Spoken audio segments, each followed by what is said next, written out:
Okay. So pick back up. Cool. Look right here. If that red thing goes away, then... And that means the stream ended. Yeah. Okay, and it's showing the game? Okay, we're good. We're good. Yeah, so pick back up. Okay. And we're back, guys. Yeah. Hello. So let's get you all caught up. So we had a Ragged Man swing at... Was it Narset? I believe... I don't think it would be Narset because... Oh, yeah, because... Yeah. If anything, it probably swung at... I don't know. Yeah. I don't see anybody with a card exile from the top. We passed the Narset, or the Narset player. They paid for their Mystic Mora again. Mm-hmm. Looks like they played a Hollow Fountain tapped. We moved to the Chrome Thrust player. They looks like they played a Land Pass. We're back to Najila. They just milled a couple of cards. And now, we're looking for a white mana source. They've got 4 effective mana on board. 2 red, 1 green, and then a blue or black. They have attacks. They're not bad. And speaking of attacks, that's what we're doing. Cool. So typically, with Najila's game plan, what you want to do is get as many warriors to critical mass on the board as possible. And that is not your primary. But with this, creatures are the new cool kids. Yeah. So, Well, I mean, like, even a few months ago, that wasn't the case. Yeah. A few months ago, it's just, I'm going to win using no creatures, This is why I like CDH. It's a constant, fluid, rotating, soft rotating format. Yeah. And even though you can still be running something that was a meta a month ago and it still works, the meta now will still do just as good. And that's what I like about CDH is things are consistent, but the things that change don't mean the past stuff is meaningless. Exactly. Yeah. Because old cards can become good cards in a heartbeat. Oh, yeah. Oh, so we have Malcolm and Ragged Man coming into the red zone. 2 treasures. This fell off the top. You know what? I think Ragged Man came at the Narset player. Yeah. Yeah, because Emery's a 1/2.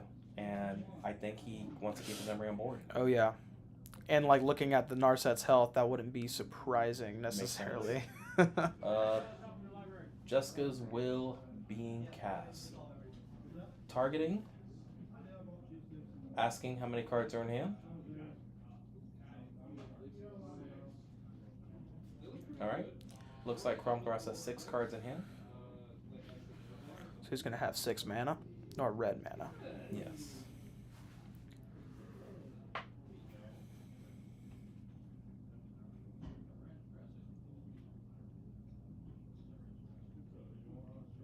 Now, he's already attacked, so if it were me personally, now I don't know what he's doing. He's been playing the deck a lot longer than I even know it exists. I would play it before combat just because I want to give the threats of like the possibility of getting a Glenhorn Buccaneer into play. Oh. Yeah. Yeah. So you can go ahead and just get that off with Malcolm and Glenhorn. Now, which is he could cast it in his post-combat main phase as well. Yeah. If anything causes for him to, let's say he has 7 more cards in hand. He moves to cleanup step. And he has a Curiosity on a Glenhorn Buccaneer. It will trigger Curiosity. He'll go ahead and deal a damage to everyone. He'll draw 3 cards. He'll do 3 damage. He'll make 3 treasures. And then so on and so forth. He can cycle through his deck. Now, he doesn't need a Curiosity for that. Yeah. If he just has 8 cards in hand with a Glenhorn on the field and a Malcolm, the combo can go and he can just infinite everyone out. So that could be a potential plan. Yeah. And that was always my plan whenever I ran Malcolm for a very short amount of time, was with Glinthorn. Just kind of found it as a really fun and different combo. And then it changed into, now it's not a different combo. If you see Malcolm, where's Glinthorn? It's so good. It's just so good. You would never think like a random 2/4 Minotaur. Yeah. Like what is he doing? Like and he's not even a rare, is he? I think he's like an he's a rare. He's a rare. He's a rare. Oh, doesn't look like a rare. Does not seem like one. But there he is. Oh, looks like he passed turn. All of his red mana went away. Okay. All right, so we have a couple of triggers. Mesmeric Orb. Go ahead and mill your card, sir. Oh yeah. No artifacts just yet. Now he's got a Mystic Remora trigger.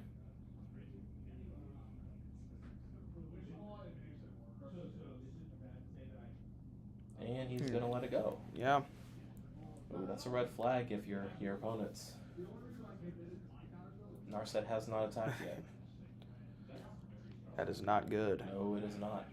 And he's shocking in a land. Oh, what Oh. does he have? Let's see what's in the graveyard.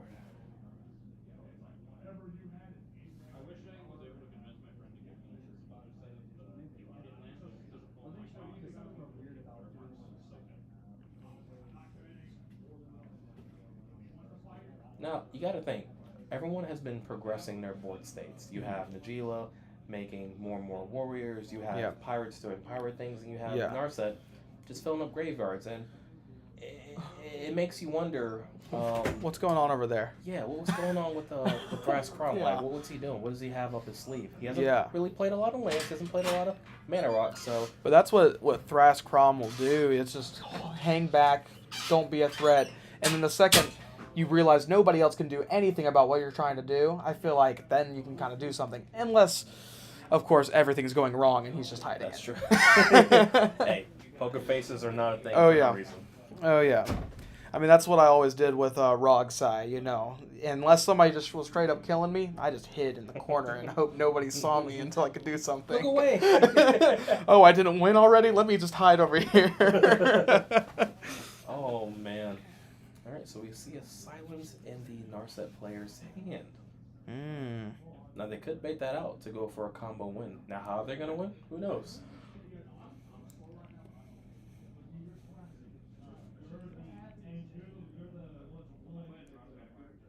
All right, he's in the tank here, depending on what to do for this turn. Yeah. I mean, are there any tutors? There's definitely a wheel in the graveyard. Oh, yeah. So, at the very least, he could wheel and get a whole new set of options, which that's not a bad idea. You're filling up graveyards again. You're getting threats out of your opponent's hand, but And giving yourself just more options in Yeah. general. Just, I mean, if that's your weakest option, I I think mean, you're doing pretty well. yeah.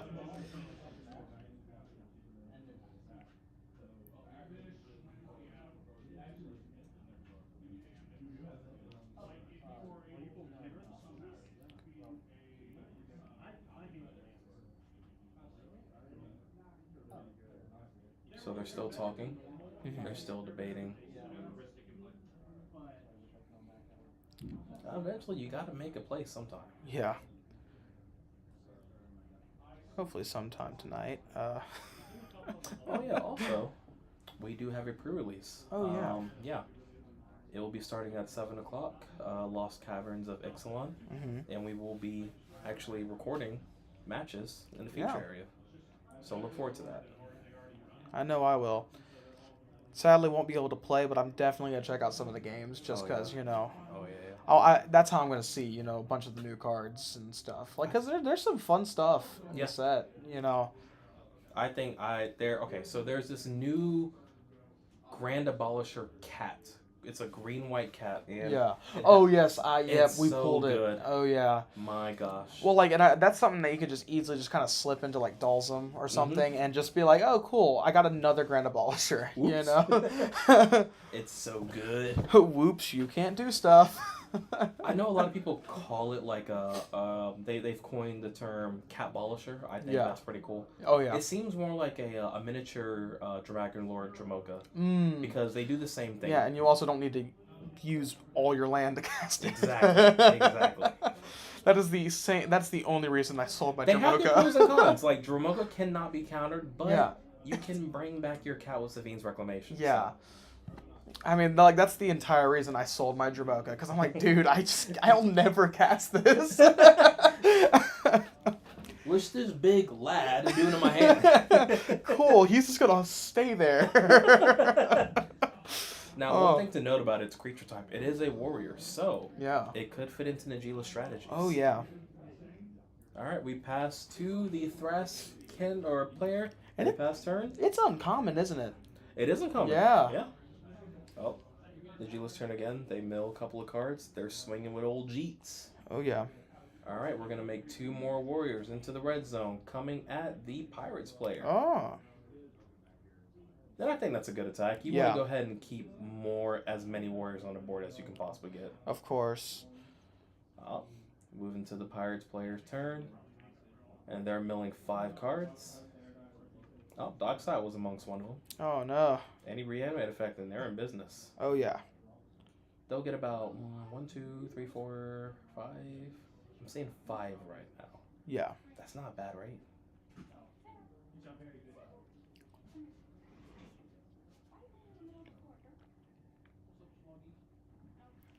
Side note, I really am liking these sleeve colors going on here. Very bright. Yes, they're very Oh my vibrant. goodness. It's the dark blue and the teal. I'm like, oh my goodness. I can't stop looking at it. I feel like a moth to a flame. I'm just Oh, they're such eye catchers. You're right. Oh yeah. Oh my goodness. Now you're stuck staring. You're right. I didn't even notice it until you said something. Oh my goodness. Well, like I didn't even realize until I just started staring at the dark blue. I was like, oh. Oh, what is that? Is that a volcanic fallout? It can't be countered. It is an instant 1 red and a red. Deal 2 damage to each creature. Ooh. Oh wow, that's good. Yeah. That's gonna kill Najeela's entire Game. board. Yeah. It's gonna keep Thrasios alive. Narset obviously gonna live from it because of prowess and it has Yep. a big booty in general. Yeah. That was a good play Oh, right yeah. there. Absolute blowout. Yeah, he just looked at Najeela and said, "You hit me? Okay. We'll stop that." Oh my goodness, that's gross. Oh my goodness. Oh wow. Definitely a fair play there. Yeah. Resets everyone for the most part. But Yeah. you know who it doesn't hit? It doesn't hit Thrasios. Oh, it does not. So you know that game plan that you were saying earlier, where they just sit in the corner. Yeah, that's starting to work. it's Yeah, starting to work. Yeah. Hey, don't hurt me. Oh man. So what are you gonna do, Pirates player? How are you gonna rebuild? You got options. You can recast your commander. Oh. Starting off with, thinking. In the tank. What you got in mind? You're at 29. I mean, Adnaz is not out of the question. Oh yeah. It's in the colors, and I mean it's in the colors good. Like Yeah. it. And normally Adnaz, you'd want to cast Adnaz at the end of someone's turn. Yeah. But we have the Narset player who has the ability to potentially hit you for Gugob's amount. Yeah, it's not a bad idea to do it on Yeah. your turn. Yeah. And they're probably keen to that as well. Yeah. Ooh. Oh yeah, they're deep in the tank on this one. Yeah.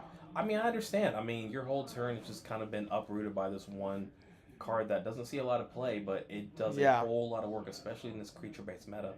You've got to, pump your brakes and recalculate a bit. Yeah. Okay. All right. That looks to be a Wishclaw Talisman getting passed to the Kinnan Thras player. Okay. Or Crown Thras player, yeah. Yeah.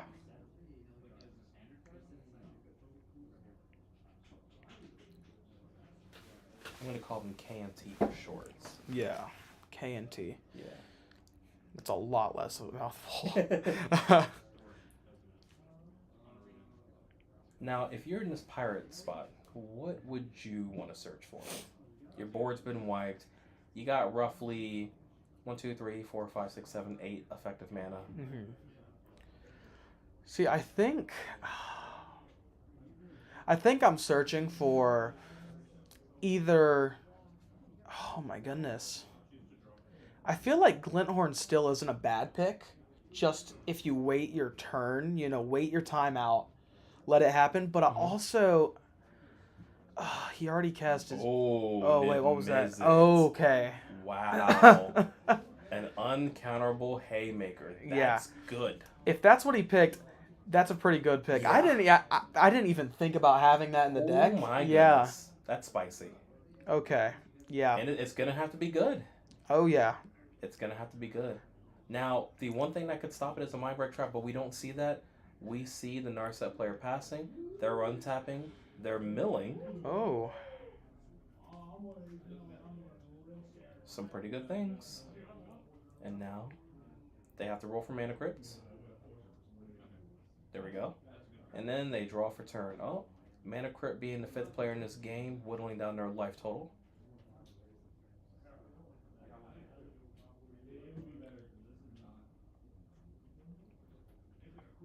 You've got the Pirates player gesticulating. Yeah. Yeah, man, I got this. Watch where you swing. Yeah. And is that the Niv Mizzet that taps draws a card, or? Oh no, it doesn't even need to tap. Whenever a player casts an instant or sorcery. Oh, you draw a card. Yes. You draw a card and you deal 1 damage to any target. Got you. So it's just good, especially. Yeah. I think it's especially good against players who like to use breach combos because you just keep drawing. Oh yeah.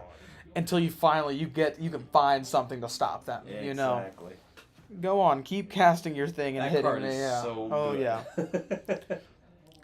It survives Lightning Bolt. It survives Rending Volley. It Yeah. doesn't survive a Path, but I mean, Path is an instant, so they may draw into And given his colors, he could play a breach combo. Pirates could. Yeah.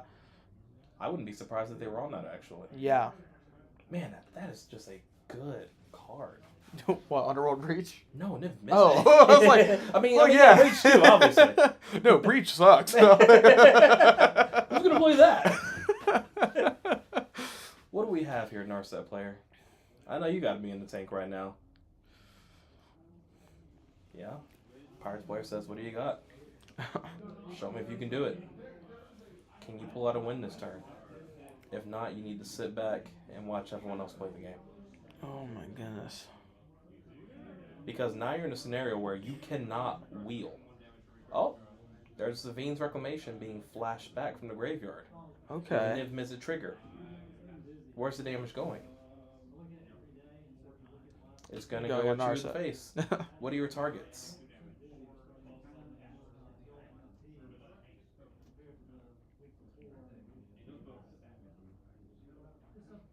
The first target's going to be a Curse Mirror.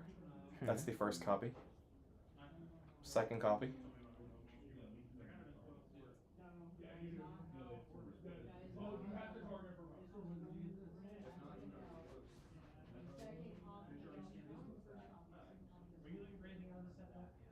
I believe they're discussing rulings on Savine's Reclamation. When it's cast from the graveyard, if you cast it from the graveyard, you get another copy of the card. Okay. Yeah. That's cool. So the second copy... It copies Saklim, or it copies the you'll card get a copy, itself. but it's not casting. Okay. So it's only one cast, and then... Yeah. Okay.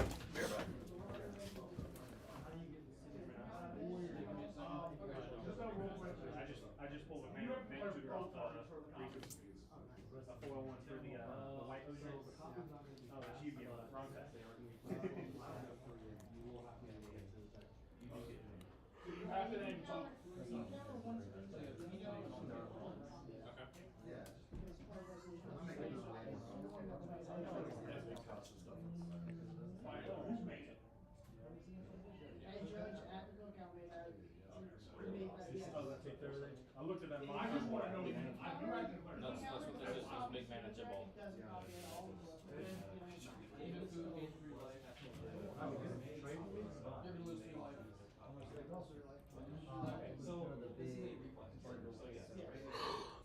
Oh, man.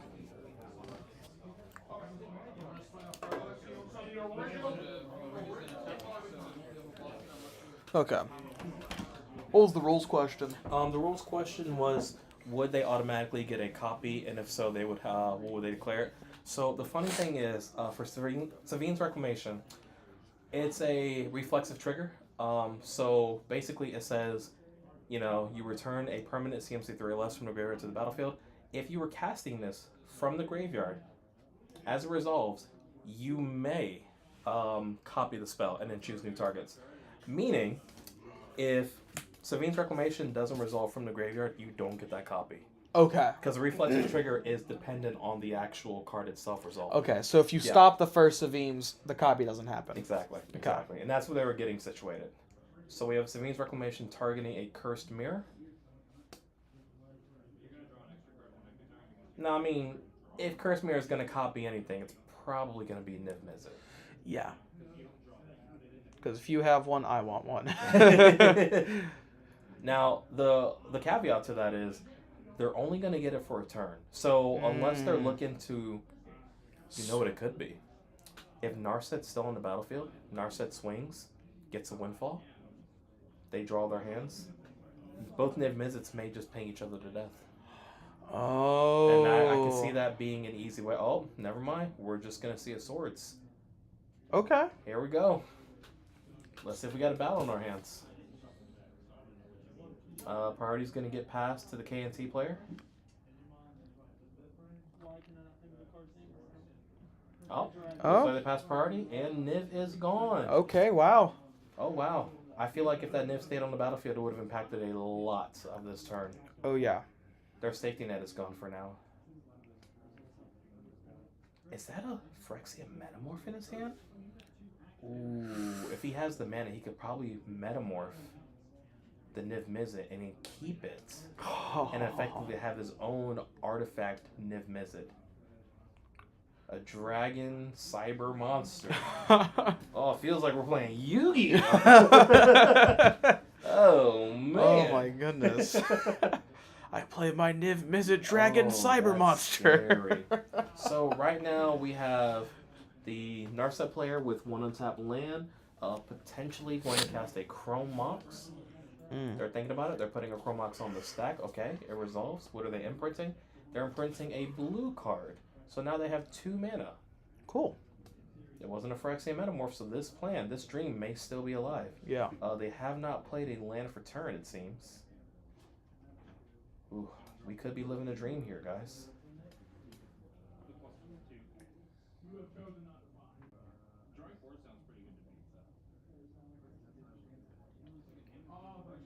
You don't technically draw it.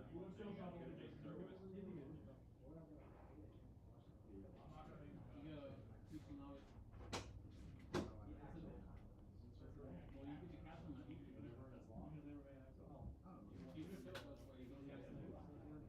You also exile your own top card.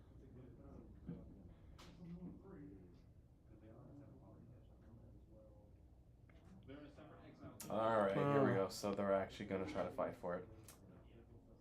Here it is. Silence. I'm going to ask to see what that Curse Mirror is a copy of.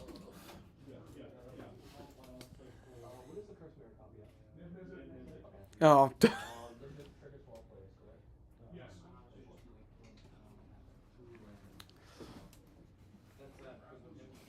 There is a silence on the stack. It is confirmed that the Cursed Mirror is actually a copy of Niv Mizzet, so they will draw for the silence.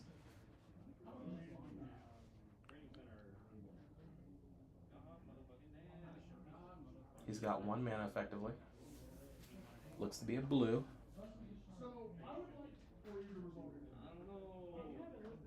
He's got to draw first.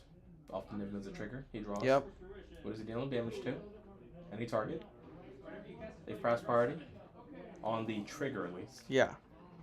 Gonna hit the pirate player. Ooh, if this resolves, That that's might not be gonna it. be good. Yeah. Now, I don't think they're gonna be out. There's a possibility that the KNT player could have an Otawara or a Boseiju. Oh, yes. And so if this player tries to breach, then they would just get popped because they've already flashed back their Sevinne's Reclamation, so that line is gone. Yeah.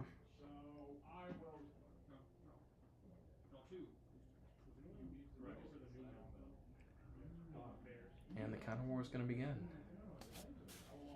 An offer you can't refuse. Ooh. Being pointed at the silence. Niv Mizzet trigger. Draws a card. Who are we targeting with that trigger?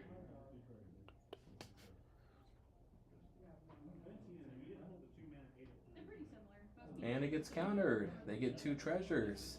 You gotta ask yourself, maybe they just wanted more mana to begin with. They haven't played a land yet. Alright, so they have 2 treasures. So they now have 3 mana on board. Yeah. If he did that for the mana, Oh my gosh. oh my goodness. That looks to be a Lotus Petal. Okay. Oh, that would... Okay, so 4 mana. Yeah, 4 mana. Now, you only got a Niv Mizzet for this turn. And Niv Mizzet swings for 5. Ooh. And yep, that's what I thought was going to happen. The Phyrexian Metamorph being placed on the stack. Are there any responses? He's trying to keep that Niv Mizzet, it looks like. And he's going to copy Niv, get rid of the Cursed Mirror variant, and now he has...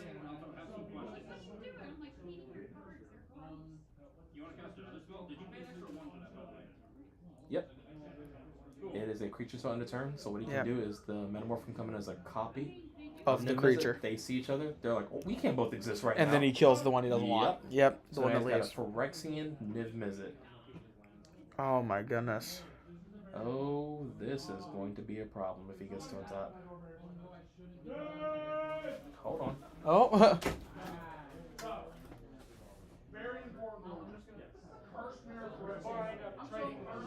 So if you're gonna instant, you're gonna discard the hand size, and you're gonna take 2 for each card you discard.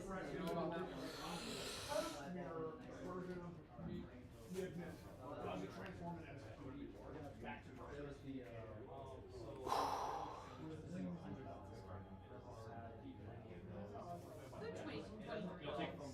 It looks like it's either 12 or 10. Yeah, you'll take 12 from discarding. Oh my goodness. Imagine calling Judge and then that's no intro. Can't believe. They were just making sure that it could actually copy a Cursed Mirror. Yeah. Niv Mizzet. Well, yeah, I heard he was asking if it came back to Cursed Mirror. Yeah. But he's not copying Cursed Mirror. He's copying Niv the Mizzet. the copy. He's copying the copy. Exactly. And this copy isn't Cursed Mirror, so it doesn't come back. Or So doesn't now, flip back. the game plan, it should be, how do we get rid of Niv Mizzet before Narset taps? Ooh. Because if they can't do that, then their chances of winning... A Gilded Drake is a really good answer to a Niv Mizzet. Priority gets passed to the Najeela player. Priority gets passed. Oh, and it looks like it happened. Wow! Ooh, we are underway here. We've got a game on our hands, folks. Oh wow. My gosh. That's awesome. Let's trade. Oh my goodness. Yeah, Oh my yeah. gosh. And he's not sitting on a lot of resources, so that counter probably wouldn't have gone through anyway. That's really, really impactful right now. Okay, well done, KNC player. Yeah. Way on Najeela's searching. If I'm a Najeela player, I'm either looking for a red source or a white source. They have a Misty that the Craig, so they're probably looking for a Tundra. Yeah.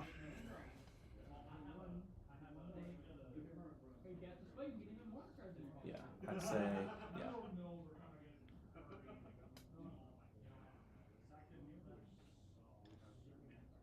Oh my goodness, the tide has just turned so much. Oh yeah. And if there's a spell slinging war, the KNT player can just kill their own Gilded Drake. Yeah. That's nuts.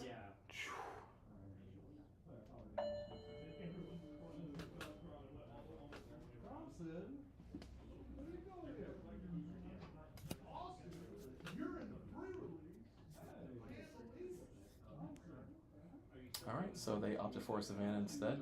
Okay. They're now going to have 3 sources of green mana. Savannah is white green, right? Correct. Yeah. Now I could see if they went for, I don't know, a blue-white, but green-white, I mean, it's also not bad. Yeah. Alright, they're sacking for 2 red. Okay. 5. Recasting Najeela. Cool. And pass turn. Hold on.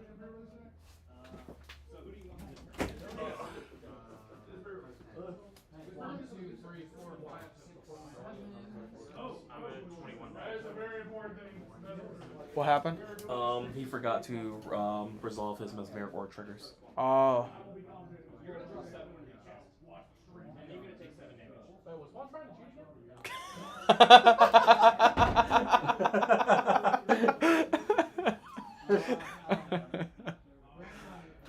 Alright, so what do we have here? What are you going to do, Pirates player? We're going to start off with a Dark Ritual. Trigger. Trigger Niv? Trigger. Oh. Is he drawing? Oh my gosh. Alright, Oh, I'm man. just going to watch this match now. Yeah. Alright.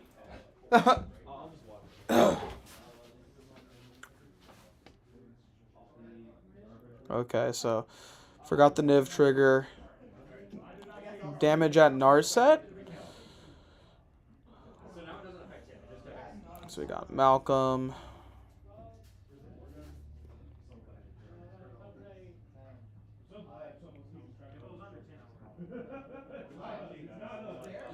We got Milling 6, 7. Milling 7. That's a, I believe, a Fireball on the top right there.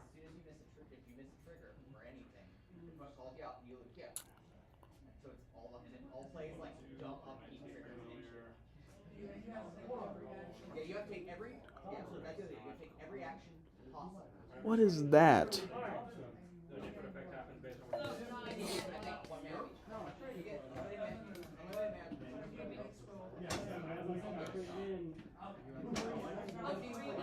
That looks almost like... If there's one more missed trigger, I'll just go out and judge for the rest of the Yeah. What did he just cast? Narset? Looks to be the case. Yeah. Well, he paid. Well, like, yeah. What did he, it's the third one down on the, discard pile. Oh. Ooh. Let me see.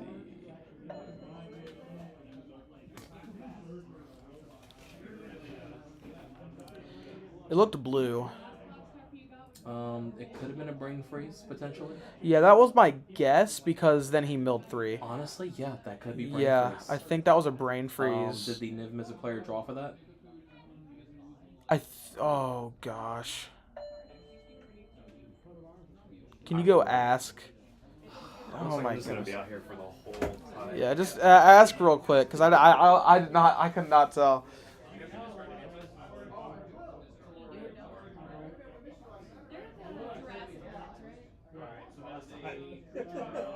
He drew? He Okay, I just want to make sure. I was gonna Okay. get concerned. If he missed another one, it's like, okay, you don't deserve Niv. Oh, man. You live by the Niv, you die by the Niv. Alright, so.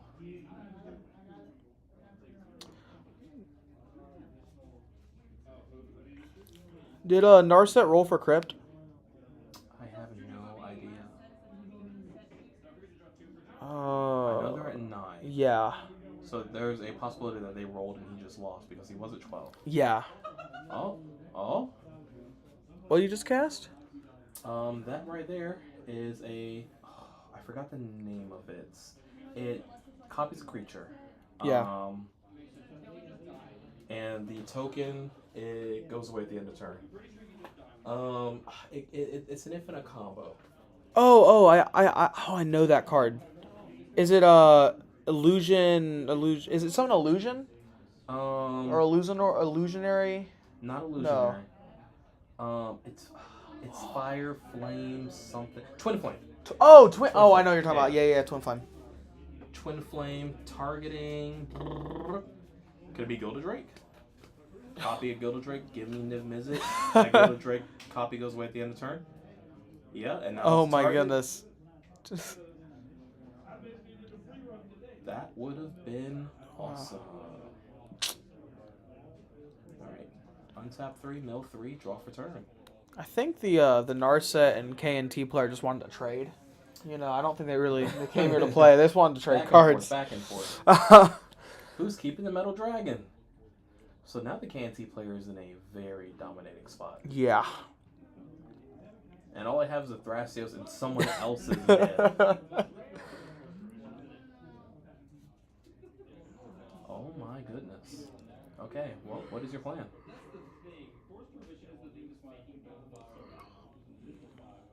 Oh, they're tutoring. Oh, I'm passing Wish Claw to Narset. Ooh, that's a bold strategy. Oh, yeah. I think he thinks he's going to kill Narset, is my thought process if he's handing Wish Claw to him. Yep, that would make sense. The Gia player has 1 blue or black available. The Malcolm player has 1 blue or red available. The Narset player does not have any flyers. Yeah, so he's going to take 5.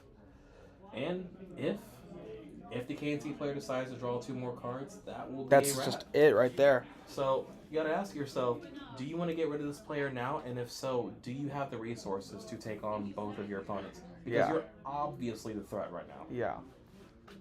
I'd say in this situation, yes. The opponent who has the probability of having the most resources outside of you is probably going to be Narset. Yeah, and getting rid of it sooner rather than later is probably better for your game, Yes. even if you're having to take on the other two, because they are so far behind at this given moment, or at least Najila is. And speaking of, go ahead. Oh no, you're good. You're I good. was going to say, and speaking of taking on the other two, there's been a breach placed on the stack. So. Oh. And now there's been a Cyclonic Rift placed on the stack. Niv Mizzet trigger. Draw a card. Ping the Narset player.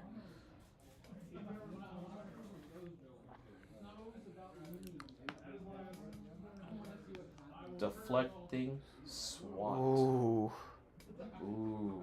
Where's the target going? Because that- you can't target any of his things. Yeah.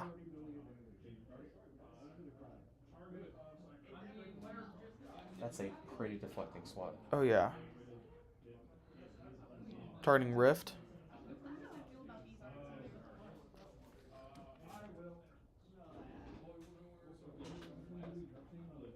Hold on. Huh? You're scared of this, plus this, and this.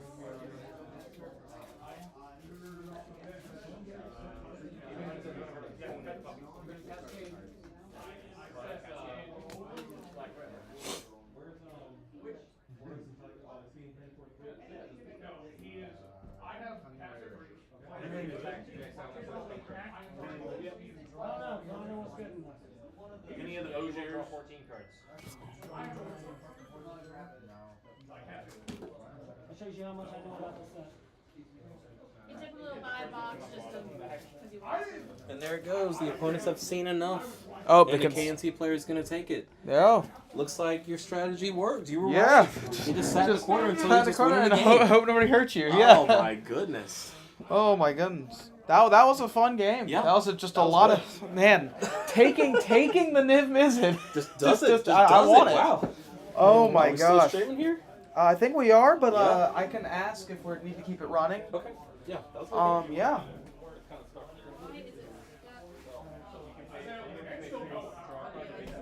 Wait, the game's still going? Oh, the game's still going. Pirates going against KNT right now. Oh, so wait, Yes. Najila concede? Najila player said they're going to scoop it on up.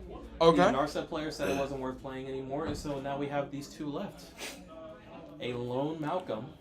Oh my goodness. And since those two players left the game, which in a tournament setting, you can only concede at sorcery speed. Yeah, That so way things like this don't happen. yeah. But yes, so now you have these two players going against each other. But a breach on the table is just really good regardless of who you are. Oh yeah. Mesmeric Orb is gone, so the milling is also no longer a factor. What hurts for good old Narset leaving before being killed is that really just turns all the pings that were going to be going his way now going towards Pirate. Oh, they won't, because he controlled the Phyrexian Oh, Metamorph, so he you're loses right. that now, yeah. Oh. Yeah, it changes a lot of Oh, the dynamic, I got you. unfortunately. But yeah, that's typically why nowadays that rule gets, It's very sorcery. that way you don't have instances like this take Where place. somebody who had, a Yeah. tight grip on the game just loses it when they could have possibly won. They're still in a very, very good spot, but they would have Oh, been yeah. a much Better spot with Yeah. Niv Mizzet. Yeah, unfortunately. This is where he casts his own Niv Mizzet. He cast the Mystical Morph from the graveyard, he let his breach go away, and he passed turn.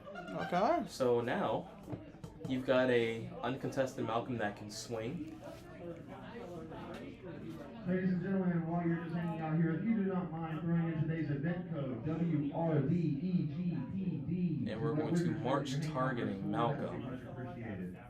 This is not to be confused with the pre-release event code, which will be later, but you can still throw this code in now and let Wizards know that you are casually hanging out on our store. Left turn. Alright, taps to Mox for A Siren Stormcaller. It has an activated ability of blue, sacrifice it. I believe target creature or power you control cannot be the target spells or abilities. This turn. Ooh, okay. Makes it very good. Just a fun little protection thing. Yes. I played another creature. It's not like a flyer. Passes turn. Oh wow, they let go of the Mystic Remora that quickly? Huh. But I guess at this point, they don't really need it. Yeah. I don't think your opponent's really blasting off a whole bunch of non-creature spells. Yeah. Alright, what is being put on the stack? What do you got here, Canty?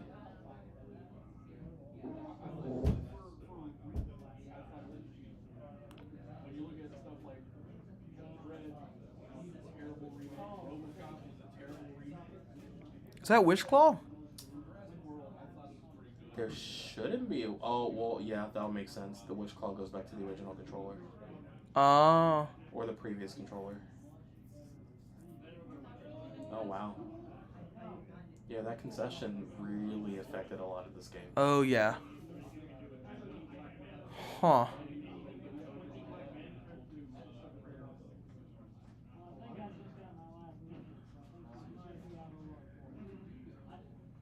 And it's out of wish counters, right? Yeah. Wow. Just gave. Hullbreaker Horror being hard cast on the stack. Alright, so we're now attempting to make an infinite loop demonstrating making infinite color with Hullbreaker loops. He's going to draw through his library. Of course, you know, the proper way to do is you scry, you reveal. If it's something you put in play tapped, if it's a regular card, you draw it. He's shortcutting, looking for a singular card in his deck. Let's see what he's shortcutting for. Thassa's Oracle. He's going to draw his whole deck, play Thassa's Oracle, and that should win. He's showing. I still got all D's, and that looks to be the game. Yeah. Do you have a response, Pirates player? Do you have an answer? Can you force him to draw a card? If the answer is no, then that's it. Nope. Nope. He's looking. Nope. That'll be it. All right. Cool, that's cool. the game. So there we Awesome. go. Didn't last much longer. Yep. Hullbreaker Horror top deck. Wins game. No, I mean like, so the real backbreaker was Oh, man. the Wishclaw on the decks. Yeah. That's what was. I mean, I'm on a Prerelease kit already.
and welcome back to the Lost Caverns of Pre-Release event.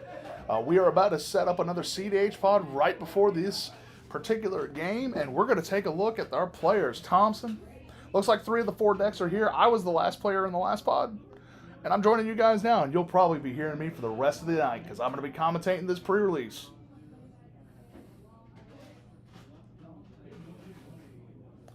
So I'm taking a look to make sure. It looks like they are ready to go, and I might go ahead and switch over now. We're going to go ahead and switch to camera 3. Pods are ready, and we are set to go in this game. We have Tatiova, Najila, Malcolm, and Vile Smasher, as well as Narset, new Narset, going to play this game. Pre-game effects.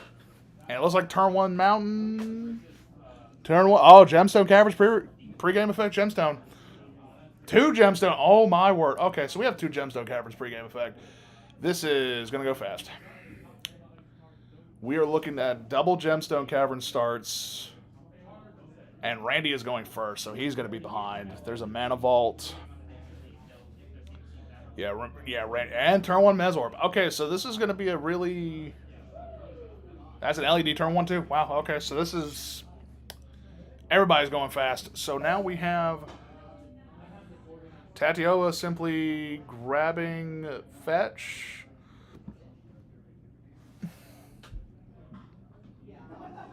Is that a turn 1 Remora? Yeah, it's a turn 1 Remora. So we got a turn 1 Remora, turn 1 LED Mesorb, and then 2 turn 0 Gemstones. This is a very interesting hand. As we're looking at this, I would say Randy is in technically the best position we can see right now, seeing as how... Yeah, this is a really, really good start. Like, we have an Ancient... And that's going to be turn 1 Dockside. Yeah, that's a Dockside. That is probably the easiest Dockside of his life. Dockside for 4? Yeah, I'd do it in a heartbeat. Yeah, looks like a Dockside for 4 into Colors Floating into a Birds. And a Gila, yeah. No, that's a... So we have a very solid turn 1 stars for everybody, and we're going to see what Malcolm Vile comes up with. Yep, feeding the fish. Looks like, yeah, that's going to be a real slow start. Pinging for 1, untap, or mill before the untap. Yeah, this is a very, very, very rough one for... the Vile Malcolm player. I don't know. I think he was really anticipating slow starts from everybody else, and we're going straight into Emerso, and then discard a Ghostly Flicker, pay for fish, draw for turn. Looks like Thompson has kept a... Yeah, he does have another land in hand, looks like. Yeah. Looks like a Reliquary Tower? No, Myriad Landscape. Is that? Which land is that? I actually don't know. So we're milling Swan Song, and I can't tell what that second card is, but it is a red card of some kind.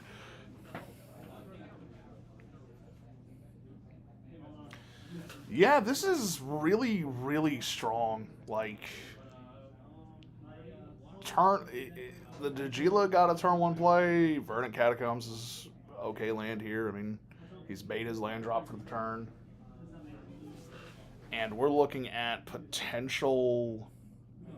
I mean, we got swings everywhere. Like, the Adnos player could get swung at.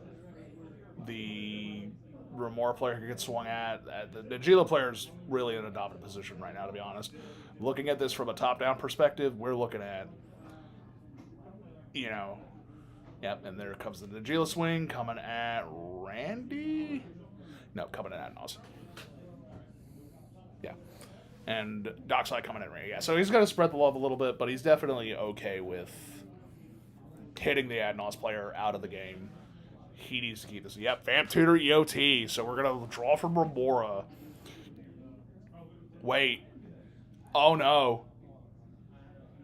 Oh, no. No. You can't do this. Oh, no. No. You fool. You fool. Oh no. I think I have to go judge call this. I have to go tell them. I would like to make sure you are aware. You will know whatever you do. No, I was going to tell him. This is about to be his turn. Yeah, tutor's resolved. That's why I was like, no, I had to make that judge call because that's like, he will mill and he will not draw that card. You sure? Yeah. He is. Yeah, he's just making sure to resolve tutors. Definitely a very important thing because that is. I was willing to play that out because at the end of the day, he was going to mill. There was no way, no two ways about that. The mill was going to happen. Oh, I thought you're not.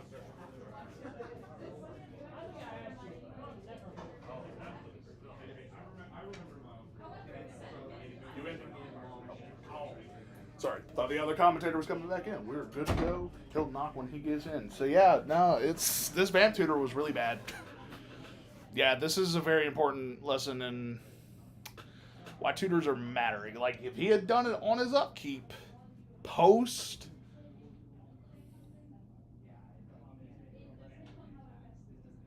Yeah, but we're looking at a. I mean, I would just grab probably the best option in graveyard. I mean, even if. I mean, he could want the mill. I mean, that's the thing. Is it like a potential dockside mill? That would be nice. I mean, regardless, you guaranteed mill the dockside, get a reanimator target. Cool. I'm now going to D-tutor or Witchclaw reanimate and get my, yeah. Oh, wow, he hit the reanimate, I think. Was that the reanimate mill? Wow, that's, if that's the reanimate mill, whew, that's got to feel horrible. Go to War's land for turn. One ring, yeah, okay. This is a very rough one. This is a very rough one for the One Ring. Yeah, we are seeing counterspell for the One Ring. Yeah, Force of Will. Force of Will or Force of Negation. Looks like Force of Will. So yeah, One Ring gets countered. Definitely feels very, very. So the Gila player and the Thras player are kind of okay right now, but Randy is kind of beginning to sneak in the accruing value, and he can just literally say go. He doesn't have to do anything. And fetch land happens on the Gila's turn, or fetch land is happening in response probably to just doing things. We are Randy deciding to commit to an Imperial Recruiter with one card in hand, it looks like. So he's kind of telegraphing what he's grabbing. The Emery's been milled, so he's discard. Oh, okay, so he's gonna go ahead and grab probably. So he's discarding in response, floating how much mana? I don't know. Maybe you should have waited for the ETB to resolve on the stack and then fetch. And it looks like he's got it. Okay, so we're now looking at what exactly here? Dockside is a potential. I don't know if that's really the out here.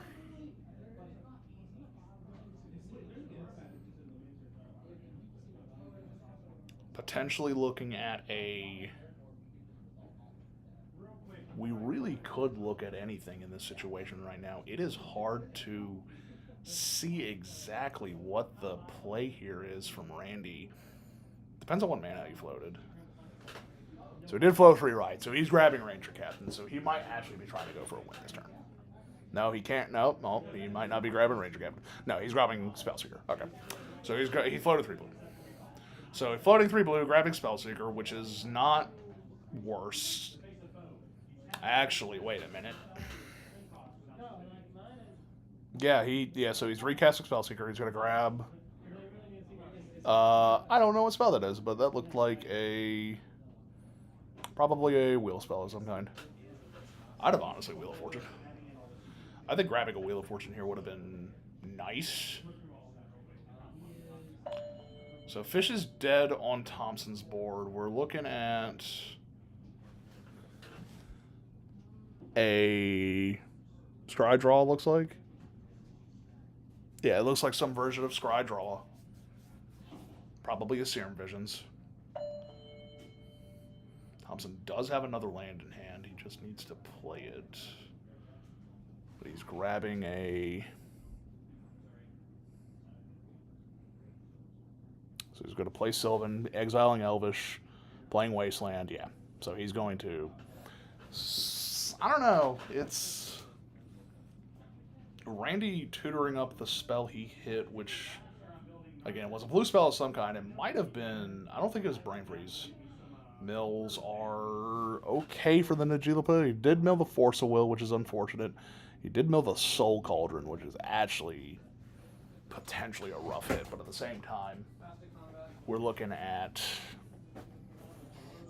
Let's see here. The Najeela player is really quandering this turnout.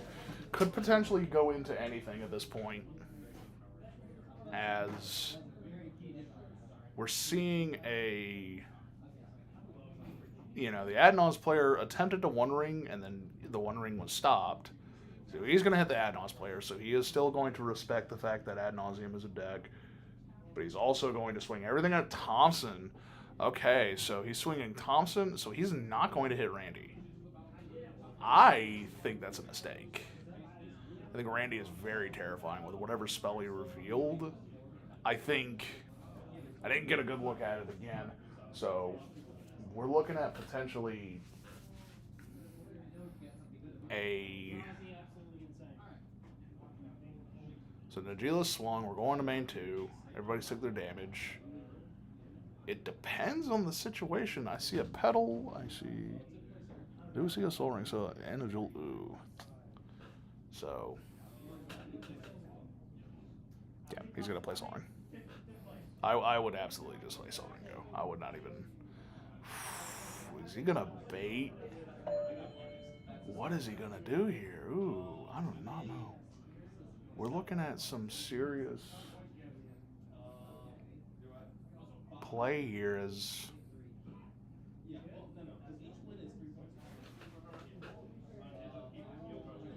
Sorry, I was looking for my things, I believe. Nope, those are not mine. Hold on. I shall return momentarily.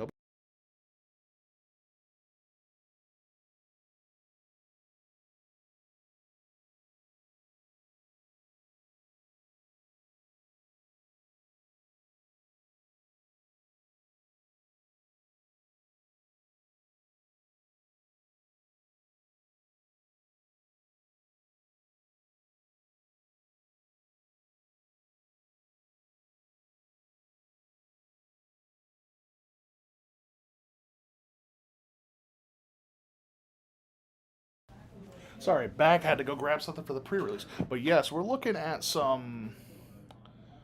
Looks like it has become the Adnons player's turn. Playing the Malcolm. So Malcolm... I do not know this Malcolm Vile Spasher list well. So I cannot fully say what's going to happen here. Najeela's in a very dominant position. This game grinds out. So we're looking at land and... Yeah, I mean, land pass. The Najeela player does not have to do anything here. Temporal... Oh, that's going to be... Thompson was probably really looking for a turn spell, or... he might have it. He is taking 8. So, like any good Sylvan Library deck, he will take 8 for a draw 3. Respect the fact that we're getting into... I don't know. This is a very strange turn of events. It's... Thompson's really... He has a solid position. It's just that really fast starts with the other 2 players that are not really doing much. But we're looking at a...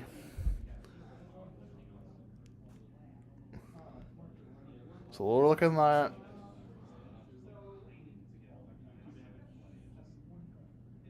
so Thompson is kind of gambling on something right now. I think he's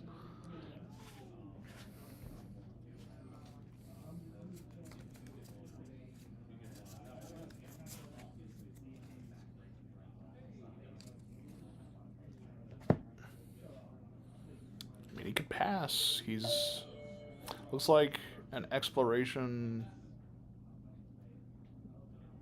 and that's a Signet. Looks like yeah, it looks like Signet. It does not look like Howling. It's either Signet or Townsend. So we're looking at a Nagila that's kind of in the driver's seat, really. Like this is, we've got. I mean, we're starting to hit that range where combats become problems. And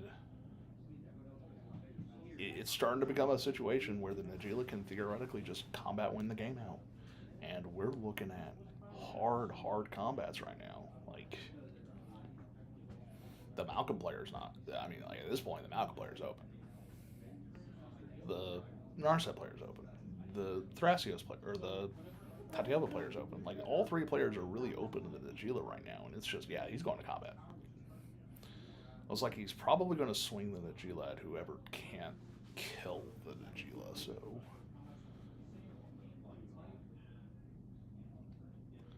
Yeah, he's swinging everything at Thompson, it looks like.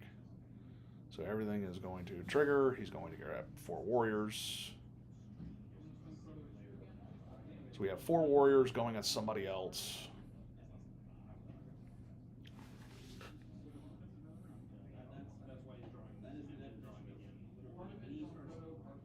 Yeah, he's swinging all out of Thompson. Okay, so Thompson's presented something very scary. Yep, he's going to combat. He's decided that combat's going to be how we get there. So he's going to swing a significant portion of combat. He might kill Thompson outright. Hold on. So we're looking at...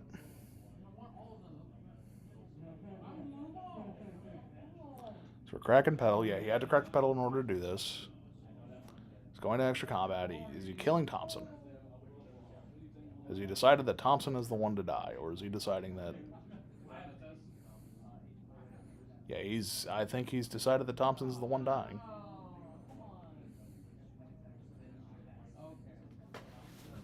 I believe he has decided that Thompson is the one that's going to die today. And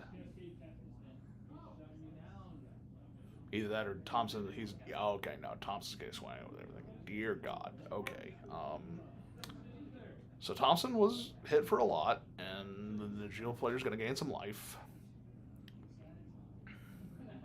I don't know. Maybe the swing... I think that was a mistake. I think the swings should have been more towards the ad nauseum player. Then again, we're looking at...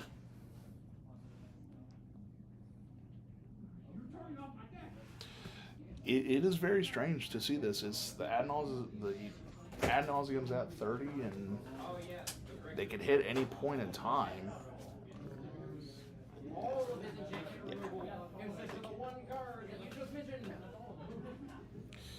Strange situation going on here as it is getting rougher and rougher to determine how we're getting here into this position as things are beginning to go on. We are about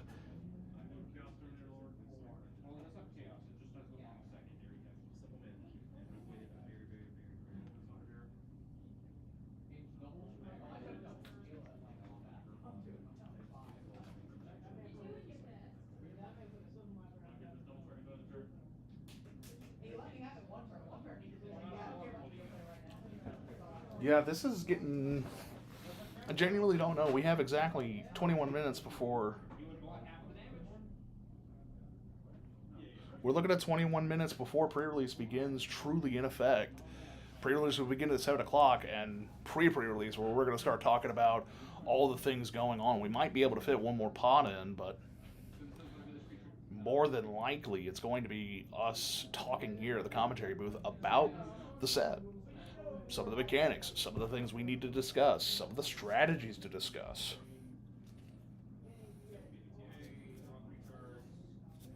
And I know that for certain we're going to be talking about some of the big things coming up here at Prerelease Lost Caverns of Ixalan. Back to the game, and that's Glenhorn. So, yeah, looks like it's going to be a tutor in response. So Glenhorn is now on the stack. Yeah, it's that. Yeah, Glenhorn win. We're seeing if they can respond to the Glenhorn. If they can't, then I think everybody kind of just yeah. There we go. That's a very dead commander. And are we going to see the rule come true? First person attempts to win, second person will guaranteed win. Potential Thompson, I don't know his resources in hand.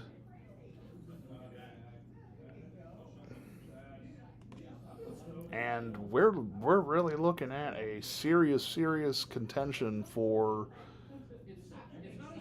Is it going to do? Yeah, it looks like it's really going to be a. Yeah, he's just going to mill. Yeah, I think he might just go for it at this point. I mean, he's going to draw. So he's rebounding.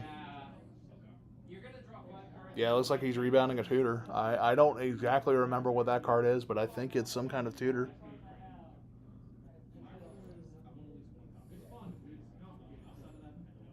I am very shocked that, yeah, I mean, the Glenhorn win, Glenhorn does it.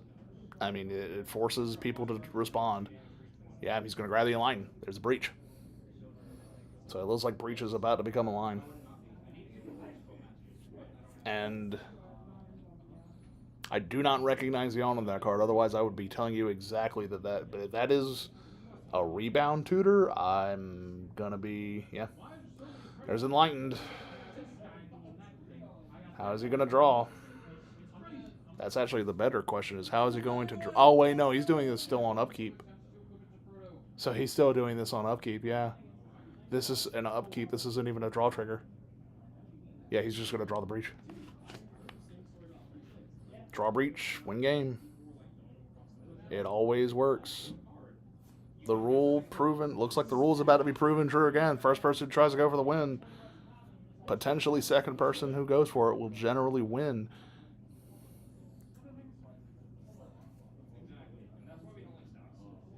Yeah, he's counting his. It looks like he's counting his breach. Yeah, he's got it. I think he just realizes that he has it, because all he needs to do is, yeah, he's finding the breach. Looks like we're trying to find the breach right now, and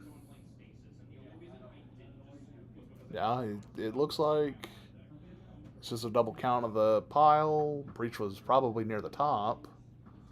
Yeah, it looks like breach was about to be a top draw. Yeah, it's looking like breach was about to be drawn. Or he's trying to find it right now. Hold on. Yeah, there's breach. So breach is going to get cast. He's going to draw breach as card for turn. He will cast Underworld Breach. And then we will see what happens as... Yeah, draw for turn is breach.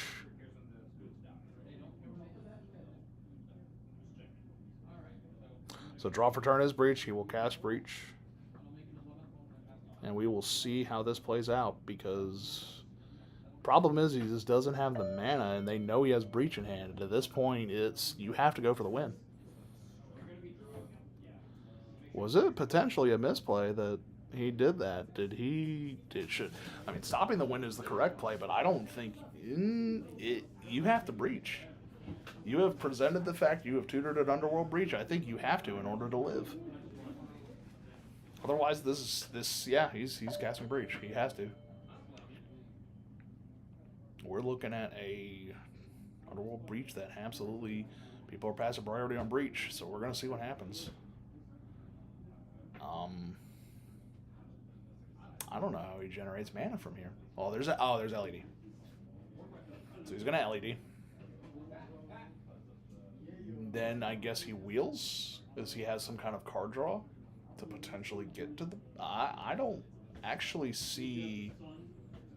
I genuinely actually have an issue. I don't know if I see a win here. It depends on the graveyard, but... Yeah. Okay. So he's gonna flip a Boseiju. Oh no, that's not Boseiju. That's a. Is it? Yeah, no, that is Boseiju. Yep, that's Boseiju. Yeah, that's a Boseiju. Looks like there's no interaction on the stack. Yep. So Randy attempting to go for the win. We're looking at looks like a Boseiju. Channel Boseiju.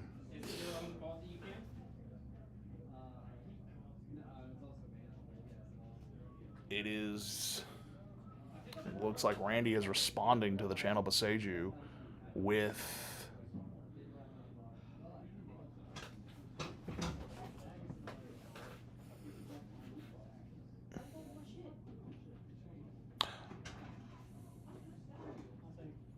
So channel Boseiju on the stack looks like an emergence zone was cracked. With what man? How is he at instant speed?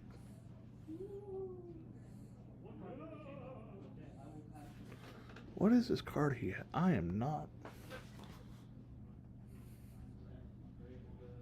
I need to see this card real quick because I'm not sure what that is.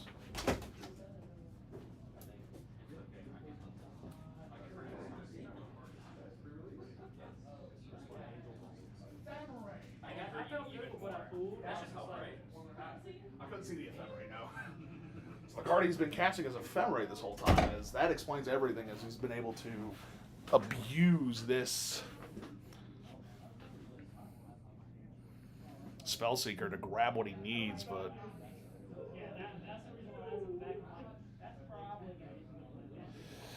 yeah, the board pointing out the fact that the Gila is going to absolutely just swing at somebody for lethal and potentially kill two people at the same time because combat's, but we will see. He has to protect this win. He has to absolutely protect this win. And if Randy is able to protect it, he will be able to win. It is not a question of if. Well, actually, no. If he had a way to... Yeah, he's grabbing Gamble. Okay, so he's going to...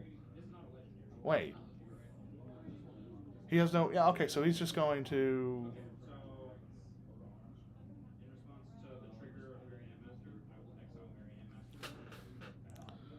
Wait a minute. With what... Okay, he's fetching. That's why. Yeah, I don't know. I think I would have fought this. I think at this point you kind of have to fight this because you're in a really bad position if you don't, because now you're really telegraphing the fact you're gonna go for a win. And if the Tatiova player if Thompson decides he's going to try to win, he's going to go for it. I don't think anybody can stop him. Like, resources have been spent. It is now coming into this. I don't know. That was... I think that was potentially the turn you had to fight for it. I don't think you could have not. I think regardless, you go for a free counterspell at the bare minimum. Like, I would go for deflect. I mean, not even a free counterspell. You just go for a deflecting swan. You just redirect. Hit the mana vault so you get a free land. I mean,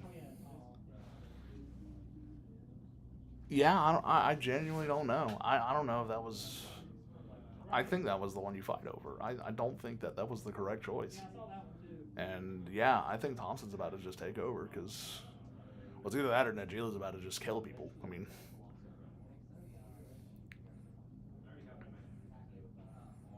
yeah, this is... I don't know. I genuinely think that turn was the turn you needed to fight for the win. Even if Thompson has a handful of cards, you need to fight for this win.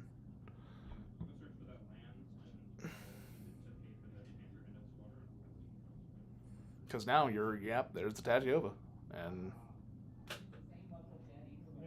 so, yeah, then this is that's also the other issue is that the Tatiova player's at 4. You couldn't win this turn, then you got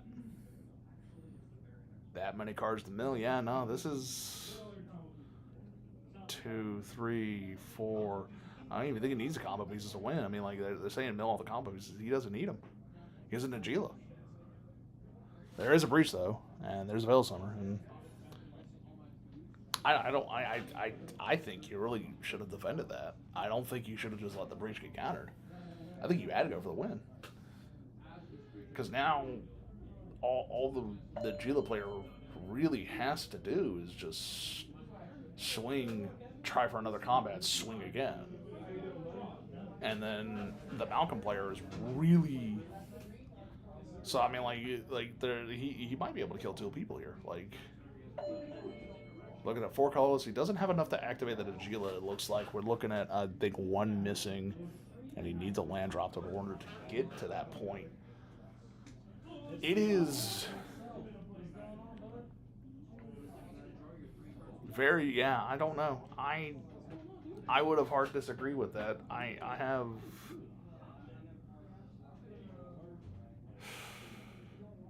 We're looking at a very, very, yeah, he's swinging only warriors at this point. He could just kill Thompson. I mean, I would. It's...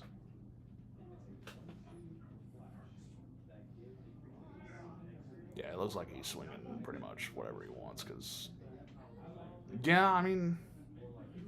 I think you have to really commit to a combat here and think about the situation objectively. The Najila is... Yeah, I was about to say the Najila's going to swing at somebody. I think it's just a question of who.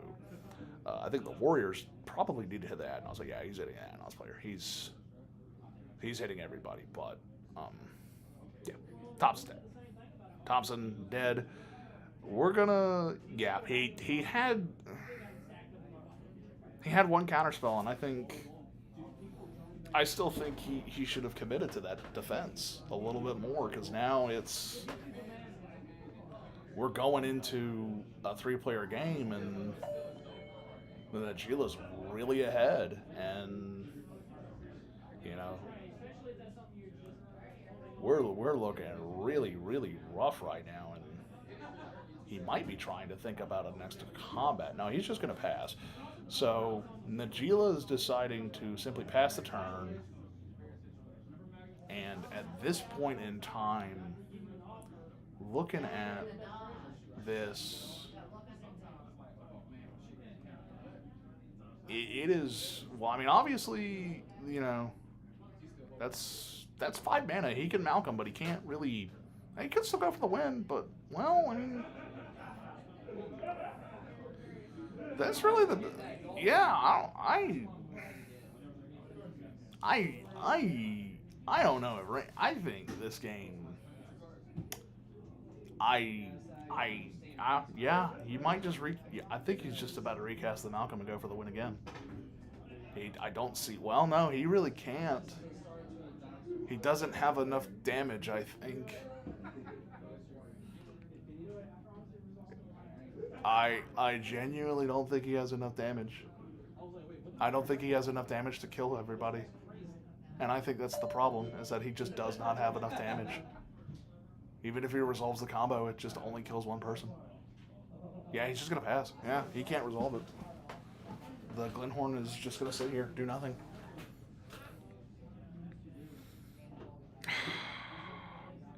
I don't know how Randy... Well, I am impressed right now. I genuinely thought that there's a couple upkeep triggers that go on the stack. It looks like the Ephemerate is not getting cast, so he's choosing not to rebound. Interesting. Yeah, I'm just going to assume he's going to gamble. I mean, wait, what?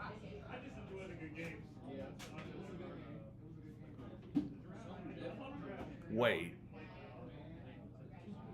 I am extremely confused right now.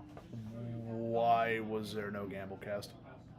I mean, I get it that Juan has cards in hand, but I still think you just go for it. I don't think there's a reason not to. Like, the Najila player is literally just going to kill everyone. This is not a negotiation. This is a this is gonna happen. Like,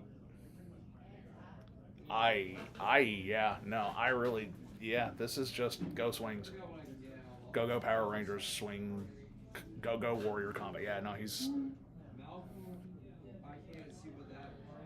It is hard to see. Yeah, he's fetching. I think he may have found his fetch. Yeah, he found a fetch, so he's able to take another combat now. It looks like so he's going to 1, 2, 3, 4. It looks like he's found his. Yeah, it looks like he has found either his 3rd or 4th land to take another combat, and we're looking at a very, very strange game of. Yeah, the Nagila swings, Warrior swing. I'm assuming it. Yeah, everything on Adnos. I mean, takes another combat. He's he's swinging everything on Randy. It might just take another combat. Yeah. So Randy, I don't know what that. Yeah, this is such a. I don't know. I'm surprised Randy got to a turn, and even then, I think Randy should have just gone for it and just went all in. Like you have an ephemerate, you can go tutor for a counterspell. So he's going to. Oh, that's a crib swap. Okay, so he's going to exile the Nagila, but.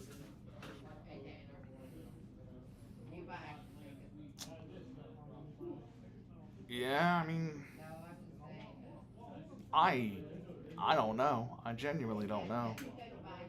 This is such a weird. Yeah, he's just taking all the damage. I mean, yeah, he's just gonna take all the damage and then. Oh wait a minute, is he dead? Is he dead to his own mana vault? Did he just not? Yeah, he's taking another. Yeah, there we go. He's just gonna take more combats and. Yeah, I mean. I find that this is really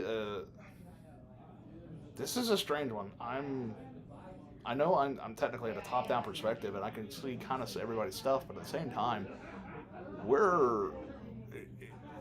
you can commit. You can only kind of dance around the issue so much before you kind of have to just commit. And this is. Yeah, I'm. It's going to be very interesting.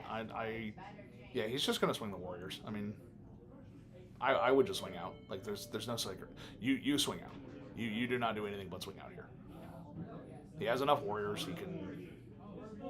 You swing every Warrior out, and you just swing.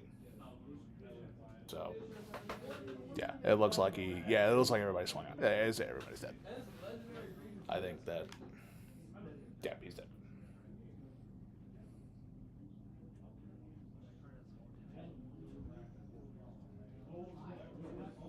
And it looks like the game is over, question mark? The bare minimum, so Adnaz is dead, Randy's at 1. And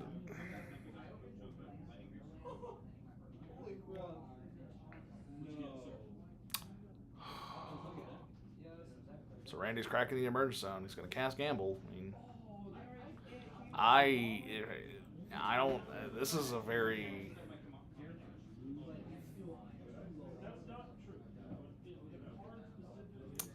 If Randy wins this, I will congratulate him. This is a very. I don't know. I have very, very. Wow. There's a deflecting swat in hand. He's just gonna. Yeah, he's just gonna redirect whatever he wants. He redirects it to whatever. Doesn't get him the win, and I mean he's gonna get breached no matter what. But hey guys, remember if you're hanging out in here, if you'll let Wizard. Yep, there's Fiends. He's gonna discard Fiends. Code is WRDE. He's gonna crack LED. He's gonna cast Fiends. He's going to target. I am assuming breach LED, but well. No, he can't target. Well, no, he could target breach. I believe it is now win at this point. It looks like a win. So he's going to target Underworld Breach. Yeah, LED Breach. Yeah, LED Breach. He's just trying to find the breach. Yeah, he's found the breach. Okay, so we are now looking at a breach LED, and he's now going to draw his card for turn. Oh, never mind, he died to the Mana Crypt. Yep, there's a Mana Vault. The Mana Vault kills him, and he realizes that he was at 1, and Randy has lost the game. I will be right back.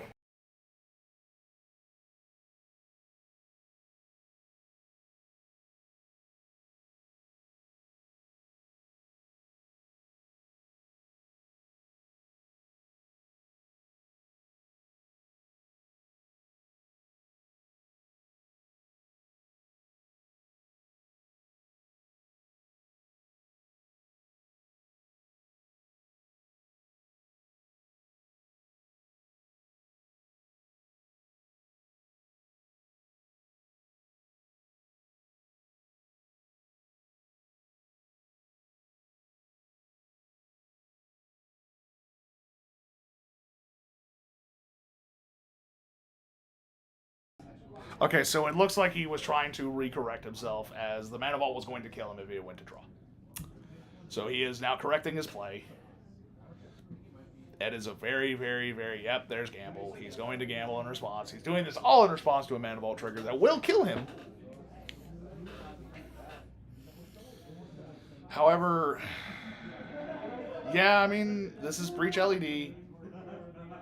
Yeah. So we're looking at So it looks like either they conceded, or I will double check and make sure who the winner was very, very quickly. Who won? Okay. So Randy does win with Oracle Lines. And I have a question. Why did you go for it?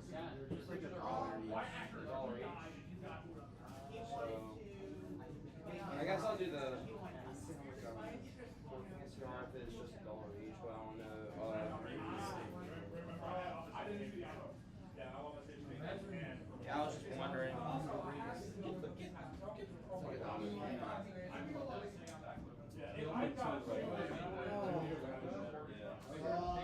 Unfortunately, I don't have any trades on me, so.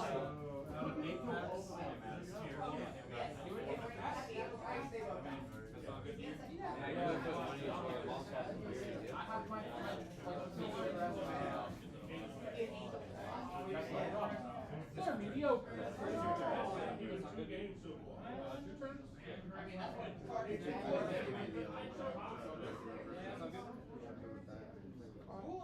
That's fair. Extremely fair.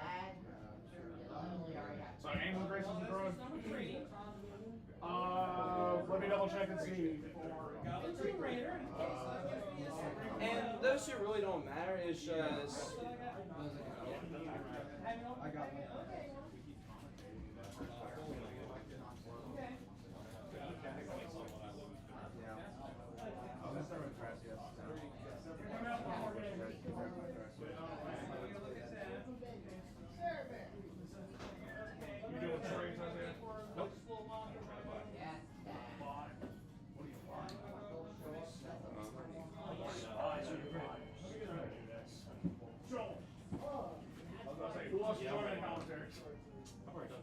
I know. I just want to be able to relax.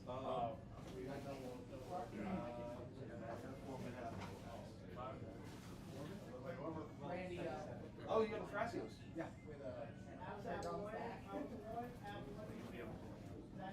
Hey, Risa, quick question. Do you guys have any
I'm eating some food very quickly, so I'm going to go ahead and mute up. But there's one more game of CDH going to happen with our friend Joel this time around.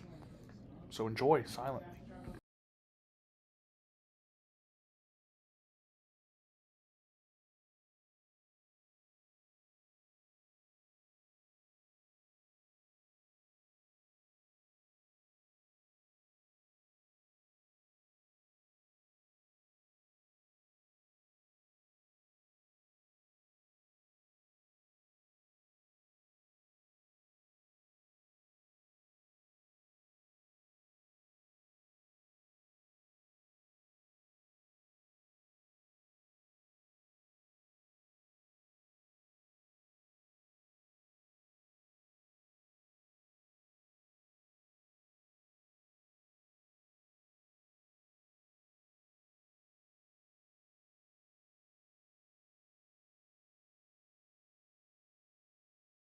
And we are back, joined by our Lotus Bow 4 winner, Jacob, coming in to help commentary. Looking at Joel's Corvold deck. I didn't actually know what the commander was until he just said it.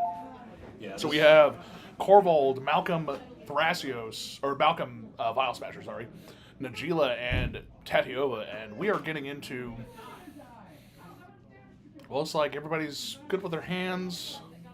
This is going to be interesting for Tatio with so much potential turbo on the table. Yeah, this is going to be... This is a rough pod for him.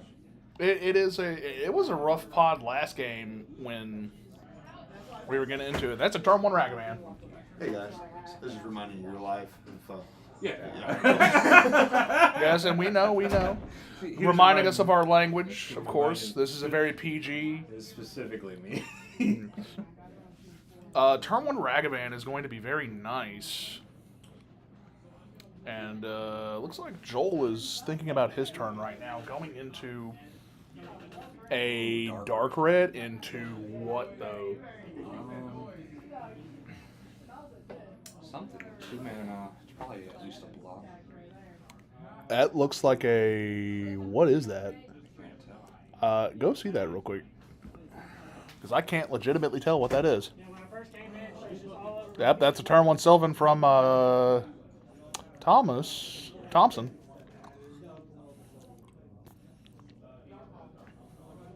Oh, Bob, okay. So Bob.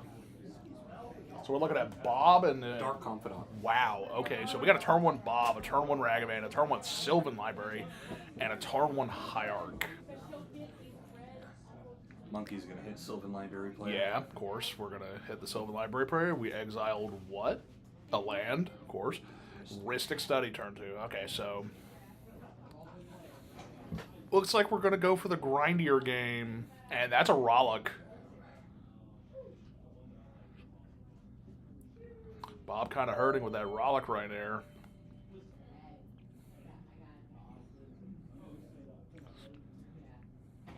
I mean, the Rollock, I think it's just going to stay. I mean, the Rollock's just going to stay in hand. Yeah, it's one of those things of whoever cracks first. Malcolm. This is really going to hurt the Malcolm player.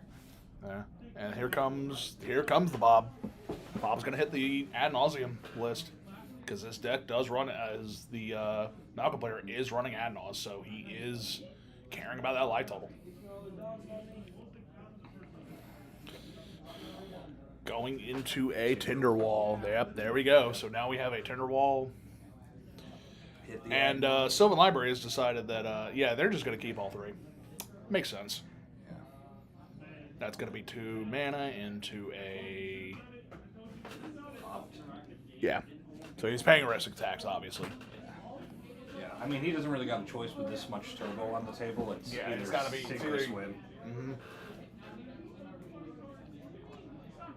Looking forth at the Najila player could see a turn 2 Najila just not paying the 1. I think could do it, and I think it would be kind No, of... he's got Deadly Rollick in hand. That'd be insane of him just to drop Najila. It does threaten the ad nauseum player, to be fair. It does threaten other people. He could use it as a political tool to... He's got a Spirit Guide, man. He does. Yeah, Najila player. And looks like that is a Lotho coming into play.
Well, the Malcolm is kind of a, like,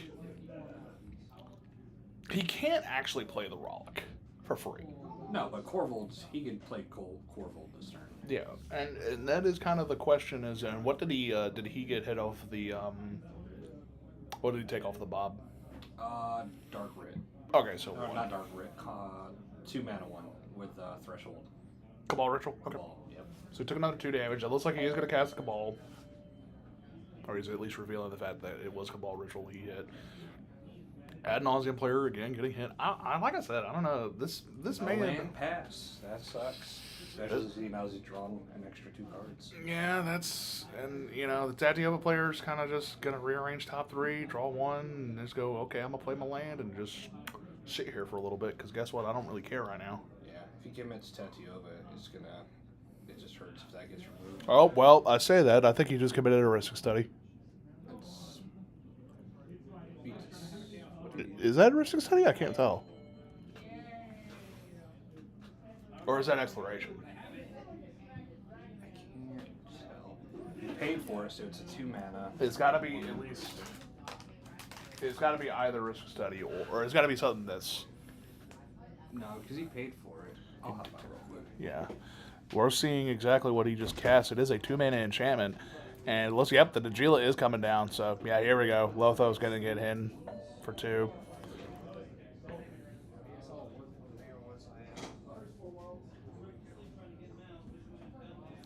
So Najila Crucible of Worlds, so he didn't pay. So he just didn't draw. So the Crucible, so Najila does come down now, which is actually fine. I think with the fact that Joel missed land drop, he really bit the bullet on just like, and there's the Malcolm swing, Magaran swing as well, so we're going to get 2 treasures off of this. Between Najila and Malcolm, I think you got to remove the Malcolm.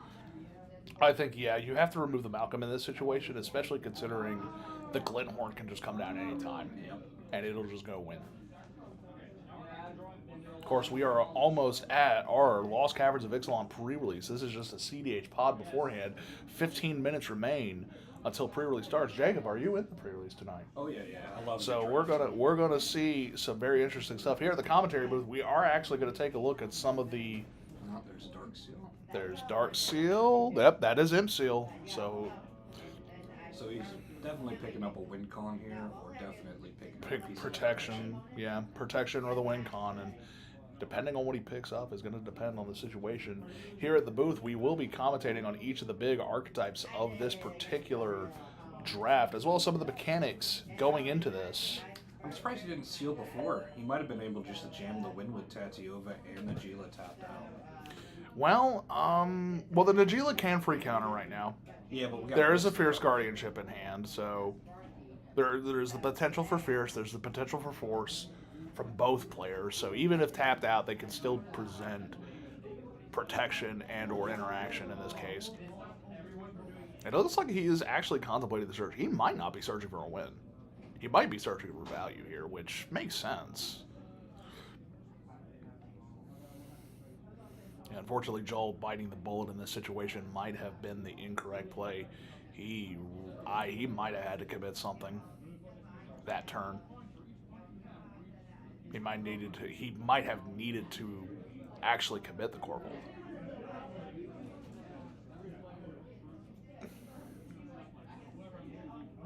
So yeah, it looks like the Malcolm Vile player is just either looking for the Glinthorn or he's looking for the way to just protect. If he's looking for Glinthorn, then we know what's about to happen. Yeah, because there's not much more. He's got a Ristic up, he's got Malcolm, he's got his card advantage, he's got his mana advantage. He's either going for protection or going for the win. There's nothing really on field that's that scary besides like the Najila. Even though the Najila is kind of scary, especially with a Lotho in play, those treasures can get out of control quickly if people aren't careful with their spell counts. Ooh, that's a demonic consultation. Okay, so that might actually be. Oh, so he just passed. He just MCL passed. Okay, so he is going for protection. So we're looking at. It'll be interesting to see if he jams it or not next turn. We're gonna see, and it looks like Joel is contemplating. He might be going for it. He might be going for a dockside. This could be the dockside turn. Yeah. I mean, That's pretty juicy right that's now. a dockside. Yeah, that's. Paying the one by banishing the other. Yep. There we go. Dockside is very strong here. I mean, Force him off the treasures, or does he? could be. I mean, this could be the way to force him off the treasures. At least get him to dockside for 3. It looks like. Yeah, dockside for 3, which is not bad. It forces Malcolm off mana, which is good. It looks like he actually can't cast the Glenhorn off of that. There looks like 2 islands. It looks like 2 blue sources into. Oh, here we go. Op agent. That's an op agent in response, I think that's my. and that's a worldly in response to the op agent. With a Simeon paying the 1, I think he put that was a. I like the Ristic respect here a lot. Yeah, the Ristic respect here is really nice. Everybody's been respecting the risk study, making sure to pay. And it looks like he is doing this in response to the opposition agent, which is a smart play. And it looks like, yeah, he's countering it. I think he's. And there's the fears. Oh, wait a minute. I don't think he should be fighting over this. Well, I mean, because it's a debate. Card draw as well, and that's going to give him the card he's tutored for. No, he impsealed on his turn. He already has the card he's tutored for. Okay. So this is just extra card value. But even then, the fact he was willing to try to counter it, maybe that's the misplay there. What's Najila going to fetch with this? What is so important? Dockside. Make Corvold spend the mana. It's still a dockside for 3 either way. He could also get. That feels kind of silly though. Why would you put the Corvold player back even further when he's not really? Could also grab the Ranger Captain here and just say, "I'm going to silence on your turn." True. He does have the mana for it, so he could Ranger Captain here and just say, "I'm going to silence on your turn, bud. You ain't winning." Well, no, he can get through the win because it's a creature-based win. Yeah. So he has to kind of find. Yeah, he's looking at that dockside. I could see it going for dockside. I could see it going for. He could also go for Derevi. He could go for a Derevi. Ladies and gentlemen, if you are in the pre-release event, this code right here in the middle of the screen, not the one I got, the one I got is casual, but the one in the middle. Oh, he's going for Samu. He's going for card draw. So that I can register you into the event. Going for the Samut here, which is actually a very smart play here. Pre-release is going to be happening in the next. In approximately 10 minutes. 10 minutes. So this game is going to be ending in 10 minutes, and we will begin going over some of the big things this pre-release. Mechanics, archetypes, the whole 20 yards. And the prize, of course. I do actually have all the signpost uncommons of this set. So we are looking at... Yeah, the Najila... Giving the Vizier the Samut was a really smart play, actually. I think the card draw here is going to be very extreme. We're looking at a very well-paced game by everybody, making sure to pay. There's no 6 in there yet.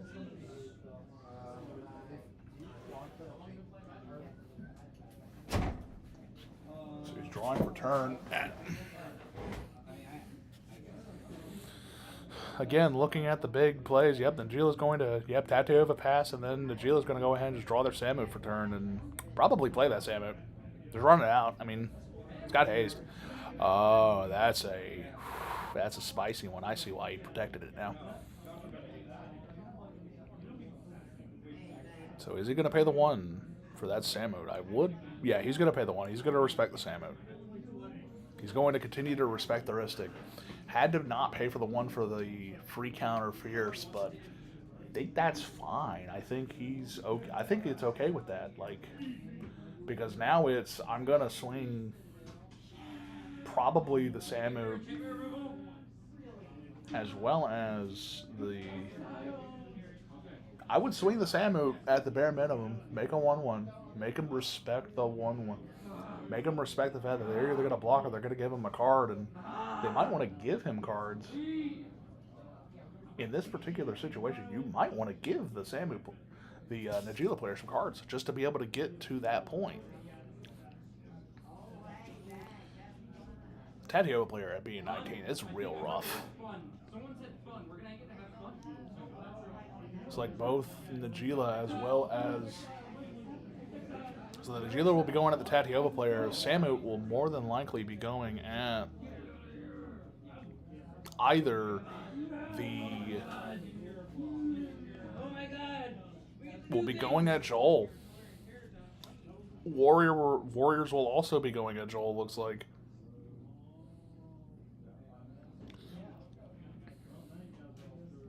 So you get a block. He does block one. Will probably take the rest. It looks like, yeah, he's just going to take the rest. He will draw. Yeah, that's real good. Oh, my word. Okay. Well, this is about to get out of control very quickly. I also think I see protection in hand, too. So I don't, yeah. This is looking strong. The Najila player is really getting back into this. Tatiova is also in this game still. Crucible. Chrome Mox. Imprinting what, though? Imprinting a Bergie. I don't know if I would... Ooh. Maybe that's the Bergie turn.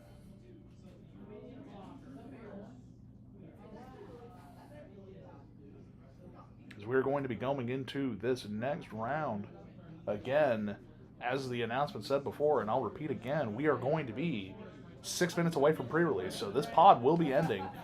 And we see Glenhorn. Okay, so here it comes. We're now seeing whether or not they've got the points. Priority will pass to Joel, who has no responses. That is second spell for turn, so treasure is made. Priority is passed to Joel. Joel will pass priority. Priority is then passed to Thompson, more than likely. We'll see if Thompson passes priority, going straight to the Najila player. Oh, no, they're now asking for Joel responses. Hold on. So Joel, seeing Joel's responses? No. Well, no, he could actually kill the... Okay, so he's going to pass. So we're going to see whether or not the Najila player has the interaction. Which he should.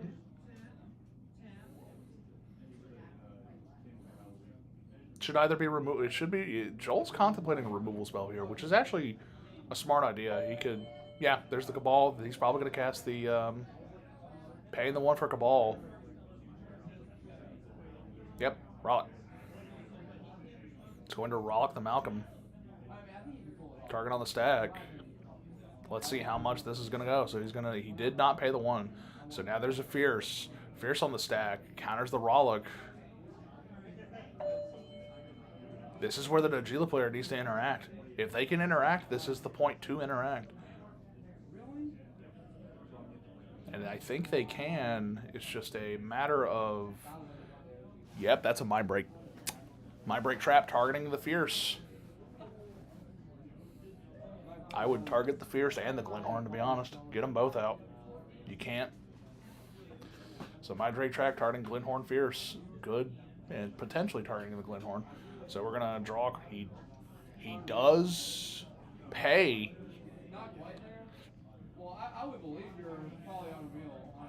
Let's see if the Adnals player, Glenhorn is still on the stack, so we're targeting both Glenhorn and Fierce. So he's exiling the Glenhorn.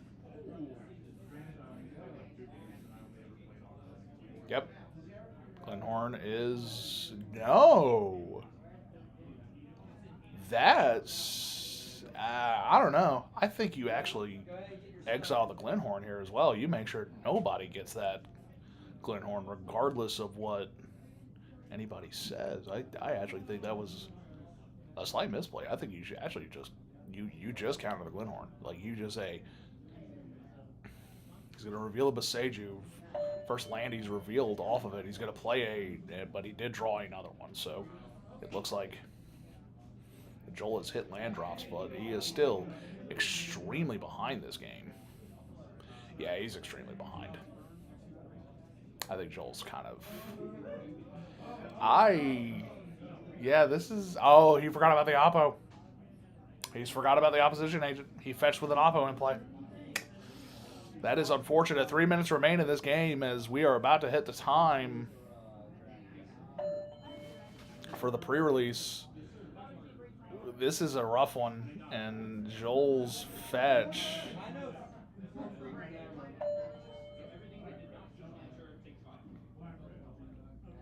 So yeah, Joel's gonna fetch his land and be really sad that he cannot no longer fetch this land. Yeah, that oppo kind of that opposition agent hurt. Yeah, that's just a feels bad man opposition. Unfortunately, we're now looking at a Tadioba player who might just go for it. Defenses are down, and if this is the turn to go for it, this is the he's committing to it. He's decided today. Today is the day. He's going to commit to this win. Is that a one ring? I believe I see a one ring. So he's either going to protect himself for a turn or he's going to commit to the win. I actually would commit to the win at this point. At this point, I think it's hard time to... Yeah, he's going to commit to the win. So we're going to commit. He is paying the one. Turn spell on the stag. Turn spell is more than likely going to resolve.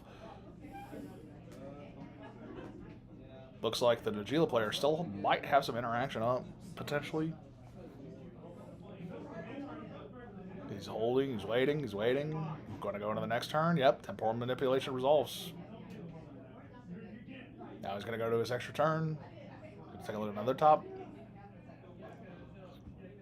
He's going to take a look at his another top three, so he might... Yeah, make sure... He's going to take a look at his top three again. He's going to take... There are 2 islands, yes. There are 2 blue sources, no matter what. It's like he's going to contemplate taking either... He's going to take the full 8, yeah. So it's a very strong 8, it looks like. And...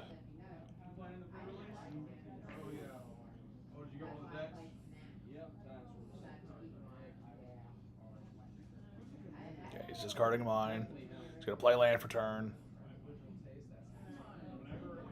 Yeah, he's only drawing... If you are sitting in an area that has a placard, that has a table number, if you can get ready to clear the area as we get ready to Yep, looks like move into our we are about to get into pre-release, and there's the Nexus of Fate. Yeah, this is... Yeah, that's...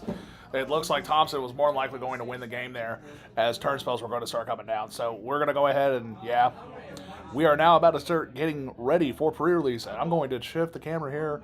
We'll transition to camera 4 for a little bit as we are going to get ready for pre-release at the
So, pre-release has officially begun here at Mop Top and Beardy, and I'm going to go over some of the mechanics of the set and some of the signposts that people are going to be looking for.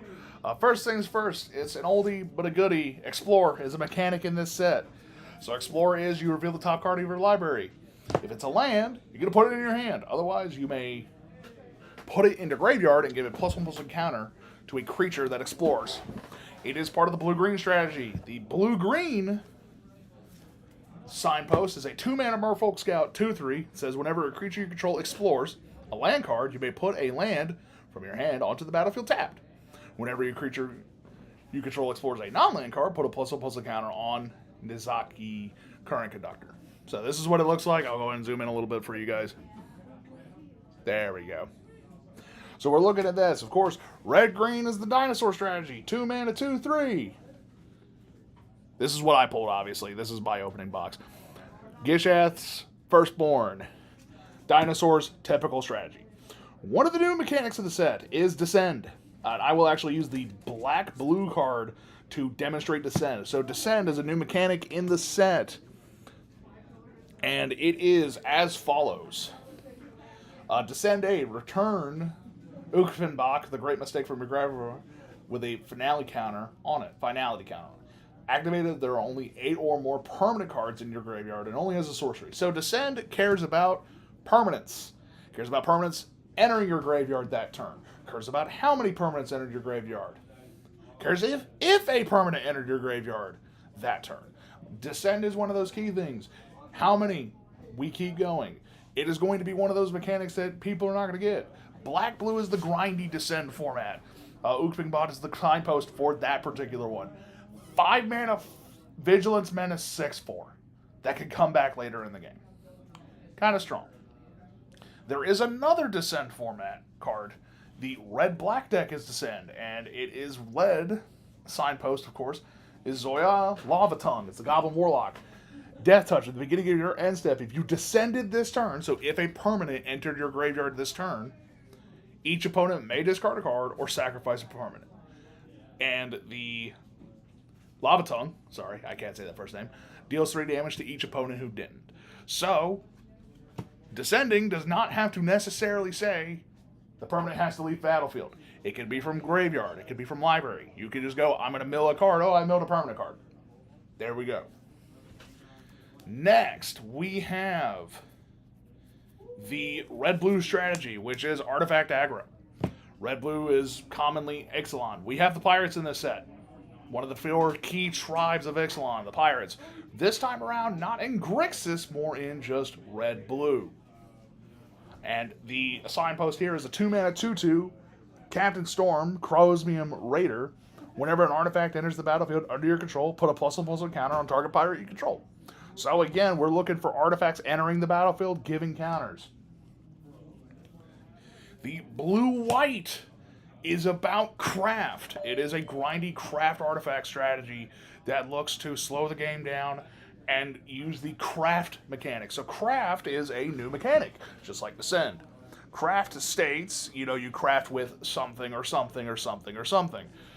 One of the big things with the signpost for blue-white is craft with artifact. 4 white, blue, and this is Master's Guide Mural. Whenever Master's Guide Mural enters the battlefield, create a 4/4 white and blue golem artifact creature.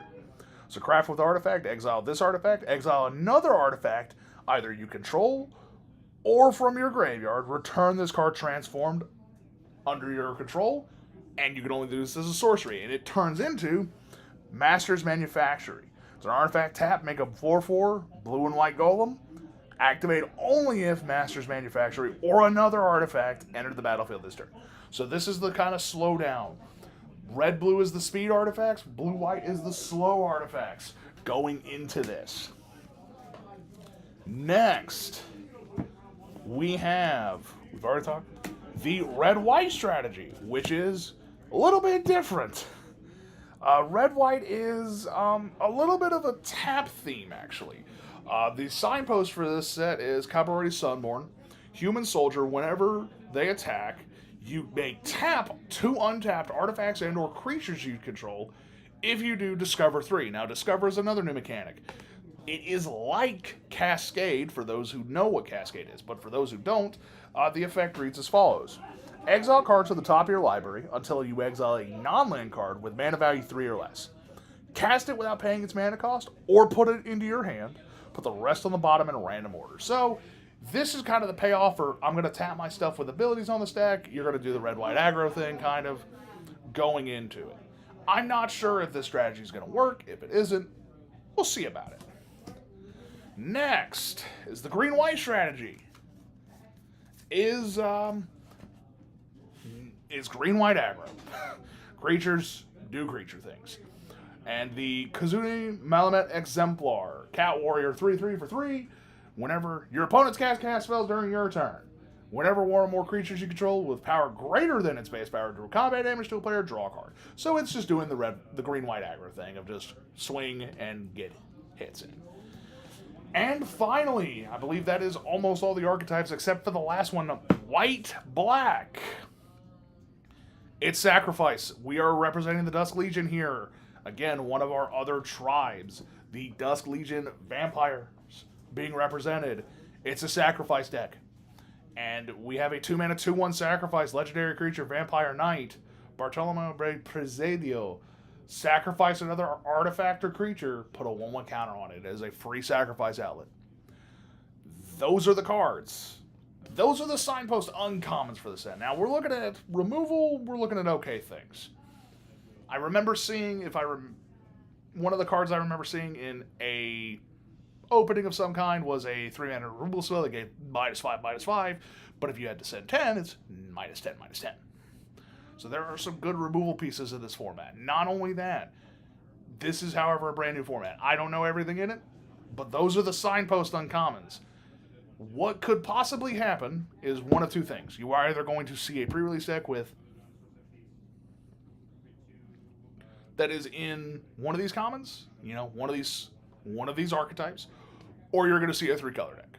If the fixing is good, there will be 3 colors. And if there is, I have an anticipation that it's going to either be Mardu aggro, Naya aggro, or Naya dinosaurs, or Jeskai aggro. So we have 3 different strategies I can see off the rip that kind of go well together. The Jeskai aggro deck, one of them wants to make artifacts, one of them wants to tap artifacts to come, and you get into there. Other than that, I'm going to go take a look and see if anybody's got his interesting pulls and report back. We will be back.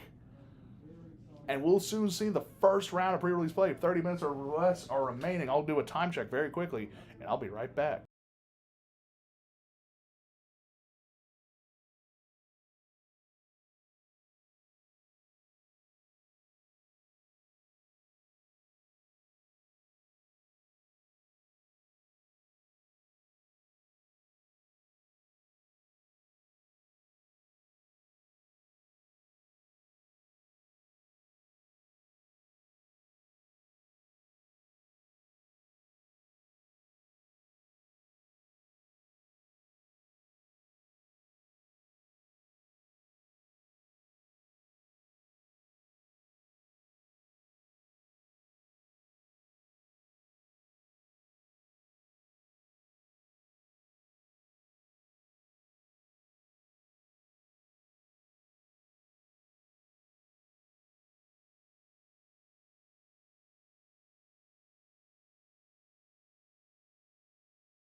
And we are back here at the Lost Caverns of Ixalan pre-release. We're actually going to go to camera 3 real quick, which showcases some of our players here for this pre-release. But we will see some of the deck strategies. We are looking at anything goes here. Some people could be coming up with deck strategies you wouldn't expect card combinations to work together. It also depends on the Mythics pulled. Rares and Mythics do decide a lot. And in this set, I haven't looked at the set too in depth. But I will say, sorry, I swallowed for a second. I will say that I would be afraid of a black-white strategy. I would be afraid of anything black-white, as black-white is generally very good removal format, especially if the black removal in the set is strong enough. And I kind of was talking about this earlier with somebody. The strategies you're going to go for is going to depend on the strength of the support colors removal. If black-white has the better removal package overall, if black has good removal and white has good removal in creatures, black-white will probably be the dominant deck in the format. However, if red has good creatures and removal and black is able to support that, red-black might be the best deck in the format. We don't know, but we do need to talk about the prize they're fighting for, the Dragon Lord Atarka. A promo Dragon Lord Atarka here. This is what everybody's fighting for in this pre-release. Everybody's also getting a pre-release for other things as well. I believe they're getting a choice of either Dramatic Reversal, Beast Whisper, I believe one other card. But everybody is fighting for this one Dragon Lord Atarka promo. As we're going to go back to table 3 very, very quickly. Seeing some people go ahead and coming up with strategies right now. Looks like they're getting sleeved up and ready to go.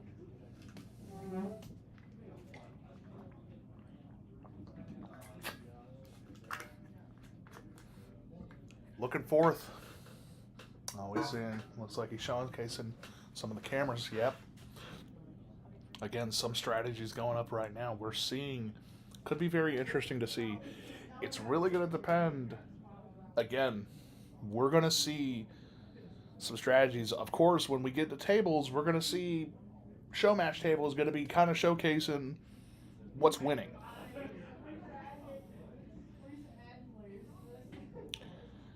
I did take a good look around. There are some good pulls that did happen. Some mythics and rares that were pulled together, and they might cause a shift, but it's really going to depend. Again, some players are very quiet about pre-release. Whatever they pull, they're going to pull quietly, and they're not going to tell anybody about.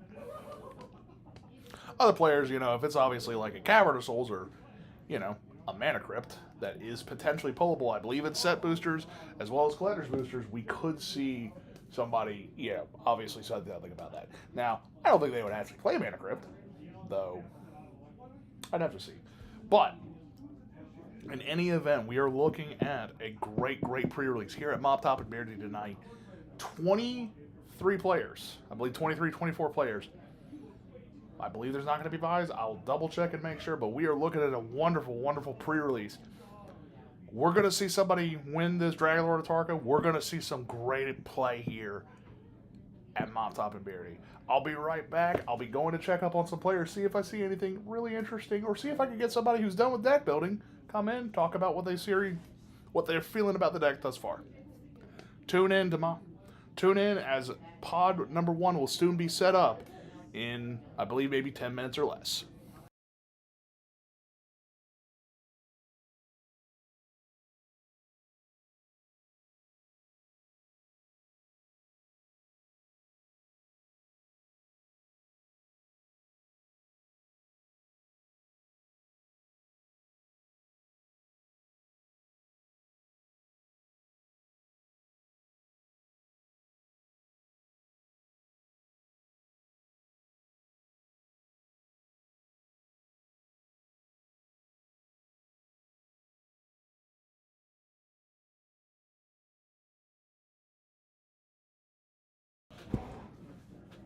Welcome back, and we do actually have one of our players already done pre-release building.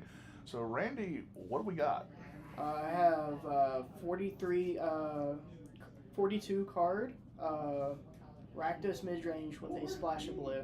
That Okay, is not so you are going for Grix. So this is okay. So I did say there was going to be some potential people splashing. So what did you splash for? My pre-release promo was the new Sahili Rai. Ah. So. And it does kind of fit with and let me double check and make sure, it does actually fit really well with the Descend strategy that Black Red has because it wants a permanent to hit the graveyard. It does, and it kind of just solidified after the first 2 rares I pulled out of my pack. And what were your rares? This Bat God thing that I have no idea. So we have at Sockle the Deepest Betrayal, the mythic rare Bat God that transforms into a land. There's a whole cycle of these for each color. Flying lifelink 4/4. Whenever it attacks, each opponent discards a card. For each opponent who can't, you draw. For each opponent that discards a land, make a 1/1 bat with flying. And of course, it transforms into a land that, when transformed, is Temple of the Dead. Activate if a player, you basically tap it for mana, and you can transform it back if a player only has 1 or fewer cards in hand. It only has a sorcery. So, 2 mythics that really drive your building. What else you got? I got the 6 mana dinosaur that has the channel ability to bolt something and also has an ETB to discover 5, and that combined you can discover into that. Yes, this is that Trumpeting Carnosaur is the one he's talking about. ETB Discover 5, as we talked about earlier, discover one of the low-key powerful cards of the set. You're going to be able to free cast a spell based on that mana value. So discover 5 or less, or put it into your hand if you really don't want it in play immediately, like a removal spell. What's the removal looking like in this set? The removal hasn't been. I didn't pull too much removal. I would love to have more dead weights. I got very lucky that one of my rare slots was a board wipe. Okay, so you did actually pull a board wipe in this Yeah. set. So there is one in this set. Which is it a black? It is a black-based board wipe. It gets -X, and I think it has something to do with the Descend mechanic. Okay, so it does deal with Descend. So we do have another. So the rare he pulled is Terror Tide. Fathomless Descend. All creatures get -X, where X is the number of permanents in your graveyard. So, again, going into that permanent-based strategies. How was the commons and uncommons for this strategy? Were you able to get some of the good signposts? I was able to get a couple of them. Buried Treasure was a good blue card to the deck as a way to get triggered the skinned. I have a couple of good ETB triggers, and I got the legendary Rakdos. So you did get the signpost uncommon, so you could theoretically slot that in a matchup just in case if you need to swap out the blue for a pure black-red strategy. So it's looking good. I mean, you've got really, really solid rares. I got good late game cards between these two. Yeah, and the Sahili that's going to obviously. Well, I have the demon that also ETB Living Deaths as well. Oh wow! So we have the Living Death ETB. Wow! If you cast it, sacrifice all other creatures that each player returns all creatures from the graveyard. Should be a very nasty late game deck. This is a very late game strategy, kind of counterintuitive to what the Black-Red Descend strategy is going in. But again, you're in Grixis, which is going to kind of be a more control-y format. So why? So you were pushed really into the third color because of the Sahili.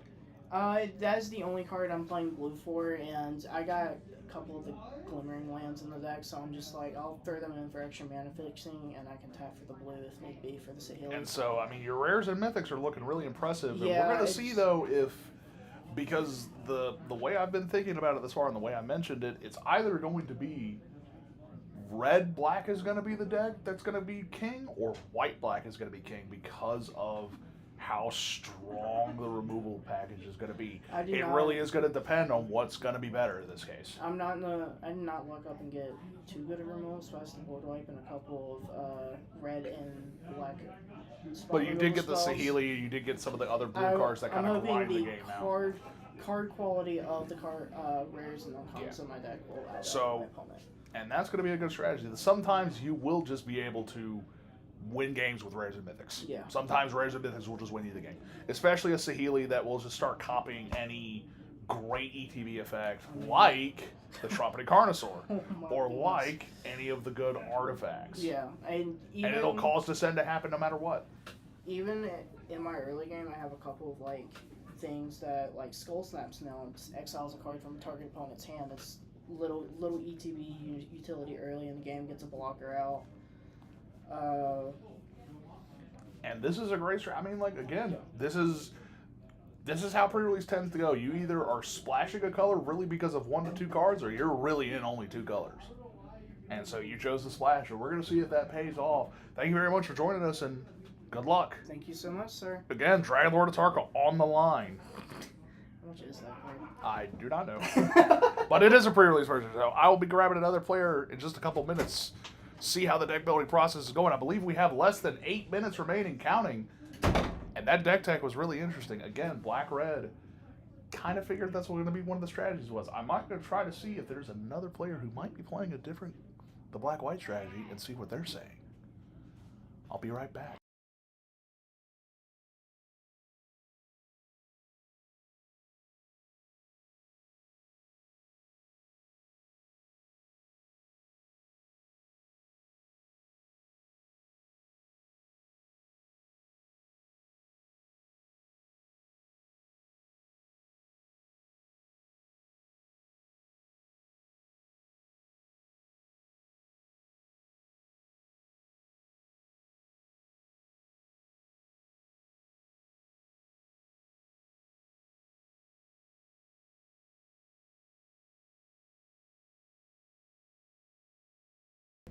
So here we have Joel, store employee as well as someone in the tournament. He's actually not in the tournament, or he's just in the tournament today. He's not even employed. He's not even working right now. I'm not working. I play this game for fun sometimes. What are we playing? What do we got? Okay, so right now I'm on a Boros artifact plan. It's a pretty aggro deck. So you did one of the big strategies in Boros is Boros artifacts. Did you pull any of the signpost uncommons? The big one. I did not. So you did not pull the legendary creature, which is going to be very interesting to see. It's going to be very difficult, but I got like these gnomes that whenever they become tapped, they scry one. Got 3 of those. Some pretty good removal here on the, so you did get. Oh wow! Yeah, so you did get some. Yeah, 2 spring-loaded saw So blades. spring-loaded saw blades is a flash artifact that says deal 5 damage to target tapped creature and opponent controls. Craft with artifact. We talked about this earlier with the blue-white strategy. Yeah. The red-white strategy can use this very effectively, as it's going to get those artifacts exiled. Back half is tap 2 artifact you control. It's a vehicle 5/5 crew 1. Yeah. Which is really impressive because it's going to get those taps online. Yeah. And you can just simply tap 2 untapped artifacts to just make this become a vehicle no matter what. Exactly. It's very good. So Also, we've got some solid removal. So how's the removal looking overall besides the spring blades? Besides the spring blades, we aren't looking too hard on removal, right? Because like the rest of the deck is basically just worrying about getting to the late game. So what were your rares and mythics? The rares that I got were I hit the mother load, and then I pulled the pre-release of the Thunder Hulk. So hit the mother load, discover 10. If the discovered mana value is less than 10, you make another tap treasure tokens equal to the difference. So 7 mana spell, but big payoff, and of course 3-fold Thunder Hulk enters with 3/1 counters on it. Enters or attacks, create a number of 1/1 gnomes equal to its power, and you can sacrifice artifacts, so put a 1/1 counter. So this is kind of a big payoff, big mana payoff, but it's mostly an aggro strategy. Are you worried about petering out potentially? I'm worried. Yeah, I am worried about petering out eventually. So I do think that I will end up removing some of these attendant substripes for some dinosaurs. I just need to grab some sleeves. Yeah, of course. Where's the sleeves at? Reason I might actually have you come in next because I know you're in the pre-release. Yeah. We're just going over some decks right now. We just talked about one of the big ones was red white.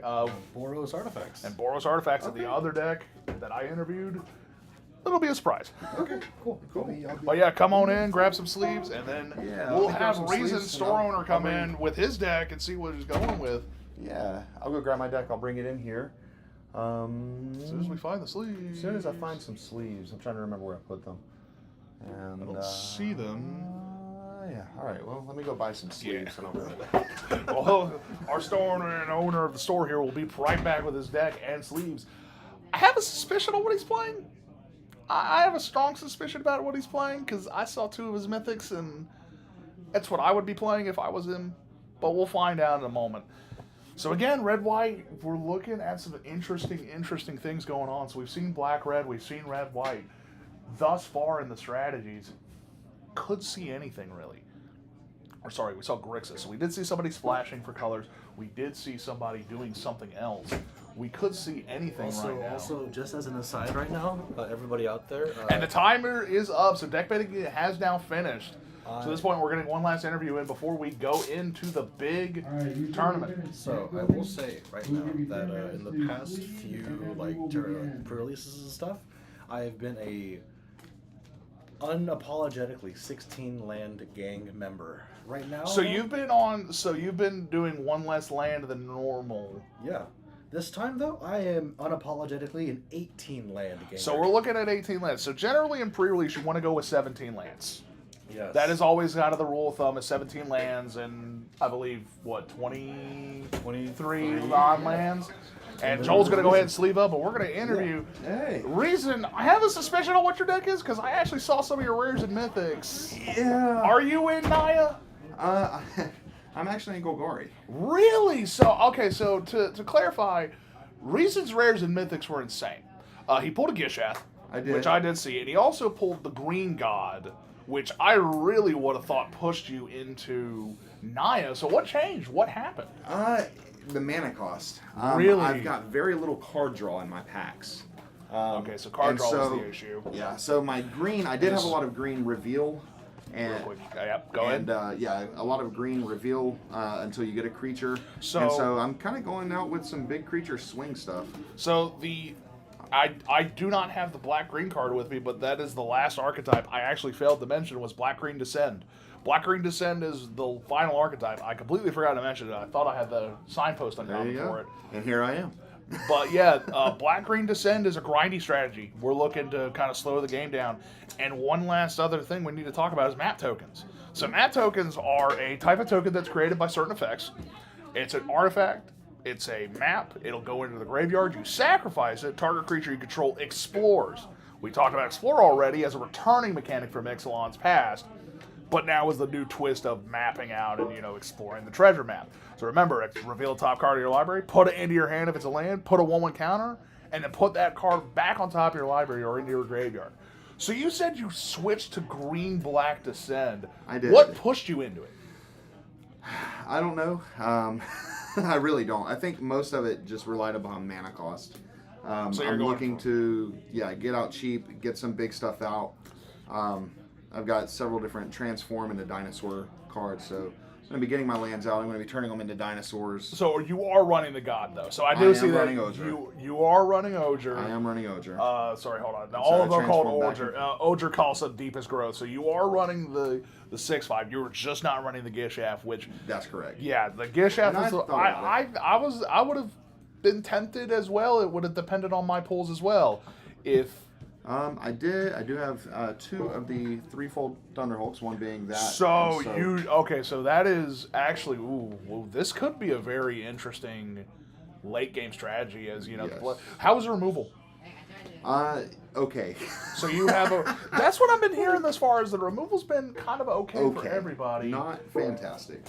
As we're looking into this, the removal's been kind of okay from the 3 players I've heard. I have okay removal. I have okay removal. I have okay removal. Well, good. That sounds like I'm on par with everybody. So else. again, and, we're looking at the more and more. But yes, 2 Thunderfold, 3-fold Thunderhulks.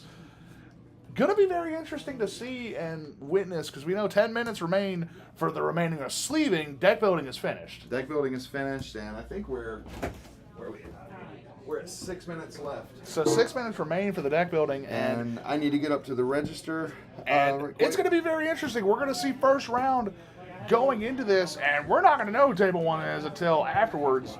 How is the fixing in this set? One thing I do want to ask, is there any good fixing, or has it kind of been okay? I've got 1. Okay, so we're looking at some not great fixing. And some treasure tokens. So you do have treasures, so you are able to make treasures. All right, guys. Yep, go ahead. So, 3 strategies, all of them involving a form of red or black. 2 strategies involving black, to be fair, and that could be the big decider.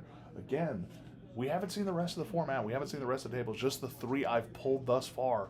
I might pull some people from the buy rounds, depending on who they are, and we could see them play.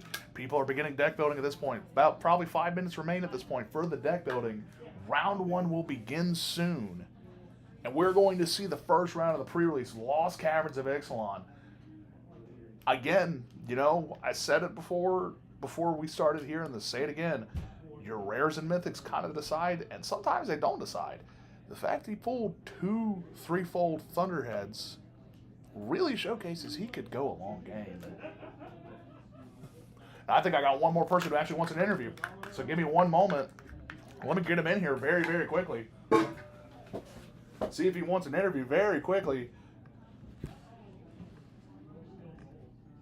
Hold on. Go on.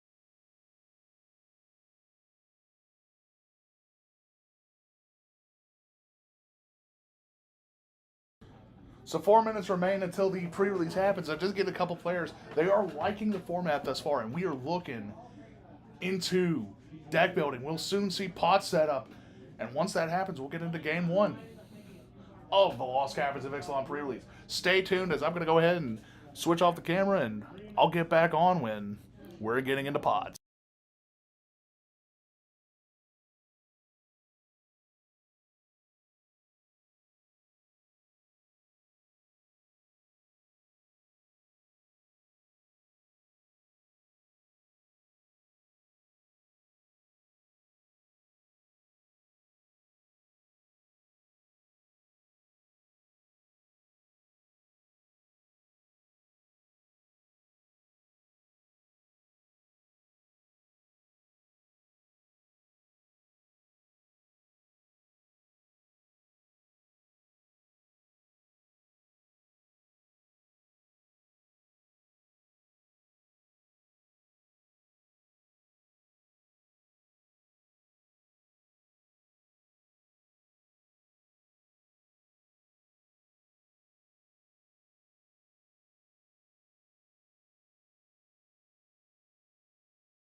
pods are about to be announced in this pre-release, and we're going to go ahead.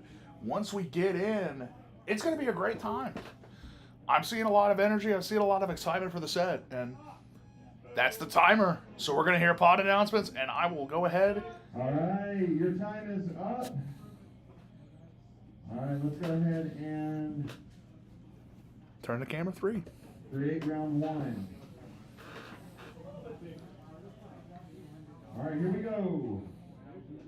Table number 1 on the live stream camera. One of you, please make sure that you have a live counter, a digital live counter displayed for the camera. This will be Kevin Greisen versus Bravo.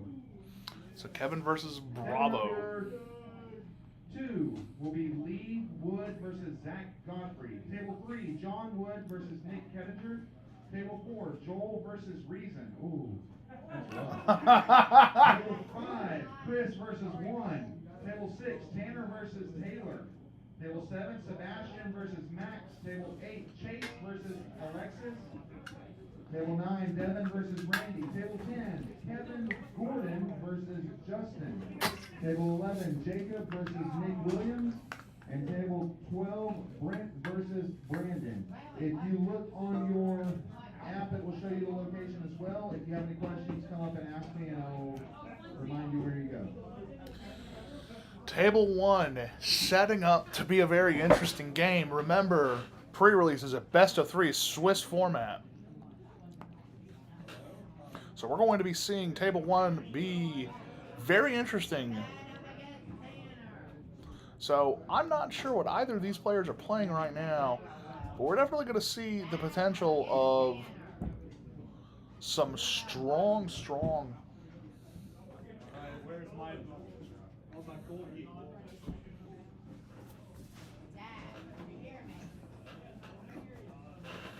So we're looking at some strong pre-release.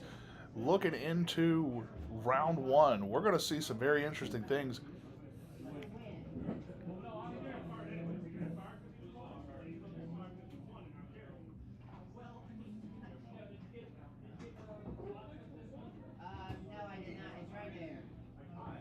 You will have 45 minutes. This is best 2 out of 3.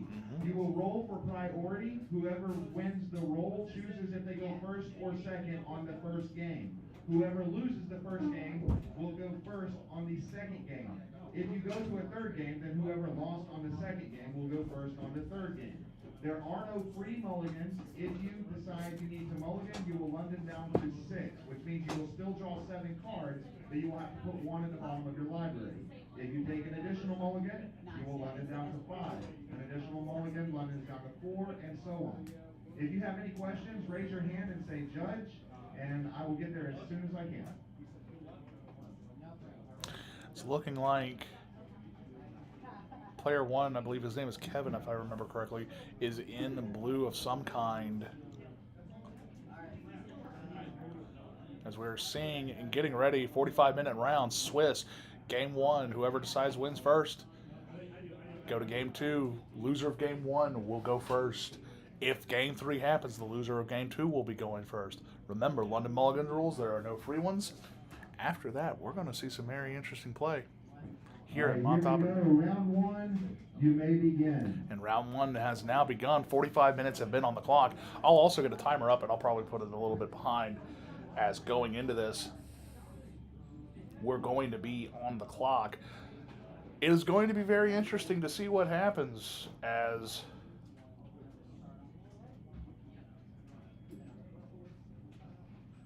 .45 minutes for me are on the clock, and as well as turns are going to be a potential factor depending on if games go to time. Remember, turns is whoever's turn it is will be starting on turn 1, then it'll go to 2, then it'll go to 3. Will be turn 0, then it'll be the next turn will be turn 1, turn 2, turn 3, turn 4, turn 5. It's like a little pendulum. Looks like I see blue-red on one side of the strategy, which is, again, one of the archetypes that's good, blue-red aggro. And I think I see white-blue. I see white cards. I see red cards, so we're looking at red-white here. So I think some people went with the normal idea that red-white is king and aggro, but I don't know if that's necessarily true this time around. We might be seeing a different level of aggro. The black-red strategy is aggressive. The white-black strategy is looking to be a grindy sacrifice, aggressive format. And of course, you know, the red-blue strategy is really aggressive, especially if you get that signpost uncommon. 2-mana 2/2. Give a pirate +1/+1 counter whenever an artifact enters. So that could be any artifact, treasures, map tokens. Looks like we're going down to a London, and it looks like both players are set for the game as they are beginning turn 1. Mountain go. Could be a just. So we have a plains pass. So again, red one side, white the other. I cannot tell. Looks like it's going to be red, white. Potentially a third color in there. Looks like 2 mono red stress thus far. Again, I don't know every card of the set, but we're going to definitely see some play coming into this. So it's like an artifact's coming down into play. I believe it is a wall of some kind.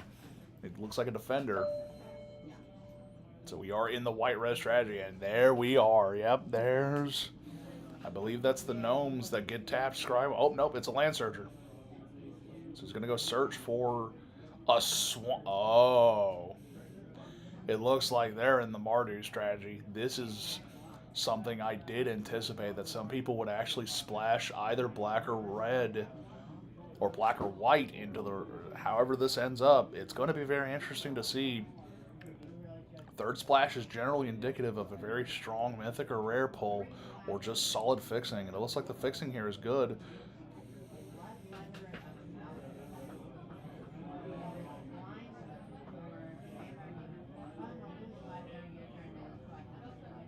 Another artifact coming into play.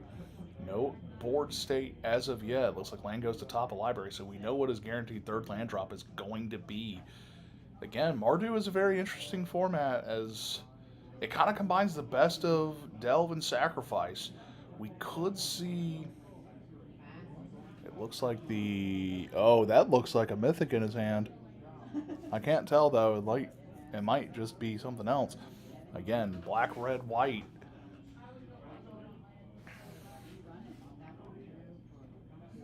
That's what I think it is. If that's the calendar, that's going to be very dangerous. Blocks with the wall. Up, looks like it's a sacrifice, and he's using it for 1 mana, so he is in the blue strategy. -2, -0.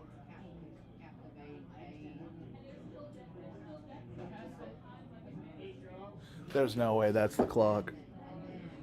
Nope, that is simply a scry. It looks like it is scry engine. Looks like it was a 2-1. The flash in is a very solid play. Yeah, and blue-red has some nice tricks. It's a bottle. It's a gnomes that gives a creature flash. -2, -0 until end of turn. So it's a very good trick as well as a blocker.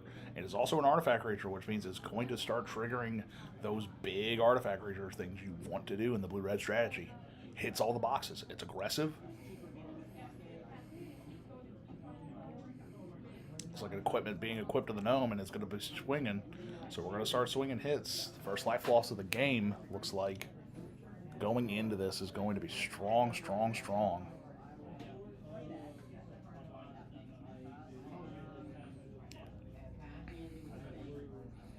He's playing 3. It looks like he's dropping on with supposedly how strong these color combinations are.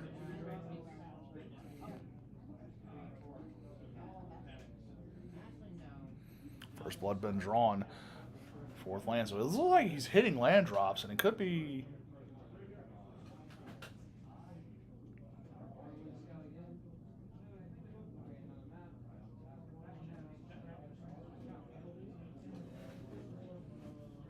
So he loses life, draws a card. Plays another 1-drop here.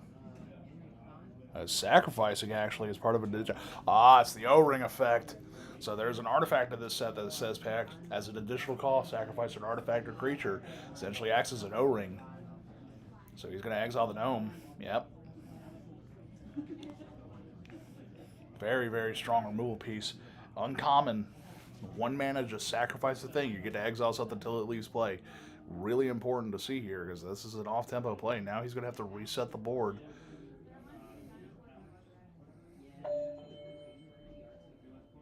It looks like a potential... Actually, that could be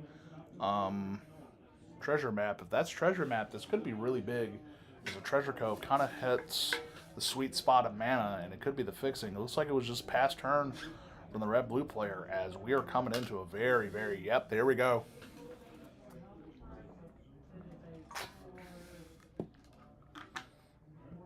Scrying again. Flipping over now at this point.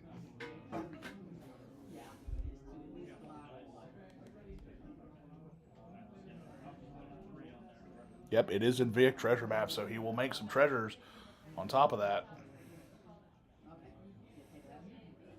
3 treasures coming into play. So we got fixing for days. He's really ahead right now, and that is another black creature. Looks like a...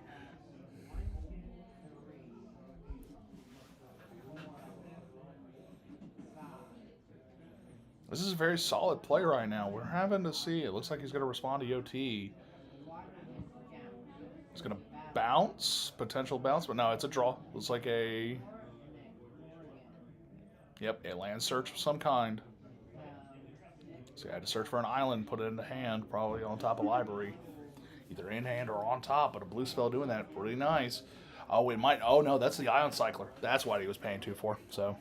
So, island cycling, there is some cyclers in this set to kind of help with fixing. Found his 3rd island. It looks like he's got a multicolor card that he wants to play. I can't exactly tell what it is yet.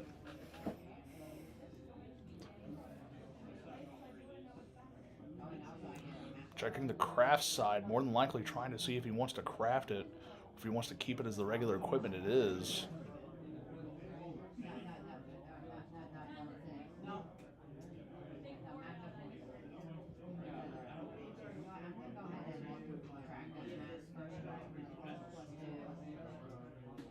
Really contemplating that blue-red card.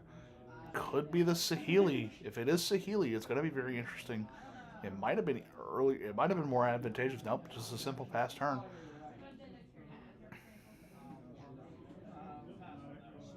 So again, Treasure Cove able to kind of really get into a game on its own.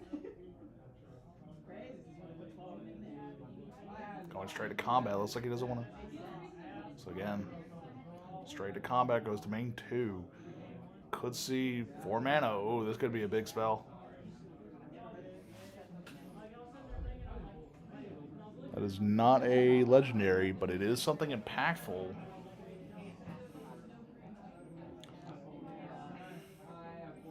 The red-blue player really looking for something to kind of do here at this point. So he's tapping 3. Tapping 4, actually. It's like he's top decked at least something to help block. But I don't know just quite yet. I think that the craft might be necessary here if he can. It's like he's going to equip the artifact probably. Yeah, he's equipping one of the equipments. Yep.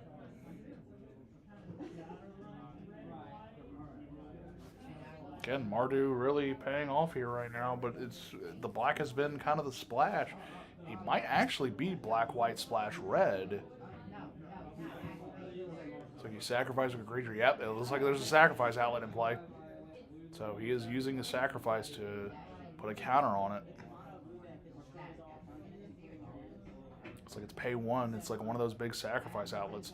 And that's kind of important to see is... Still in the end step. Looks like, yep.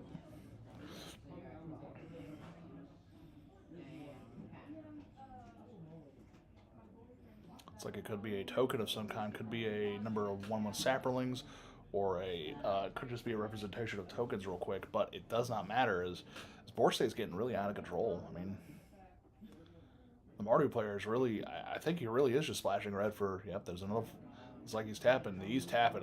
Oh, this could be a big spell. And it is. This is looking like a big spell. Looks like he's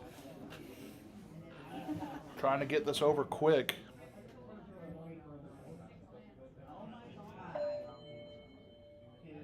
Wow. So let's see. Wow, did he pull a Quintorius? That's why he's in white. There we go. That explains a lot. Quintorius conned the big reason why he would be in white.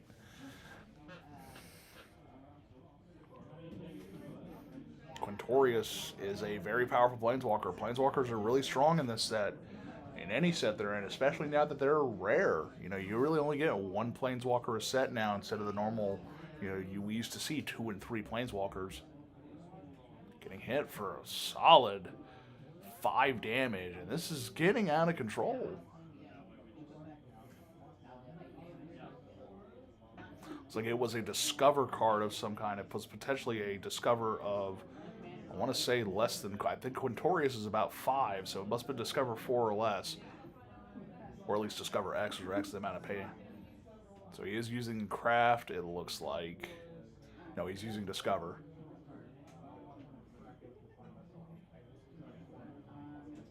So he is discovering, and he's going to... So he's considering putting it into his hand. Nope, he is putting it in play.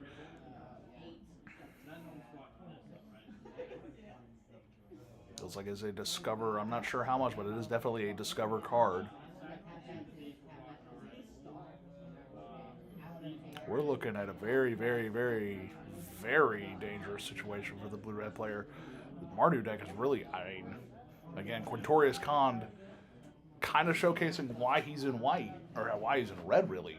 If you're really only playing the black-white strategy, and you're really just playing it for that red splash is for the Quintorius, I would be impressed. It's a good card.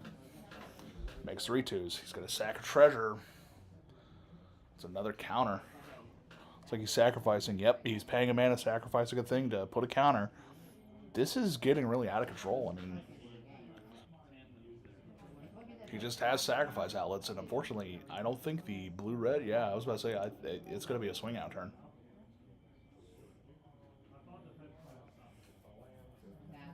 Yep, he is deciding he's going to sacrifice. Yeah, he just might be swinging.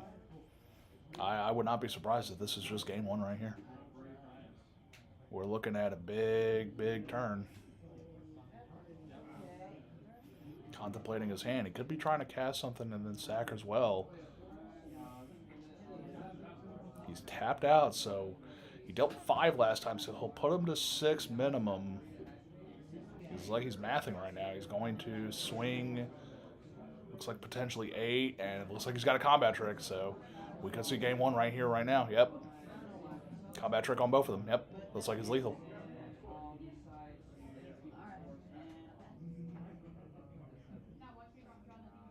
Yeah, it's lethal. Going to game 2, and looks like... So we have red, blue, and Mardu. So we're looking at a really, really... This really could just be black, white, splash, red because of the Quintorius. And if that's the case, this is a strong deck. I mean, it's got the removal, it's got the value, it's got the sacrifice. Once you get the engines going, if you don't have removal, you will lose. And this is always king in format. Removal is the king of pre-release. If you have a solid enough removal package, you can just win a pre-release. Solid removal will always get you there, and a 1-mana removal spell that just says exile any creature until this leaves play is just strong. Heading into game 2, I think I don't think it was bad. No, there wasn't really any misplays. It's just maybe the blue-red artifact deck isn't good enough against a removal king. So we have removal versus, you know, again, the Quintorius, we saw the Quintorius. We know this is available to him. So we're starting, if I was in the blue-red player's position, I'd be looking at maybe sideboarding. Because you can sideboard during pre-release. However, I would be seriously considering trying to find a more aggressive start. And it looks like he's already keeping his hand. They're both good with a go. Turn one play already. Looks like an equipment of some kind. Same deal. Turn one land. Looks like it's going to be land go. Yep, it is land go. It looks like the black. Turn two blue again. It's like two islands versus a swamp.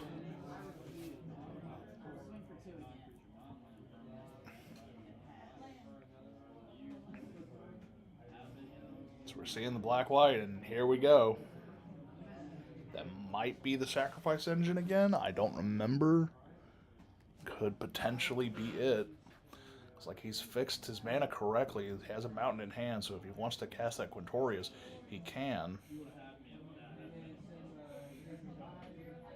Oh, it's an exile. Okay. Third island for the blue-red player, and we're looking at this at a very... Again, this is about the same pace it was last time. Another equipment. The equipments are really nice, but if you don't have a creature to back it up with, it's not gonna do much. And I think that's the big issue is that, yep, he's just getting in for damage. I mean, it's a 1/1 and exiles a card from a graveyard, so we're looking, or exiles a card from hand, sorry. So we're looking at a very solid hand removal. Second swamp, he's saving the mountain. He doesn't want him to realize, hey, I've got my third mana. And there it is. I'm going to go find one land, put it on top of my library. Yep, he's going for second planes. So it's like, yep, it is a black-white strategy with a red splash. And it looks like he's casting a Surveil or some kind of card that allows him to put cards on top of his library. Ah, it's a crack of the artifact. Okay, so the artifact is crackable. Got it. Looking really... There's his red source. He's at 4 mana right now. We're going to see what he can do. Plays another equipment. I think you really need to have the aggressive strategy with the blue-red artifacts deck. You can't really play this equipment. You got to be able to have creatures with it. And if you don't, you will lose. And that's kind of the situation going on here is that sure, he's got these equipments, he's got these abilities to do things, it's just that, oh, wait, we might be seeing interaction right now. It's like he's flashing in the bottle. Okay, so this could be the same play that happened last time, where he flashed in the gnome. Is he gonna main 2 a sacrifice? It looks like Combat Trick again response, and yeah, that's... He's going to sacrifice, draw cards. Yeah, that's really good. That is really strong. It's like he's made a map token at this point. So now we're looking at a really solid position right now. And that's the gnome that says whenever it becomes tapped, scry 1. We're looking at a very, very solid lead for the Mardu player. For Mardu sacrifice. This could be, this is a really, really tough position for the blue-red player. He's not got a lot of resources in hand, and he's going into this thinking, maybe I got a chance. I don't know.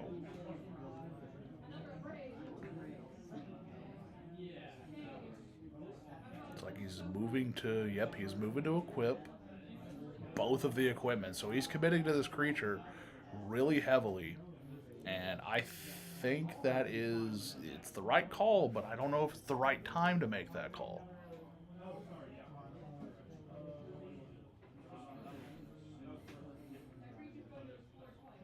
Looking at this hand, he's got 1 card left in hand, and this is kind of the deciding factor. Yeah, he's going to go ahead and try to remove the other board state, but I don't know if that's really, his removal resolves, swings in, and we're going to see if he's able to kind of race. So at this point, it's a...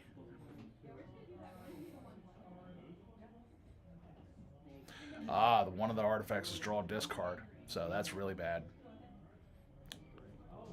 I think I just saw Sawblade traps. Yeah, that looks like the trap.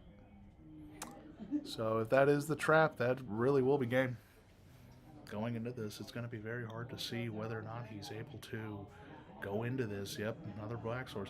It looks like he's going to keep the red open for himself. He's not going to let him know, hey, I've got red sources available. I believe that is the sacrifice. Nope, that is lose life, draw card. So he's going to lose life, draw a card. He's drawn another land. It looks like he's getting a little bit more flooded this time around, but he's in an okay position. He's got the map to be able to explore. Sacrifice, and yep, that's the removal spell. That is the removal spell. Dies, draws a card. Yeah, this is backbreaking. Yep, exiled underneath.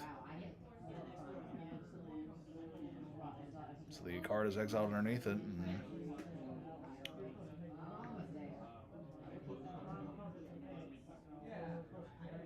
yeah, he's exiled underneath, and yeah, this is backbreaking. I would probably concede at this point. This is a very rough game. Unfortunately, the artifact aggro didn't really get what it needed to do. It didn't have the fast enough start, and Mardu control really kind of gets there. And maybe that is the secret. That is one strategy I did kind of think about in my head, but I didn't want to say it out loud. As it's hard to see if you're going to be able to Mardu, and here we go, big spell, but is it going to be enough? We've got an artifact. It's like it's got a -1/-1 counter or -1/-0 counter. Moves to equip, but simply has to pass a turn. So we're going to see if he has another piece of removal. Stun counter. Got it. So it's a stun counter. Looks like. So stun counters, for those who don't know, stun counters, if you put a stun counter on it, if it would untap, instead you remove the counter and go from there.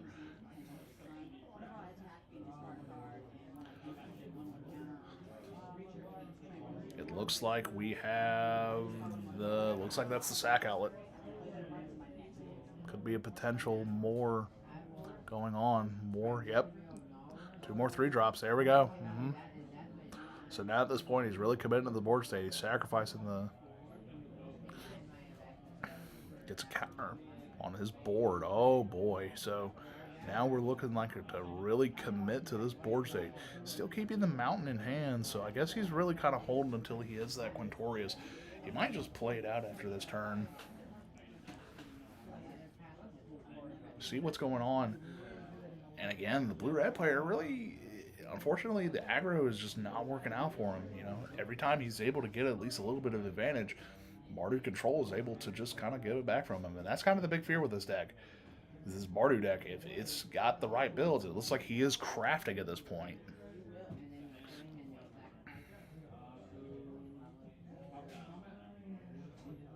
Oh, he's discovering, sorry.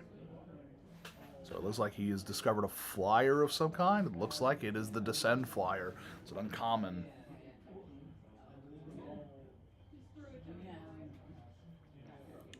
Is that going to be enough, though? It is crucial to see that 2 lands, 1 card in hand. Looks like it's a duplicate of the same. So he might want to pop the map this turn to explore, see if he can get a card on top, at least in his upkeep. Or at least, if not in his upkeep, then another turn, we can see another potential view. 14 to 17. Life totals aren't really in the most important position right now.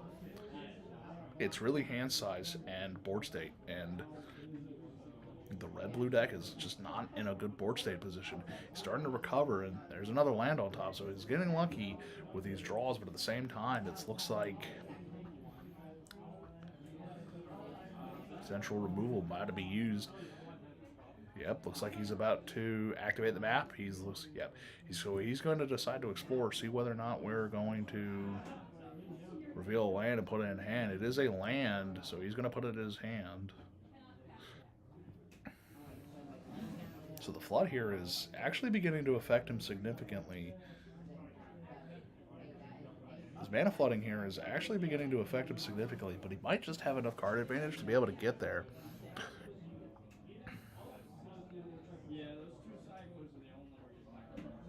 And that's pacify. That's a petrify.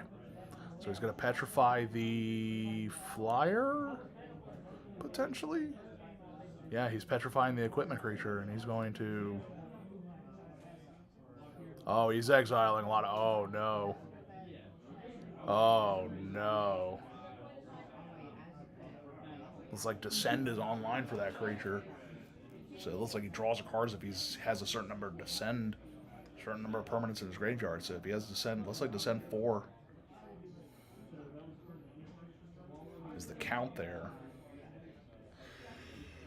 Petrify is a good solid. Maybe I would have done the flyer instead, but the equipment creature, because the equipment can move.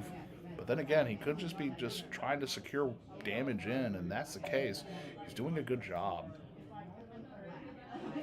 Red drawing another card. Looks like he did draw another spell. So looks like this time around he's got a lot of blue but no red, and that is another big spell. Looks like we're going to be discovering, or that is 1, 2, 3, 4, 5. Looks like a 6-drop. Doesn't really do much, though. It could just be a good spell. I didn't exactly see the card. I haven't studied much up on these things, but again, as we're looking at this, the blue-red deck's not really looking good. It's not a good position for them right now, though the Petrify being used on a equipped creature is nice. It's like he did top deck a spell of some kind. Cave, it looks like. Yeah, he did top deck some kind of land. Yep, he's just going to go to combat. Draws a card, loses life. Oh my, is that a land? Flood is beginning to start affecting him. It's like the flood, he's getting really flooded, but I don't know if this matters. Yep, he's going to take 3, loses the other blocker. He did successfully descend this turn, so if he does have a card that activates descend, but it looks like he's just straight flooded at this point. Yeah, he's just going to pass. It's nothing but lands in his hand, and unfortunately, we're looking at kind of the problem is that sometimes you just run out of gas, and the other deck will just be able to come back. I'm going to do a quick time check real quick for everybody, as we have approximately 16 minutes remaining in the round, potentially less, as I did start the timer a little bit later.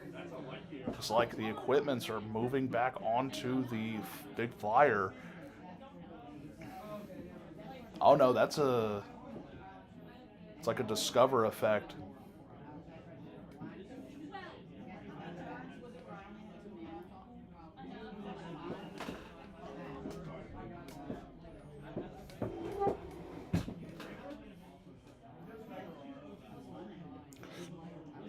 Showcase at table 1 is looking very nice.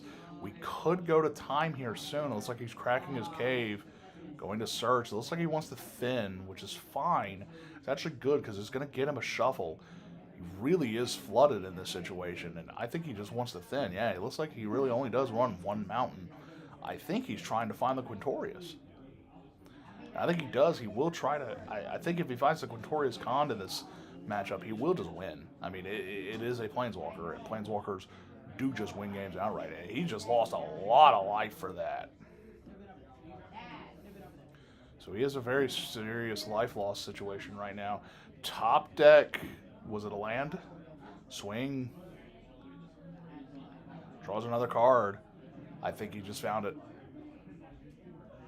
I think he found it. He found Quintorius. I think he's reading it now. So at this point, yeah, play Mountain, play Quintorius.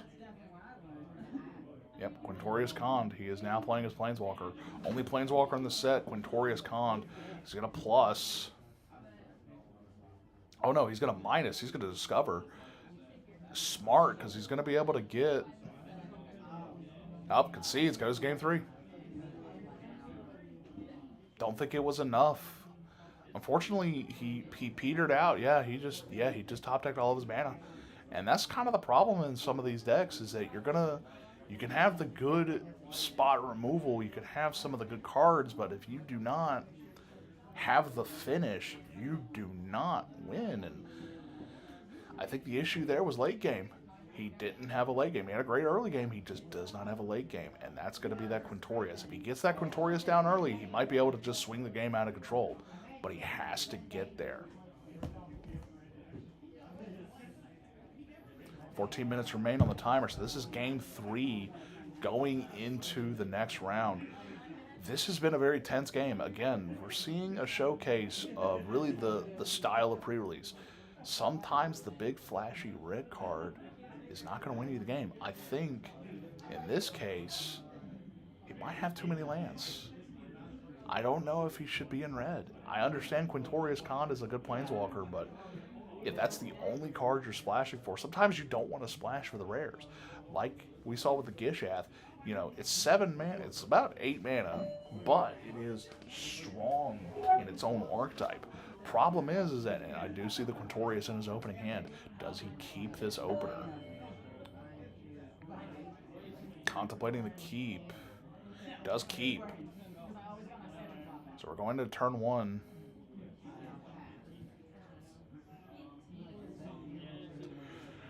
Quintorius being in the opener with the ability to potentially fetch a land is strong. So we're looking into this, and yep, it's looking like, oh wait, no, that might be the 2-drop sacrifice outlet. That could be the rare. Hold on. That's the rare. That's the one that explores. It's the ward rare. So removal is going to be very hard for that card. This could be the big swing. That was one of the cards that could potentially have won him the last game. Having a board stay, yep, he's just going to play another equipment. Mill card. Looks like he's attempting to discover. No, mill 1, draw 1. Okay.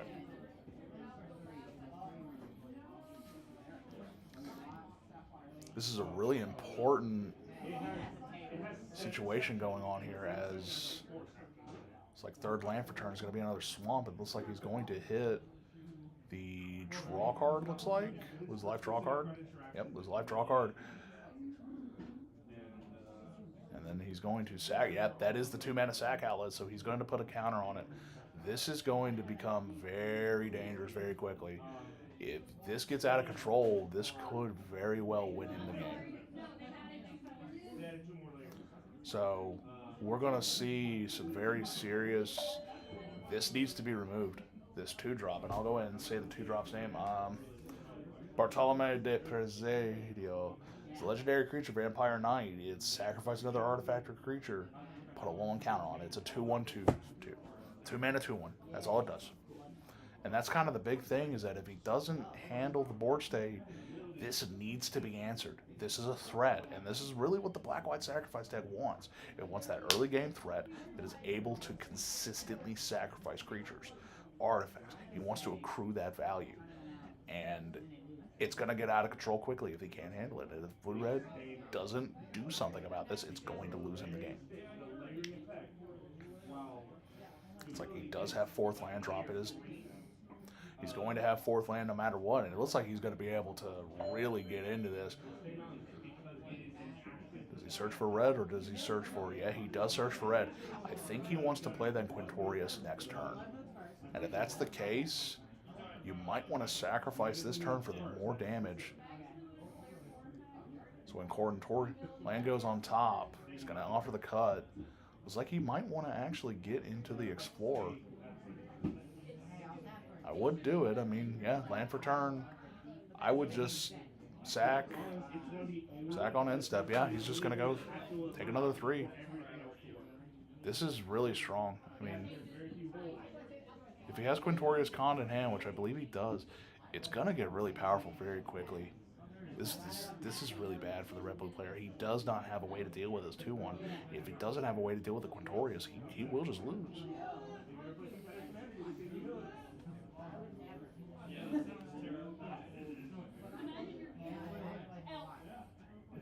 So it looks like it's like an island cycling is going to happen here. I don't know if this is the time. I would genuinely believe it's not a good idea to island cycle here. I think he would actually have preferred to use that for an actual spell. He doesn't have any blockers, and this is going to get out of control quickly. The sacrifice on the legendary vampire is an instant speed ability. He can do this on end step, and then he can just simply activate. Yeah, he's just going to pass turn. He's going to draw, and I think he's about to just slam, windmill slam. Yep, he's just going to windmill slam Mountain, Quintorius Khan. Oh no, it's the vampire. It's like the Discover. It's like he's going to discover. He's contemplating how much he wants to do it for. Sacrifices. So it's like when it dies, it discovers X. Another sacrifice. Yeah, he's going to draw more cards. Puts it on bottom, draws another 2. Makes a map token. He's probably going to sacrifice the map. Make another counter. Nope, he's just going to simply swing. Goes to 10. I would push damage here. You don't really need the draw. You just need the damage at this point. And we're looking at some serious value here. Checking time very quickly as 8 minutes remain for the round, maybe less depending. 8 minutes do remain for the round, and it's going to be potentially less. We're walking into the situation going, another island cycle. I don't know. This is not the game.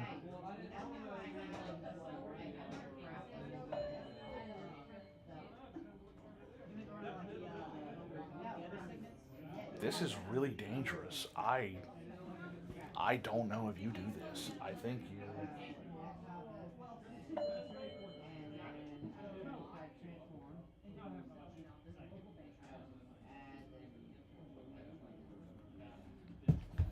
has gone to a keep of the full grip, and I don't know. This really is just the power of... Yeah, here we go. It's just going to be a player. Yeah, play art, play dude, swing. Again, we are going into turns at this point. He's going to kill it, yeah. Going to make it even bigger. Makes tokens, makes them even... Yeah, he just has lethal. It's just a big swing, yeah. He's just going to get more and more counters on it. Doesn't matter. He's just going to sack them both. Does he have it? It's a sack, yeah, pulls it up to 6. He's at 8 counters. Does he have 2 more creatures he can play? He has 2 1-drops here. Or 2-drop and a 1-drop. He could just win. If that's the case, I would just swing right now.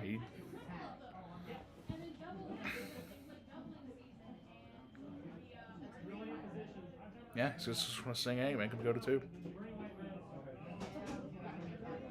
Yeah, he's at 2, and unfortunately, this 2-drop really does take over the game if you don't have removal. This is why removal is king.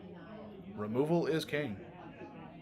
He did have a 2-drop, so he could have put him to 1, but he wants to keep up a blocker just in case. The flood of blue is really not helping, and this really is over.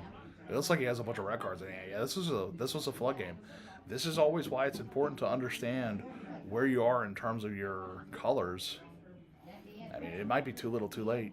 It looks like it's, the cursory blocker, but it's over. We're looking at this very well. Match 1 might just be over. Table 1 looks like Mardu Control will win, and I don't even want to say this is Mardu Control because there's only 1 mountain in the deck. It really is just black, white, splash, red. There we go, and I would simply just move to combat. Make him have it. Oh, he's going to just go ahead and draw more cards. He might just be trying to make sure he has another way to... It's ensuring to make sure he has a way to get through, and might be trying to find a removal. If that's the case, it looks like he may have just found it.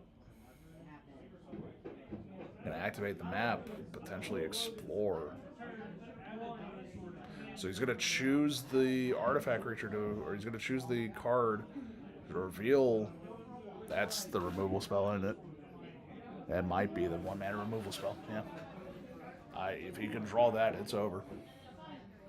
He can. Yeah, lethal.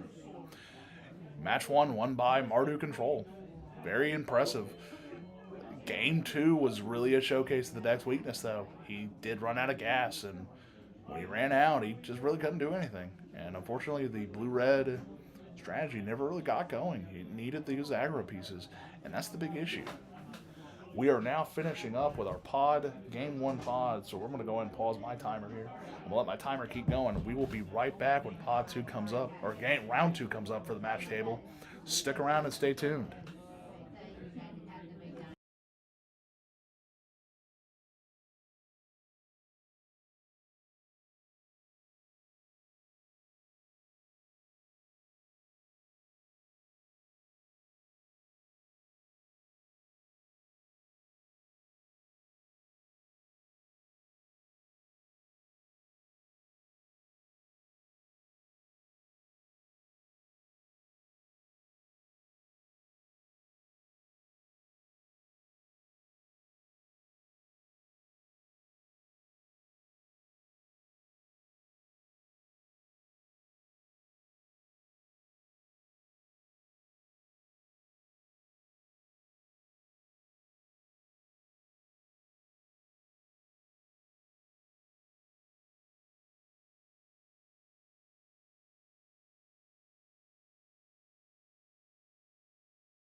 about to go ahead and go into rounds, so I will be actually outside doing that very quickly as that is happening. I'll be right back when round 2 begins.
Number 2, Randy versus 1.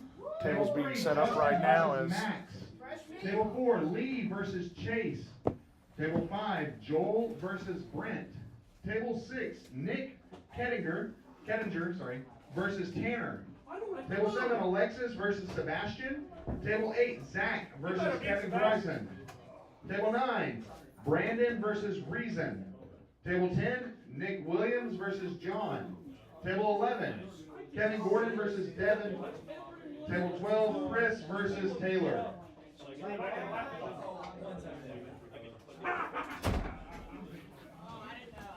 We are getting ready for round 2. We know what Bravo is playing. I believe Reason was also on if I remember correctly, he was on a strategy of. So we got Mardu, well, really black, white, splash, red versus, I believe, Jacob was. I don't remember. I remember him coming in earlier, but it's been a little bit of a day. So Jacob's on a strategy of some kind moving into this next game.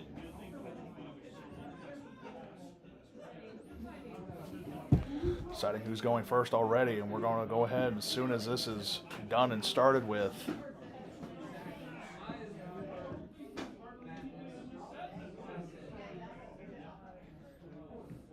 We will begin the tournament, round 2. Bravo doing well thus far with his Mardu deck, but we're going to see what happens with another equally potentially good deck at the table. So again, just from the first anticipation right now, blue-red is not looking like a good format card, and the other decks are looking solidly okay. All right, gentlemen, roll your dice for priority. You may begin now. Timer starts now for game 1. And if I remember correctly, yep, this is looking like blue-black. Jacob playing a blue-black strategy, which makes sense. I would not be surprised. This is going to go long. Blue-black is a notoriously good format. This is a descend format, so we're looking at permanents entering graveyard. The blue-black strategy generally wants to have the permanents go into graveyard. And I actually am going to have myself up for this one a little bit. Coming into this game, we have, yep, that's Treasure Cove. That's Treasure Map. Treasure Map, a good 2-drop. Allowing for fixing, allowing for anything. Scry being able to get through the deck. He can get there. And it is the blue-black strategy. So we're going to see a bit of a varied game plan here as both are trying to get to potentially game-winning win cons. But at the same time, we're looking at some serious gameplay advantage here. Activating the treasure map. It's going to scry 1. Draw his card. Looks like the hand is a little bit flooded right now with lands, but that's fine. He's able to kind of filter his draws with that treasure map for the next 2 turns. Playing only the swamp, he wants to make him think he's flooded right now.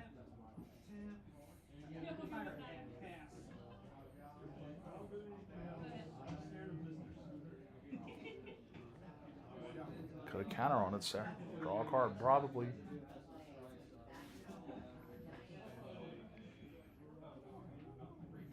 Scrying again, filtering his draws, making sure he's able to get to those pieces he really needs. Now playing 4th Black Source. Looks like it's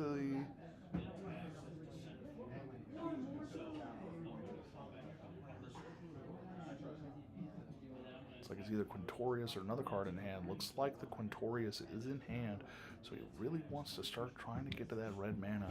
You can get there with the treasure map flip.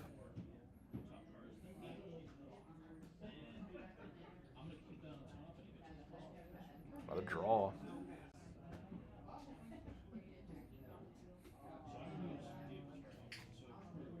Looks like he's going to go ahead and just do this on upkeep, flip it, make those treasures.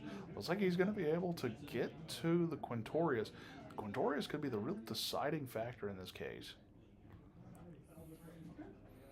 Getting it down early is going to be really good.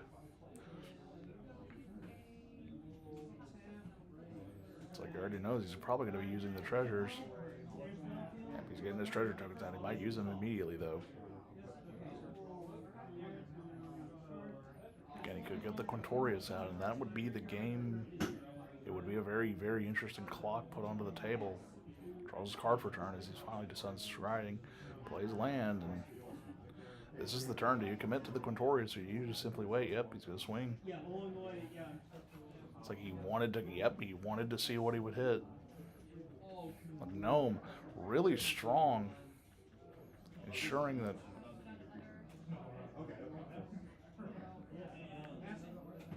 blockers are had. It looks like tokens are made from it. At this point, I would consider the Quintorius play as a Planeswalker is a big threat, and if he can't get rid of it instantly, yeah, he's looking at it. I think he would do it. Yeah, he's doing it. He's going to cast Quintorius Cond. Planeswalker will hit the stack, and Jacob is probably looking very terrified right now, as Planeswalkers are very, very extremely powerful in things like Sealed and Limited. Reel's top card, Discovers. He's going to cast it for free.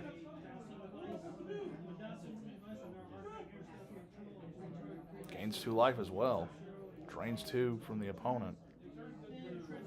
Yeah, this is a very, very serious swing turn. It's like he's going to resolve ETB. Does he want to sack? He could potentially cast another spell, draw some cards after. Or he could just simply pass. This is a very dominant position from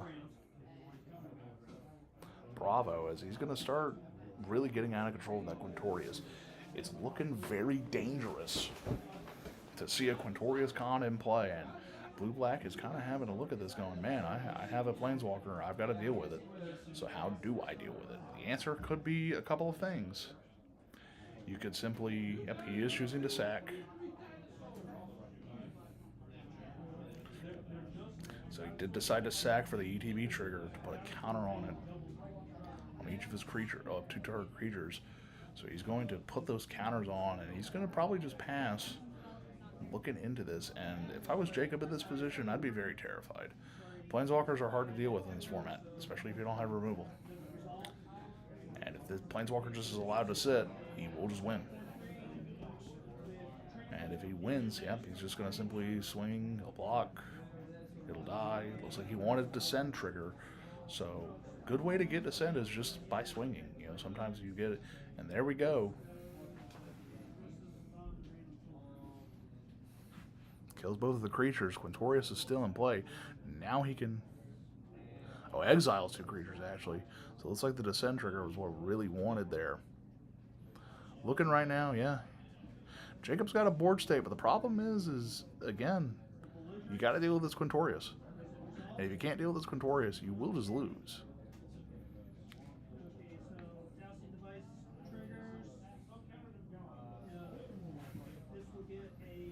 And here we go. Let's see how he handles. He's not really, again, grabbing a basic, so he doesn't really need the mountain. The Quintorius is in play. At this point, he doesn't have to search up a specific land. He's just looking for lands at this point to consistently hit land drops.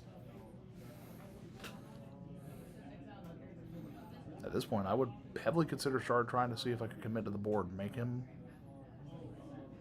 He's choosing to make her 3/2 Spirit. He's going to exile the non-creature, looks like. Let me actually double check and see Quintorius Con's abilities.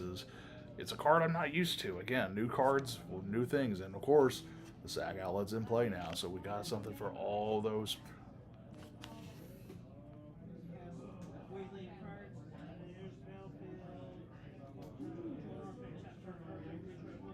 Quintorius Con, whenever you cast a spell from exile, deals 2 damage to each opponent, gain 2 life. Create a 3/2 white and red spirit, discover 4, and exile a number of target cards. Add red. For each card exile, pay them this turn. Starts with 4 loyalty. So he's making the 3/2. So discovering 4, then making the 3/2.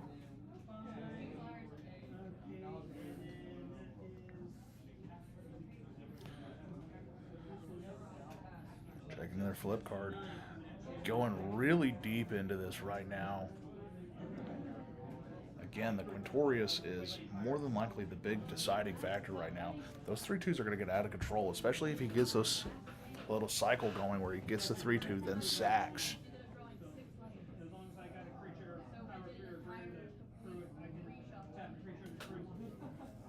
Jacob going ahead and attempting to reanimate. You're getting some spells back. Really trying to dig for answers here. And use a treasure. Go ahead and draw a card with it. Good idea. The treasure cove being useful. Keeping those treasures online. He still has the craft card. So if he wants to, he can craft with an artifact and kind of get there. Or he can just simply sack it. He will sack it to the ability. He will get counters on it. So at this point, it's starting to become a problem. Quintorius he's at 18, and he can discover again if he wants to. And honestly, dealing 2 damage, gaining 2 life, just to cast a free spell, deal 2, gain 2, is going to be really strong. Especially going into this game. It is starting to become a very serious thing where this Quintorius is going to start taking over the game, and it has. You know, Jacob's been on the back foot ever since it was played against him. He's having to be removing the board, and now, yep, here we go, craft with artifact. He's gonna.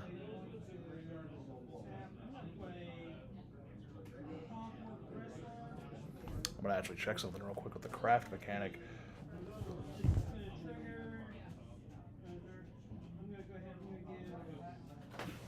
Hold on, I'm actually gonna go check something real quick.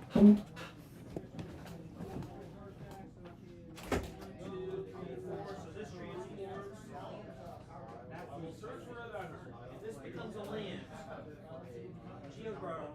I will go for red, or 2, red, tap, target creature, taste, +6/+0, artifacts. Get it to 100. Get it to 100. Get it to 100. Or whatever you. 1,000? Is it 100? It was 1,000. Let's play stall. Are you sure? I'll get to tap this, crew this.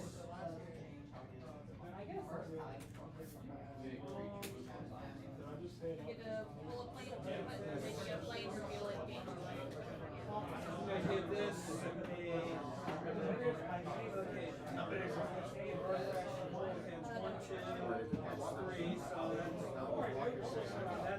this is an 8/5. Sorry, I now have to actually check a ruling real quick with craft. Again, new mechanics. We're having to kind of see what's going on.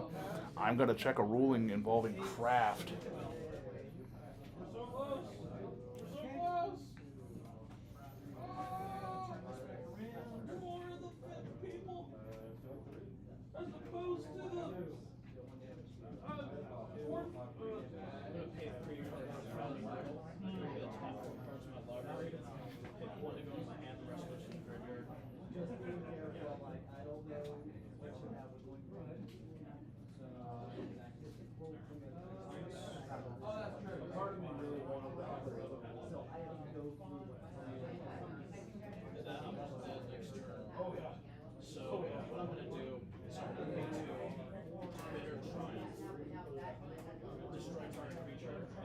Give me one moment as I'm pulling up the...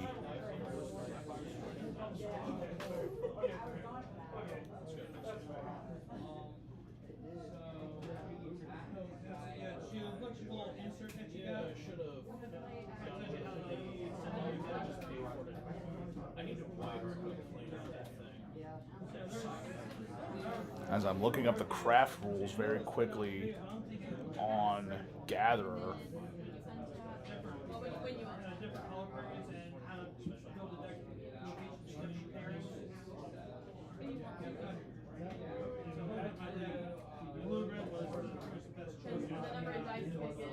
Ridiculous. Yeah, so it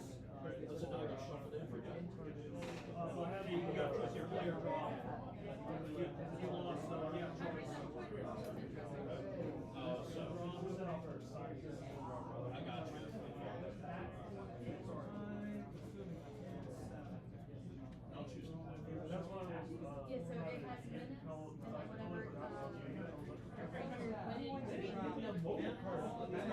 and whatever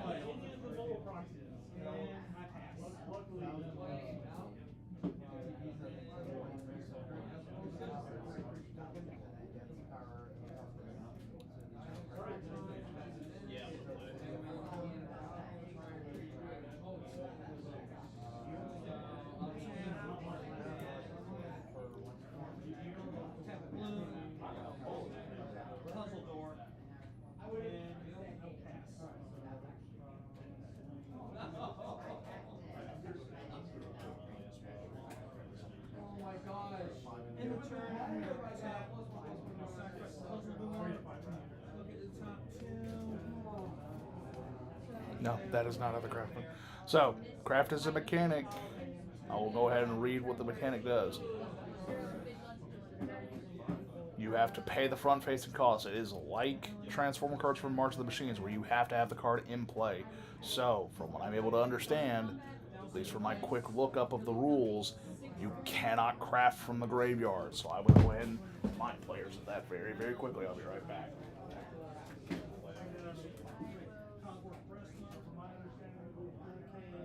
This triggers another artifact on your battlefield. One target creature control gets +1/+1 its haste to return.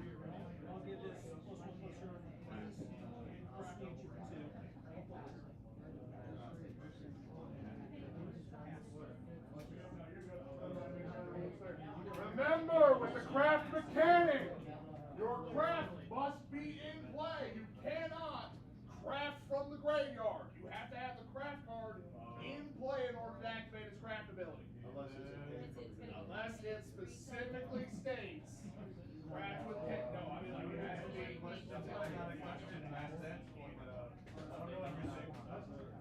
Judge!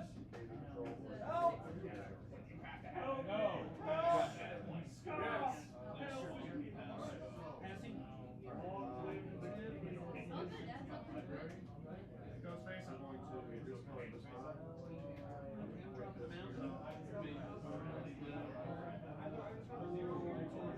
Tap 1, I'm going to equip Dire Flail. Okay, this is going to be a 3/2 mana.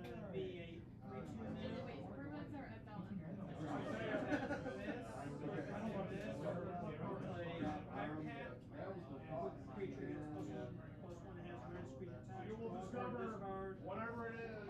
Anybody on the front. Now this triggers. Okay, and then I'm going to give this a +1/+0 haste. But this is going to flip because I have 4 artifacts. So this is now a land.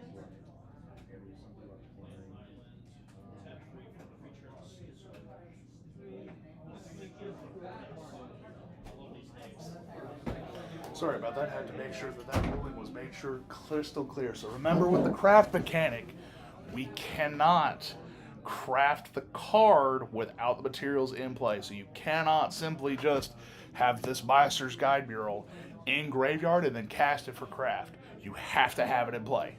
It's a very important distinction that must be made. It's looking like Jacob is really out of this game right now. Quintorius Khan is still controlling this game out here and making it very hard for him to manipulate. He can still do things, but unfortunately, the more this happens, the longer this takes, the more, this is going to accrue value.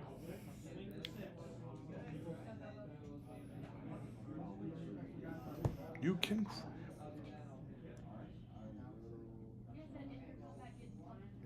But remember, you must have the craft card. Activated ability, it must be in play. You can't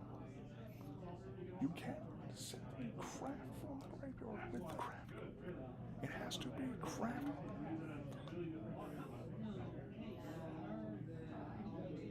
So you have to have it in play. You cannot craft anywhere in play.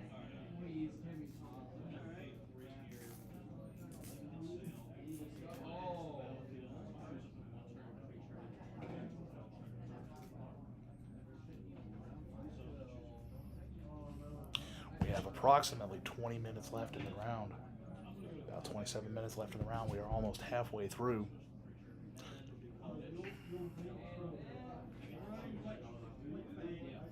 Again, this Quintorius has just really been the MVP.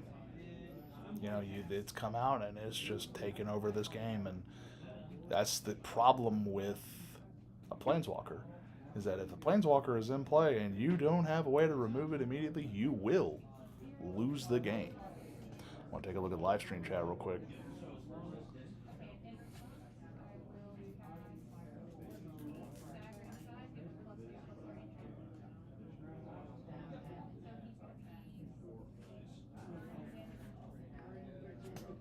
Again, taking a look. Whoops. Stream went down for a second. Don't worry about that. Yeah, there we go. Just making sure it's back up. Yep, we're good. Yeah, this is looking very bad for Showcase Table. Jacob is still in game 1 right now, and honestly, I would have probably scooped at this point of the Quintorius. I don't think there's any way to beat it. If you have no removal in hand, there's no way to beat this Quintorius, and if you can't beat the Quintorius, you're just going to lose. It's as simple as that.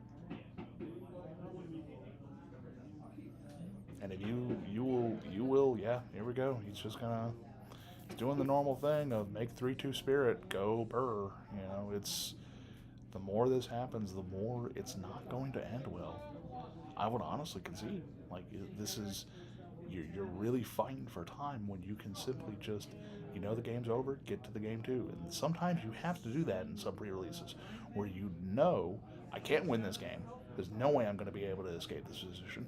So I should just concede, go to game 2, get to the next game, so that way I can quickly get to another strategy. Force game 3 and then go to time. Sometimes it's important to remember that you need to consider the order of which you do things.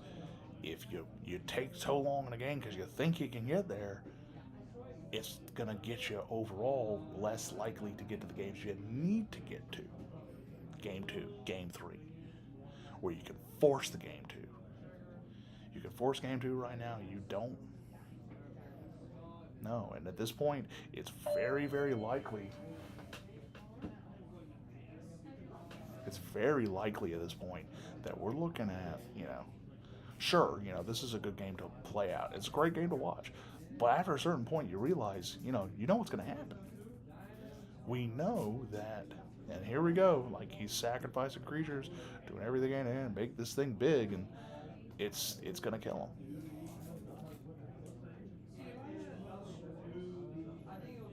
Yeah, he's doing everything he can to make this thing big.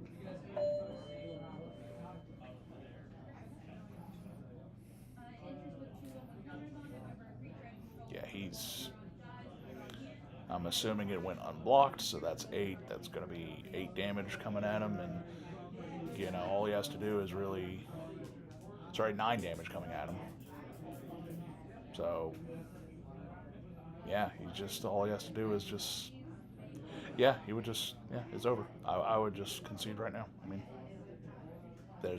you need to go to game 2. Like, you don't have time. Like, sometimes you just have to go, okay, I've probably just lost this Planeswalker. There's no way I can win because I'm just going to get discovered on and step. We're going to die. And you go to game 2.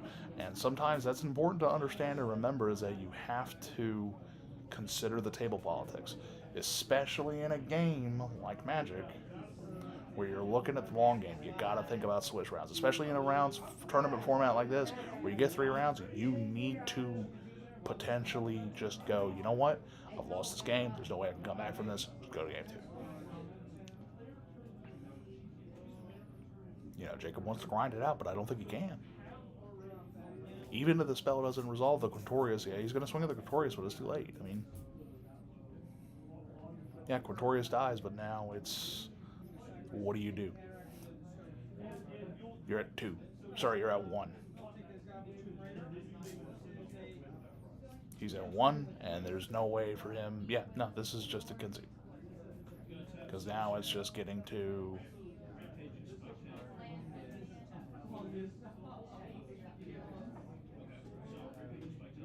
Yeah, here comes the swing. He has to block. He's going to kill the thing. Go to main 2. He's going to play a thing. He's going to lose 1 life at some point. He's going to counterspell it more than likely. It looks like a counterspell of some kind. Yep, it's a counterspell.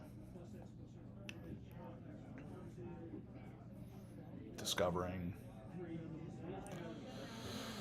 This is really, really tough for Jacob. I think he's going to bounce the.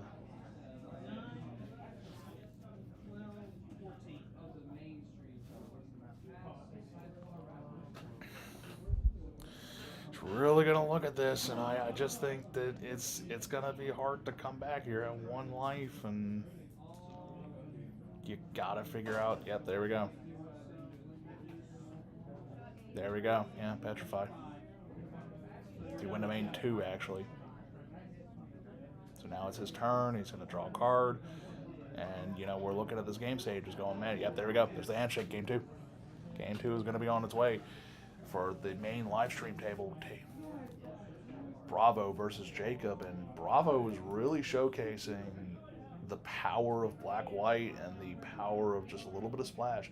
Again, I worry about the flood, and I worry about the fact he can pit her out. We're going to see what Jacob's able to do again.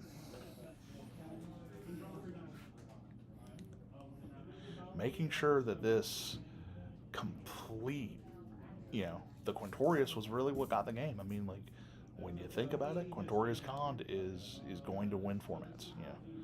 When you have a Planeswalker in the set, you will more than likely win. Especially if you are able to efficiently play that Planeswalker and are able to get to the point where you can play it. You get to that Planeswalker, you will win. And the problem is that a Planeswalker was gotten to before anybody has removal.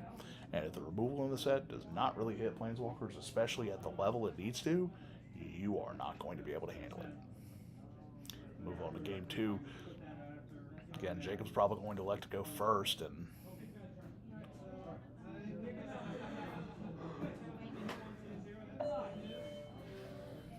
Jacob's going to elect to go first. Well, Jacob is going to go first. This is a very important game, too. If he's able to get to the important spells he needs to, he's able to get to those key pieces that he can get to. He is in Grixis, so he just needs to find his red pieces that really are important.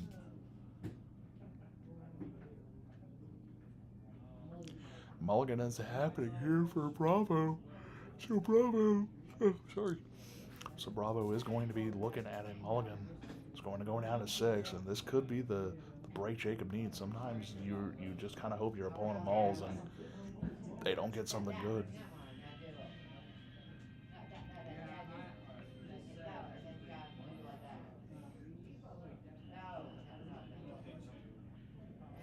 It's looking really rough for. So again, Bravo going to 7, but he will be at 6 when his card is in. Jacob electing to keep his entire hand, which is going to be strong because, you know, it could be something that really impacts the game overall. Could do nothing as well. It just depends. At the end of the day, it's up to Bravo to see if he gets it. So he is going to keep his 6. He's not going to go down to 5. And go from Jacob as we're moving into game 2 now of our showcase match, and land go as well. So it's going to be kind of a slower matchup this time around. No big turn 1 plays. It's going to be land go again. We're just going pass, pass, pass. Now we have a blue-black source, and now turn 2 we have a drop. And see if he has a counter. Doesn't. Draws a card, loses a life. Treasure map on draw, so this is going to be a really, really strong treasure map card. Cave on drop, so now we got to fixing for the black source, and now he's in his colors now. He's potentially going to be in more. Treasure map play. He's going to play land for turn. Yep, he's just going to pass. He's just going to wait till.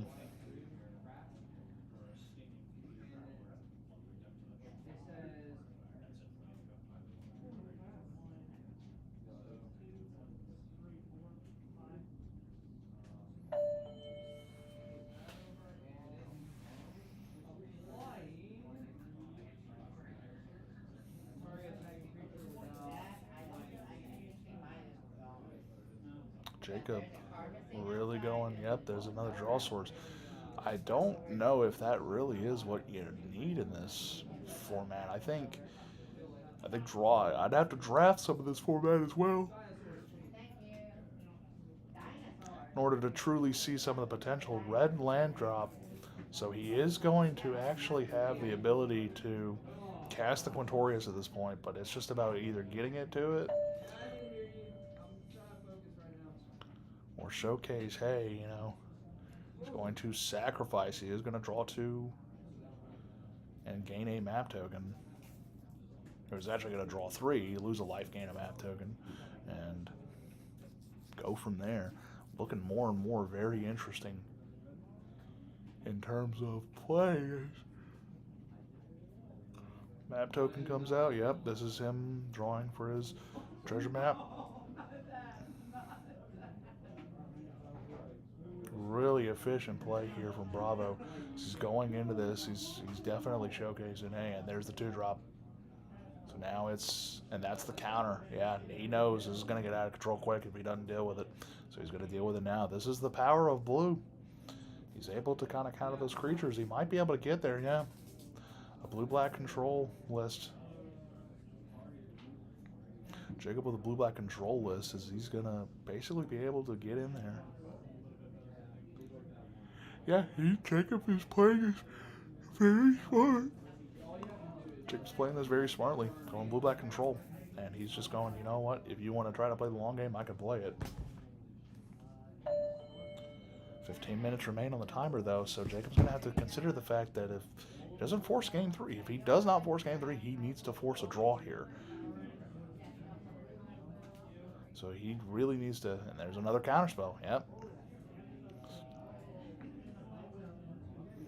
So we're really looking at some hard counterspells, and there's, again, another land fixer, but he doesn't need the lands right now. That's not the issue, it's the everything else. And so we're going to see how it goes. But at this point, blue-black is starting to do what it needs to do, which is control the game.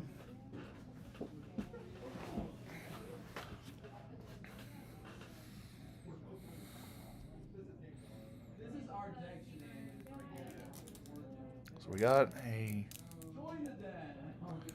we have a very, very serious contention right now of whether or not, and Jacob's again just going past. He's sitting there going, do stuff. I'll do whatever I can to counter the most important stuff and go from there. Does flip the map, so the map will flip over to its third. Here he makes 3 treasures.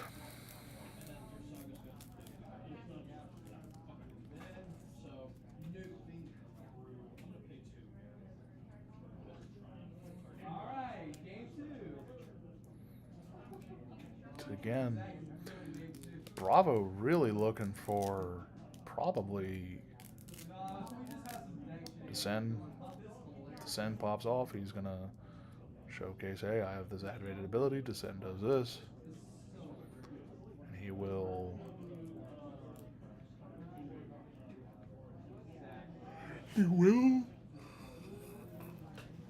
draw cards. Looks like he's trying to see if he wants to counter it now.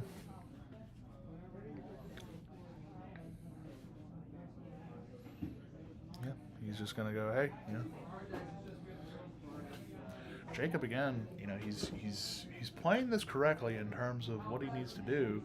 The big issue is that he needs to realize that he's on a time, and if he doesn't play his cards right, doesn't try to force the draw or at least force the game 3 to go to draw, it'll be 1-1. You'll get points. You gotta sometimes just say, hey, you know. Jacob simply is saying pass and end step. Yeah, there we go. He's going to draw. So that's kind of the bigger problem.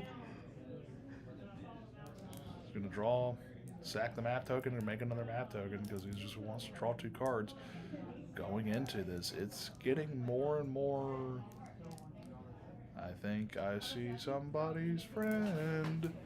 I think Bravo might have either found the Quintorius or at least found something else. It's going to swing damage. I mean, obviously, you know, damage being swung at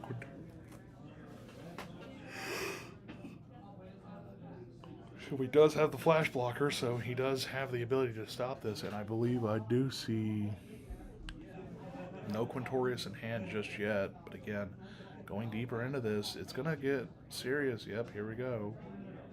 Now I'm going to bounce, or at least remove the other creature from combat. Is he going to protect? He does try to protect. So now does it become a fight?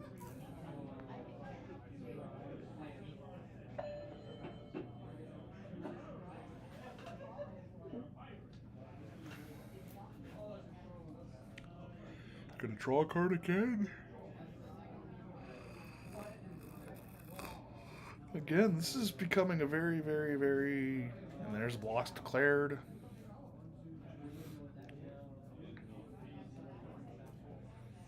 I mean, to prevent too much damage. And Jacob's really...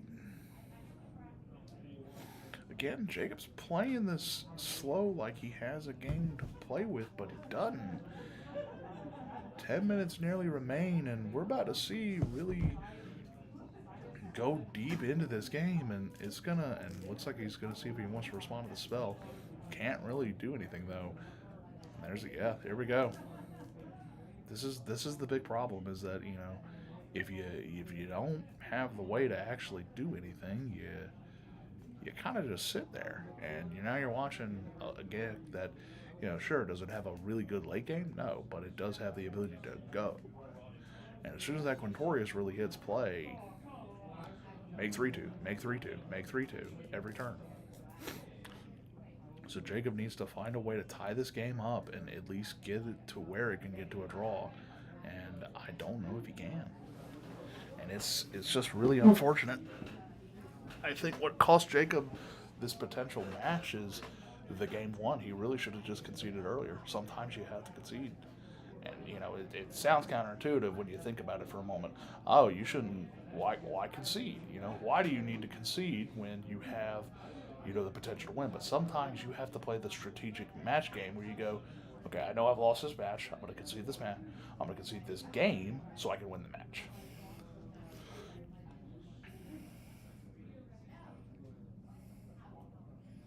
That's really important to remember, that the match is what matters. Sure, the individual's game always matter, but the match is what matters. Game one is always going to be the feels game. If you don't get there, you will lose. And the problem is that, it does look like he was able to find at least something to wipe the board, but now it's pseudo replaced.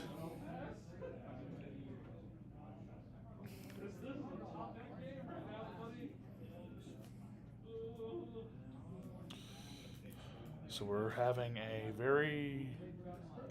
this is a long game, and I think if Jacob can force the tie, sure, he can get his point. But that's the problem. He's got to be able to force the draw here. And with about, I'd say, 9 minutes remaining in the round, about 8 minutes 58, nearly 8 minutes left in the round, it's going to get harder and harder and harder, and that's also not going to help.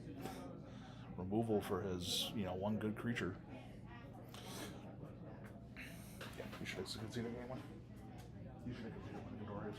Got out of control. It was only for you to beat it. So this is a really good showcase of what happens if you kind of let a game go too long when you know you lost. And maybe Jacob had something in his hand I didn't quite see, but sometimes you just have to tank and concede and go, we need to go to game two, and there's the craft. So now he is crafting from Exile. There you go. He's trying to find the other artifact he wants to use.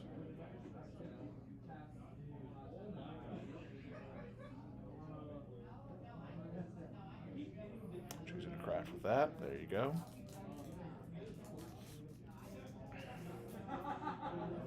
He's going to make a gnome. He's going to make 4 gnomes. And this is starting to become really serious. It's becoming a big problem for Jacob. He has no way to he's got cards, but the problem is that I think, and this is kind of why the blue-black strategy, a little bit of a gamble to go on. I don't know if I would have done it. I would have probably done a black-red splash blue strategy, but I would not have done blue-black hard, because a strategy like blue-black wants to control the game out, get there. And you can do that with pre-release, but you need to understand you also have to have an aggro. You have to have an early game in order to be able to control the late game. And if you can't control the early game, you will lose. That's unfortunately what happened here, is that Jacob has not really gotten the ability to control that early game. So Bravo was able to kind of just snowball out of control of value.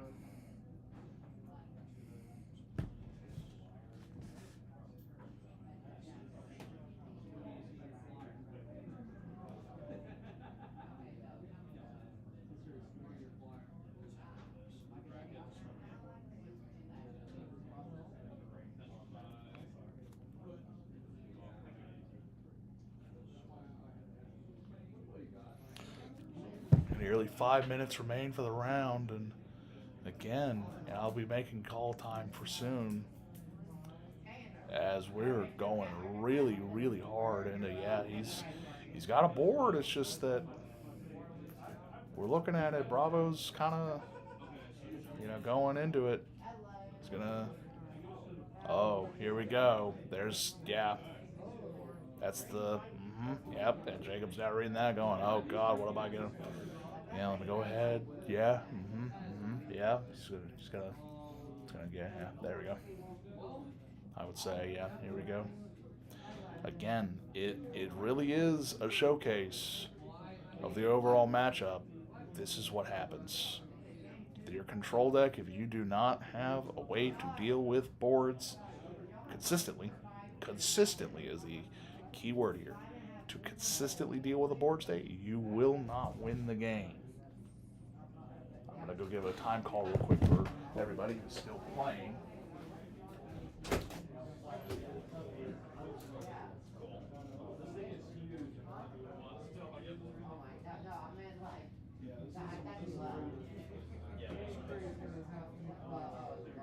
5 minutes remain in the round. 5 minutes before turns begin.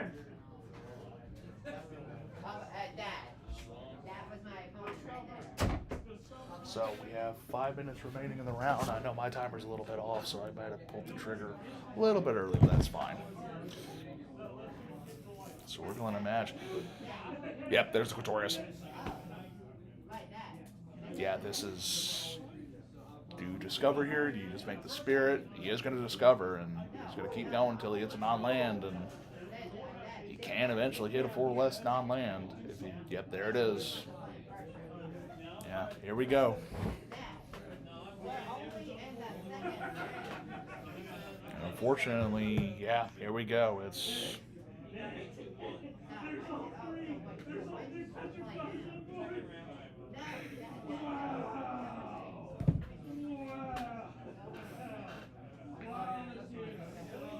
Yeah, here we go. I think...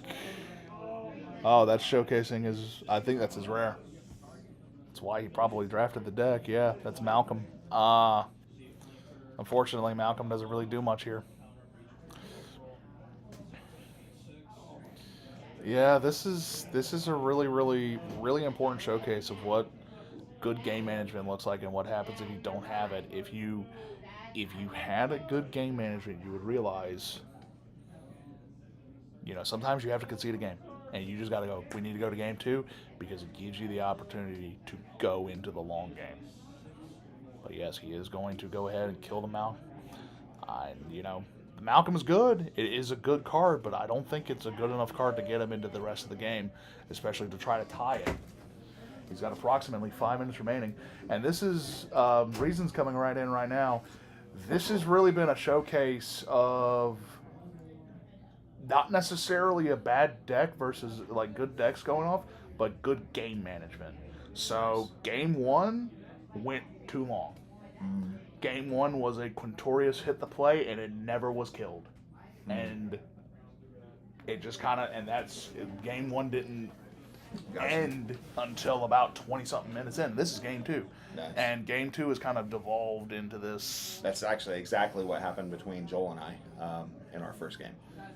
Sometimes you have to, you just have to go and look at a board state and just go, I'm going to concede. Yeah. We're done. Yeah, especially that after. Would have been way better if I had done that on turn 1. He just took 20. Yeah. I mean, that's it. Unfortunately, it's, at the end of the day, sometimes you have to look at a game and just go, okay, I'll concede. Yeah. Especially let's when go to you, the next game. it's especially when you have a deck like Blue-Black when you really need to control the game. And if you can't, if you're behind in Blue-Black, you will stay behind. Yeah. And unfortunately, in this case, it was I got behind and I stayed behind. And in game 2, there was a good effort made, but unfortunately, eventually it just became too much and he couldn't control the pieces he needed to. And eventually the Quatorius hit play. And, it did die the next turn, but now it's... Oh, wait a minute. My Malcolm's petrified. Oh, there's another removal. Yep, there's game 2 conceded.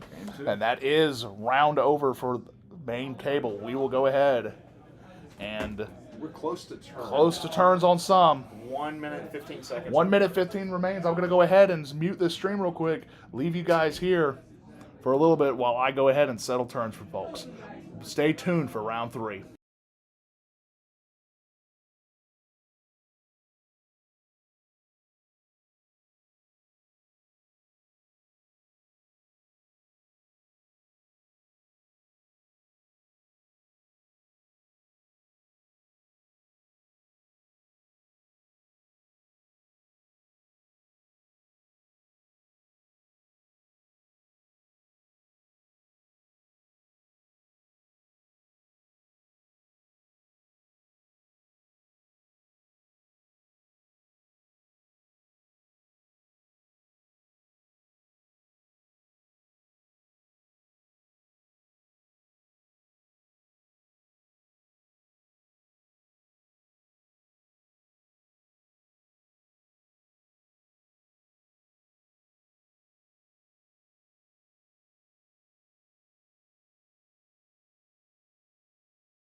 Table 7, Devin versus Justin.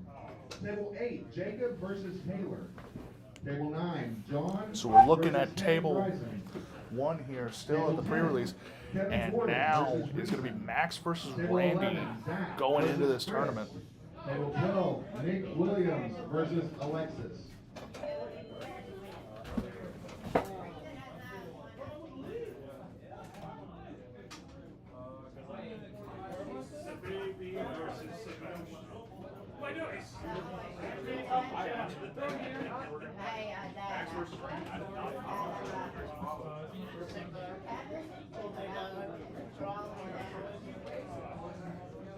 Yeah, we're looking. Oh, hold on.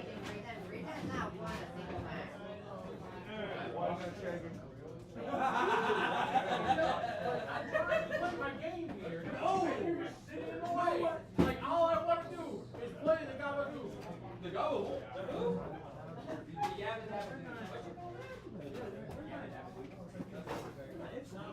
So our game 1 is going to be Max versus Bravo, or Max versus Randy. We know Randy is on Grixis. We don't know what Max is on, so we're going to see something very interesting play here. All right, everybody shuffle up your decks. 45 minutes is about to start for the game, and we're going to see some very interesting play here. You may begin. 45 minutes starts now as we're looking at game 1, Max versus Randy. We know Max is on Grixis, or sorry, Randy's on Grixis. So the real question is going to be, what is Max on? And Randy said keywords has been key here. Breaches has first strike, which has probably been a very impactful thing. He's swept all of his games thus far, so we're looking at some very stiff competition. These are probably 2 4-0s. Oops. Sorry, that was my phone going off for something very quickly.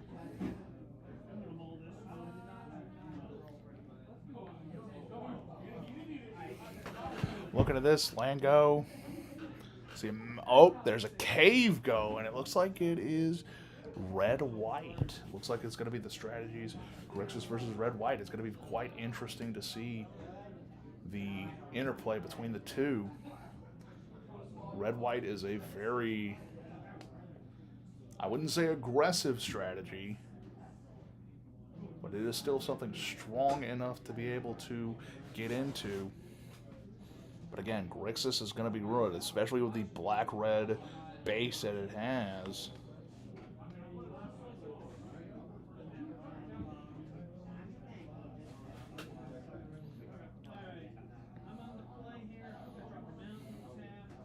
It looks like it is red-white.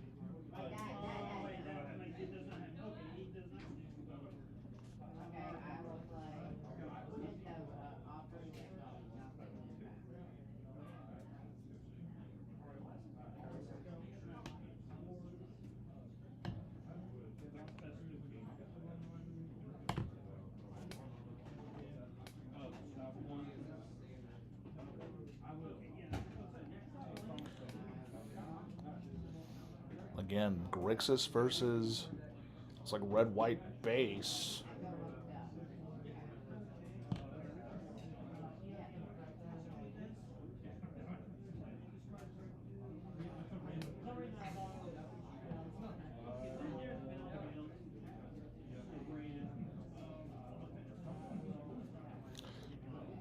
Not much to say thus far here.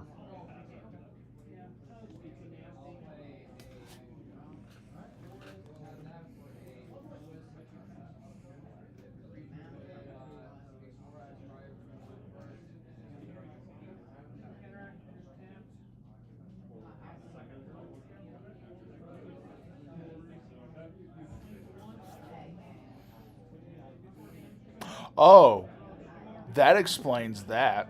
So that is the Mono Red God Mythic. And that very much explains some of the sweeps. Yeah, Randy's reading that card. So for those who do not know, and I'm going to go ahead and pull this card real quick,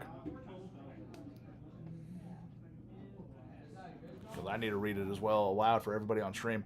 This is the Mono Red Mythic God that does abyss. All right.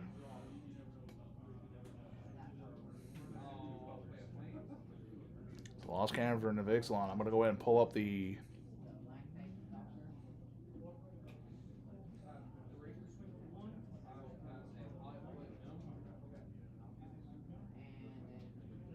So Myth Explorer, I'm going to go ahead and pull up the Red God. So... Oh, here, Exali, Deepest Might. Source you control will deal an amount of non-combat damage less than his power to an opponent that deal that much equal to instead. So, red, white, burn. Especially with that kind of... If he's got burn strategies in there, he might very well have this game strong. Yeah, here we go. There's a Petrify on his good creature. So you're in response to the Petrify.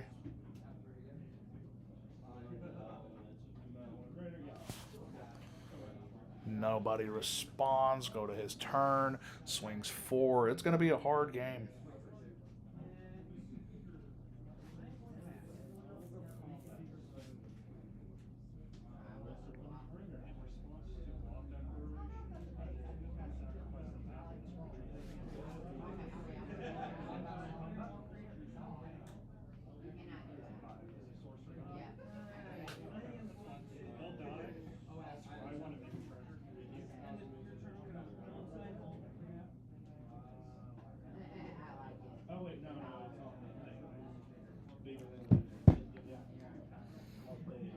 And taking it kind of slow.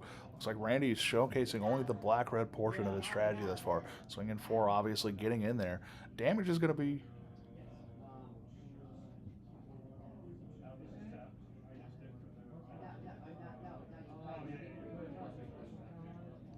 He was at 16? Yes, he was at 16. I'd have to... It's fine, he was at 16. I mean, yeah, when you get a mono red mythic like that, when you are able to, yeah, Randy's just gonna say go. He's gonna just kind of hold his stuff. It looks like he does have. I could tell he wants to hold this.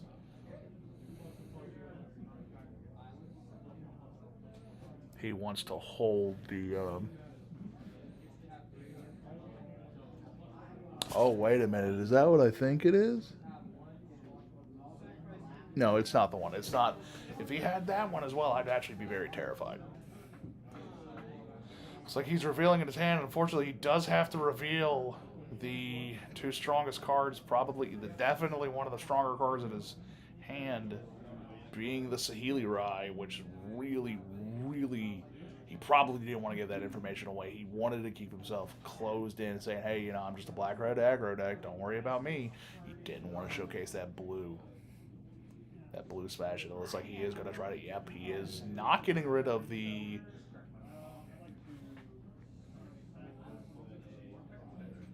He's not going to get rid of the Saheeli, but if he top decks a blue source, he might be able to get back into the game. Looks like his discard 2?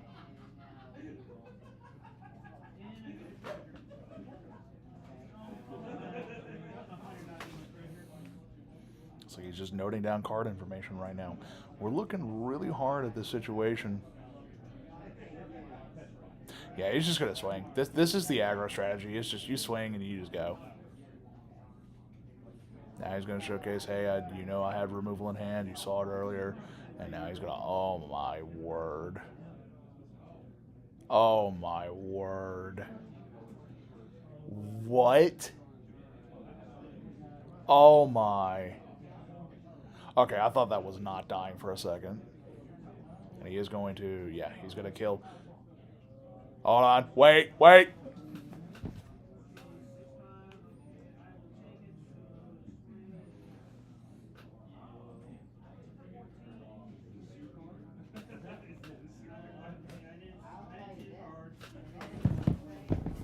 Hold on. Oh, wait, no, did you? So at the beginning of Oh, it's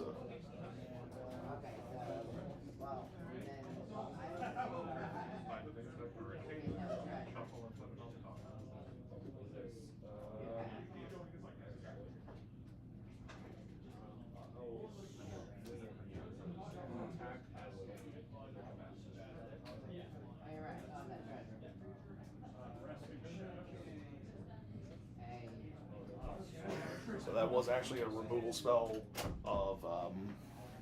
I thought that was a burn spell for a second, and that it killed it, and it is actually a shuffle spell. Essentially discovers the mana cost of the card. Continuing on, red white is looking.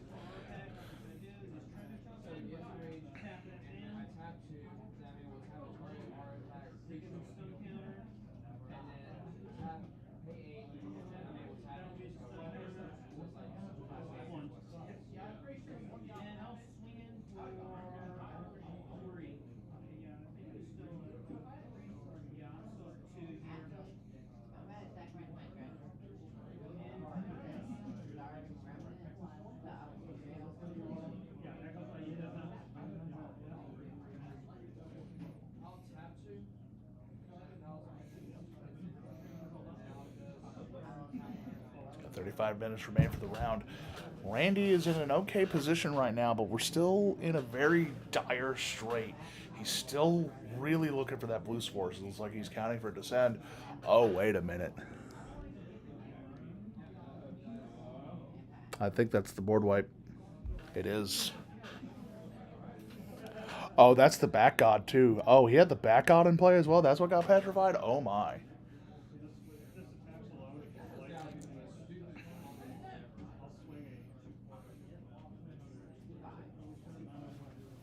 Yeah, that's a very, very strong play. I mean, now at this point, you kind of have to be very careful of your hand size, especially with that in play. I completely did not realize that was the back god. He's played two of his mythic. So he matched a god with a god. So, again, that back god really dying to that is actually really good, as it now kind of goes and showcases. Wanted that camera off real quick. Showcases what he needs to do, and that is the rare. Yep, that is the red-white rare. So we're now going to see the kind of tit for tat that we're going to get to. So we're getting into the big swing turns now. As red-white's doing really good keeping up, but we're going to see. Can he get some cards out of hand? Yep, he's gonna force them to discard, kind of like how he did. Probably get rid of what I would say is second petrify again. Wants to get rid of that removal, or at least best creature, and he wants to get another card out of hand, so that way he can flip the back god again.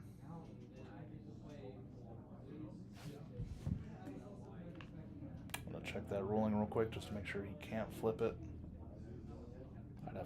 I'm double checking that very, very quickly.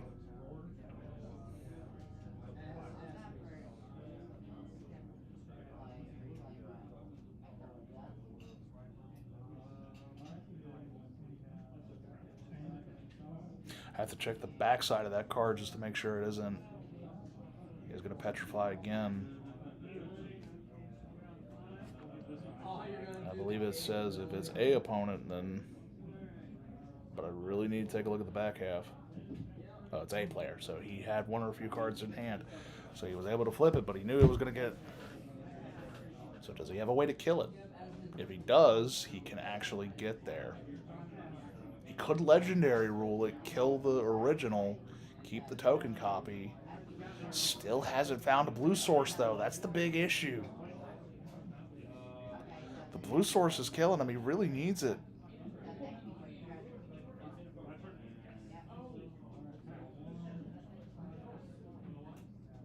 He's got no blue source, and I think if he...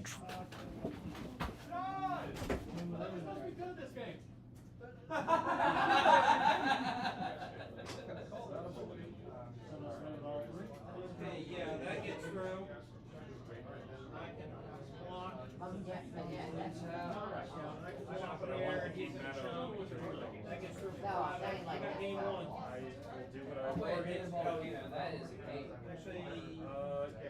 Combat.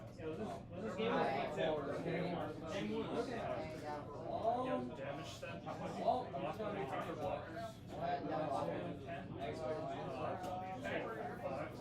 Actually, well, I do have a fun that becomes this, because now it has two touches. And I don't like the decrease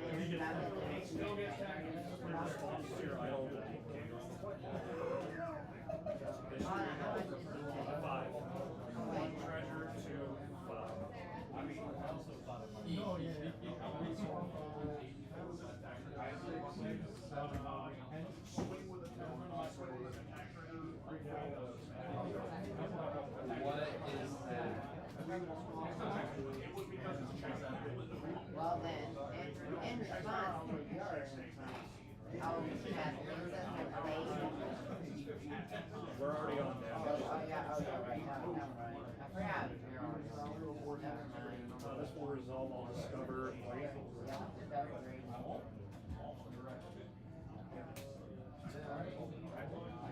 And I'll take 5, I will be away. And then I will pass out.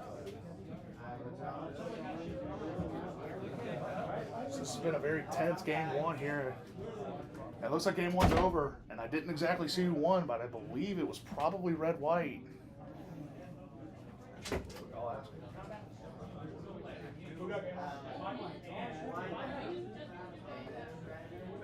So Max took game 1 away from Randy, so now we're going into game 2 with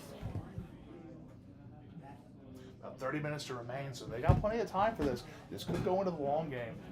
Randy knows the strategy. He really, really needs to find his blue sources to be able to get some stuff done. I think, yep, he's going to mull.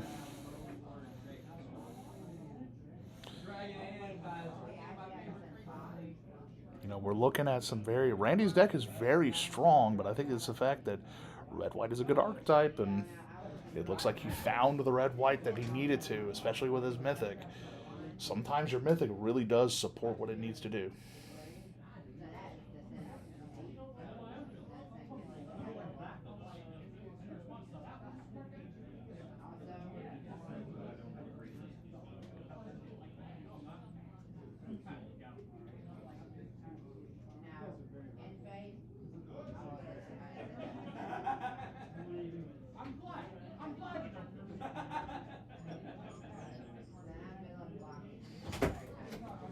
Quick question. Yes? If a card is exiled under another card, and then somebody plays a card that targets the card to exile that under the card to make it lose abilities, it's still on the battlefield. Okay. I need to come over. Wait. Nick.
Waylaying pirates. Since I control an archetype, tap target. Okay, so I will tap this.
Reason.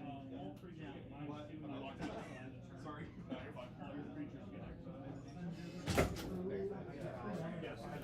Sorry, I had to handle a ruling call very quickly, and that was a very serious one. So we're looking back at, oh my word. Okay, so we're looking at removal, we're looking at, so Max is at 12. Yeah, he's transforming, he's exiled, yep, doing the correct thing for craft. We're looking at some serious play right now. "25 minutes nearly remain in the round." Is, I think, yeah, he does have removal in hand, but it's not really good removal right now. He needs some more permanence to play. Ooh, he's thinking about that craft. Yeah, he's going to craft.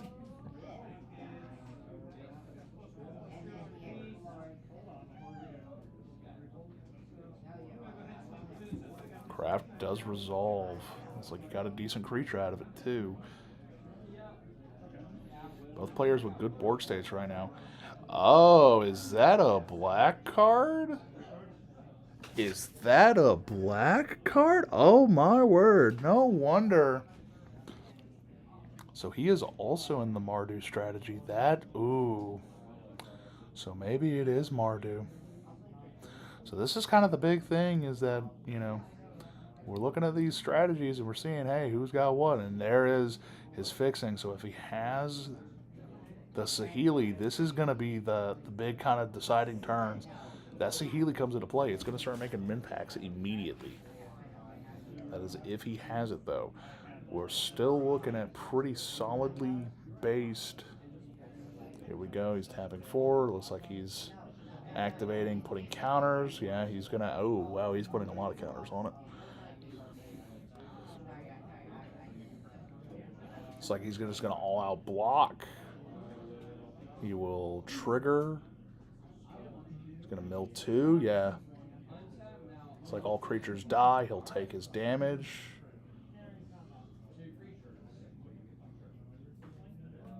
Go to main phase 2. It looks like Randy might take game 2 very quickly with a nice strategy of just really good. Oh, wow. Is that what I think it is? No, it's not the one. So we're looking at some really serious... Randy now getting the blue source, so he can actually find the Saheeli now. His game plan gets a lot easier, and of course, you know, he still has a Bat God to deal with. He still has other mythics to deal with, so it's really important that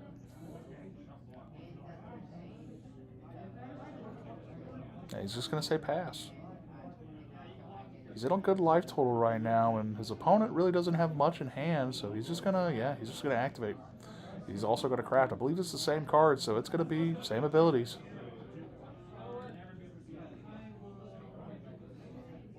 Randy doing really well right now. You know, stabilizing his board position. His opponent has no resources to really play with at the moment. Doesn't have what he needs. No removal to really speak of. And Randy's just going to be, again, pass. So we're looking at... And he's going to shuffle his own. He's going to shuffle his own cards. So he wants to see if he can get some more value.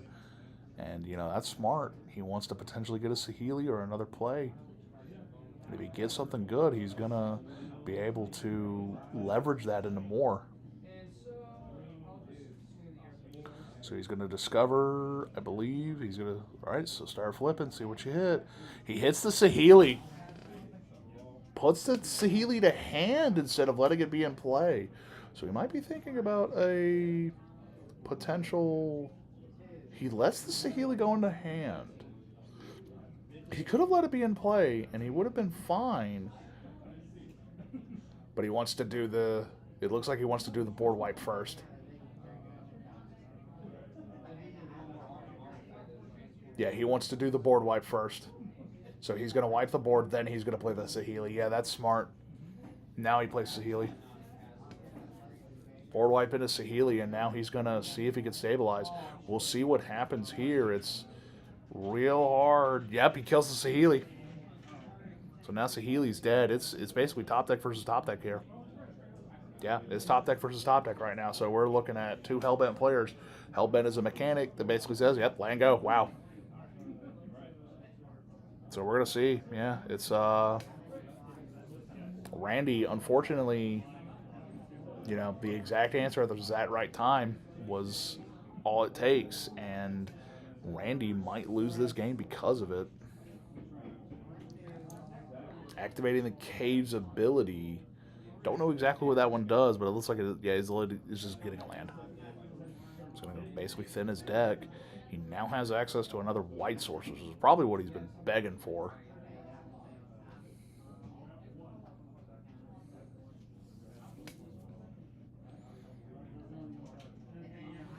Randy, and both of them are Hellbent right now, but one of them has the ability to swing.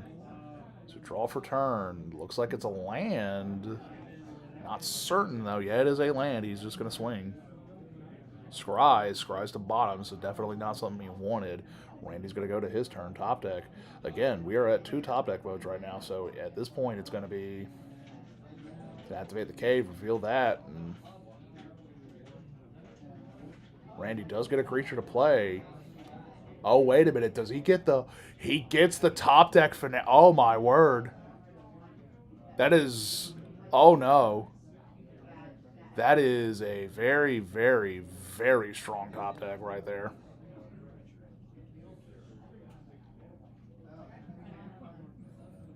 The creature acts as a living death, so it forces the opponent to sacrifice all creatures and then return any that weren't sacrificed onto the battlefield. So it is living death. However, I think Randy gets an advantage in this case because he's able to Saheeli, and with the removal, you know, it's, again, top deck versus top deck. We're looking to see if he hits removal. If he hits removal for the Saheeli, he might be fine, but if he doesn't, it's lethal. It's Randy Saheeli's ability. He's going to see how much damage it makes anything a copy of Artifact. And Artifact with haste, so it'll just, yeah, and he's reading it. It's a flyer. So if he gets that, it's 12 damage. It looks like, taking a look at it, we have 18 minutes remaining. Right now, 18 minutes remaining. When I play a vehicle, can I crew it and swing with it the same turn I played it? No. Okay. Wait, hold on. No. Okay. Because it's because the vehicle is not. Let me remember correctly. So, does the vehicle have haste? No. No, then you can't play it. That's just something said. Yeah, that's not fair. So Saheeli, yeah, they're walking through the Saheeli, and he's basically telling them like, yeah, it's gonna activate. So he did hit the Petrify, so he will have a removal. So he does have removal for the Saheeli for the turn, but he doesn't. Does he have something for it? You know. Yep, swings in the air. Can't block it, so he'll take the damage. We can block it. He'll take 2, but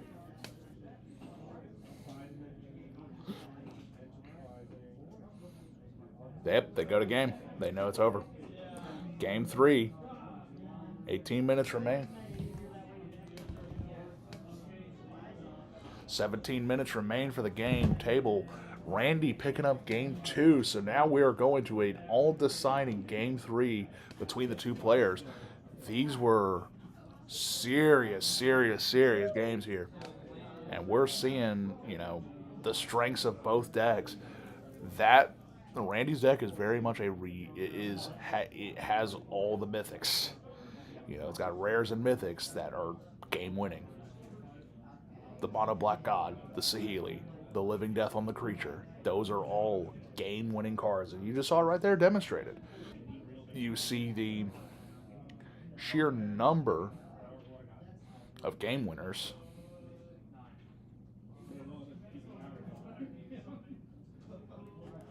So we have 2-1 and 2. So no matter what, both these players, I believe, probably swept their rounds. Now one of them is going in to final round with a loss. They have at least done that. They're both drawing their hands. We're getting ready for game 3, and it looks like Randy might be pitching his. Max is pitching his hand no matter what. Looks like it wasn't good enough, but Randy might be deciding to pitch his. He might keep it. If he keeps, it's going to be quite interesting. He is choosing to keep, it looks like. So it's going to be a pitch to 6 versus a keep of 7.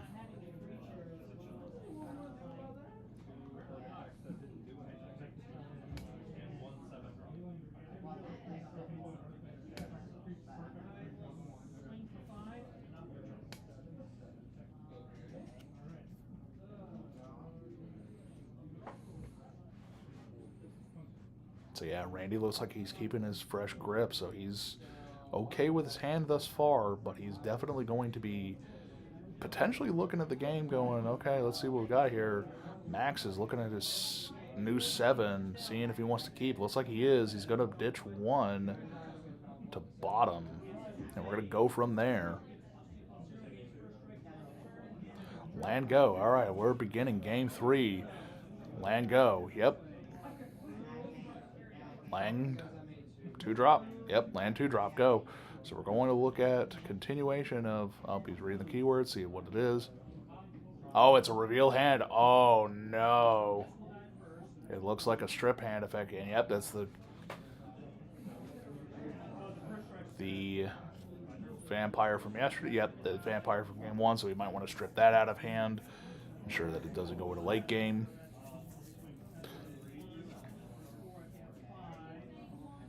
We will be going a raffle for between round 3 and 4, so this will be a little bit of a longer break in between rounds. This is a real hard decision. Yep, he is exiling it underneath it, so he is wanting to keep the hand. Everything else is mountains, is lands, so he is just kind of going into turn going, okay, yeah, and there you go. He knows what he's doing. It's land go, or land creature go. Turn 3. Yep, swing. It's a lifelink creature too, so. So it's like a Mardu. Yep, it looks like it's Mardu versus Grixis. And I think the third, I'm thinking the way this is playing out right now, the Mardu decks are really winning out.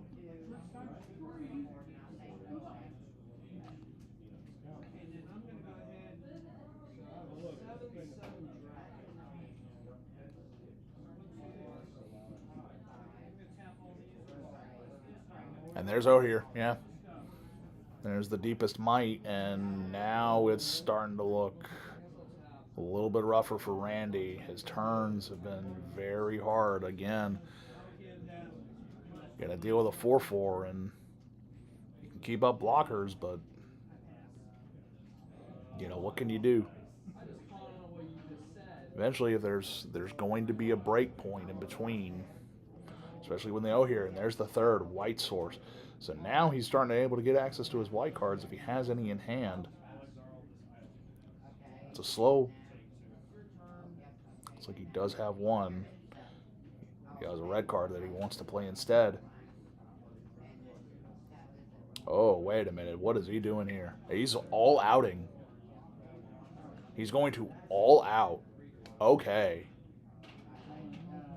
And Randy has decided to take it. He's taking 8, going to 10.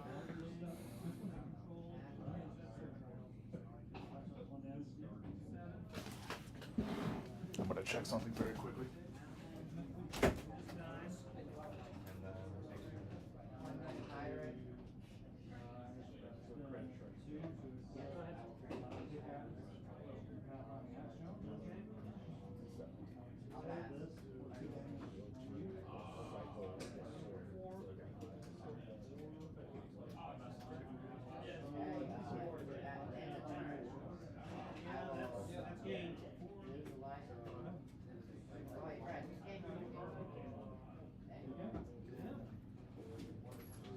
So the card that Randy just killed is actually something that taps 2 untapped artifacts or creatures to deal 1 damage, but because of the here, it deals 4 instead. So he dealt 4 and then 8. And there it is, the 7 drop that can. So the big thing with that 7-drop that I know is that it's 7-mana 3/3, makes little gnome goddles. But guess what? It gets bigger if you sacrifice an artifact, and it also does more things. Yeah, Randy's reading that card and he's going, man, what am I into now? This is very rough for Randy as he is at 9 life versus 22. And, this is a tough position for Randy to be in. I mean, I see a Sahelian hand, but it's not going to save him. Yeah. He does get the Discover, and he does hit something useful, so we could see.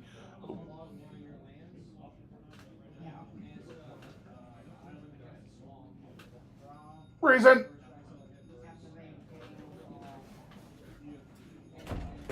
Oh, okay. I was about to say it's appearing on my thing too. Do I need to? Sorry, we're having some technical issues. So we're looking at, again, the Discover. That Dinosaur might get him there again. Randy's rares are really good. It's just that we got to be able to get there. And I'll be right back. Yes.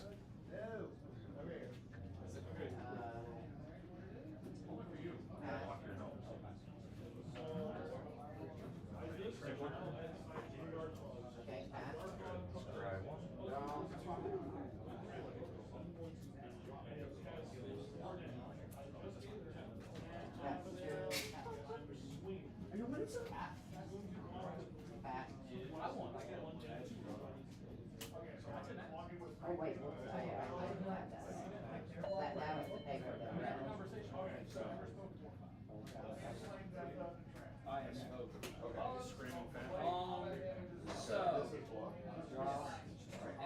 I'll chomp block the big old forest, and then I will block your 7 plus.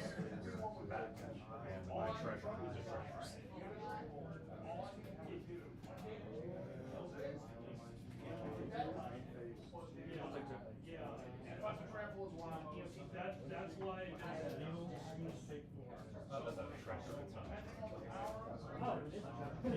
That was so much, please.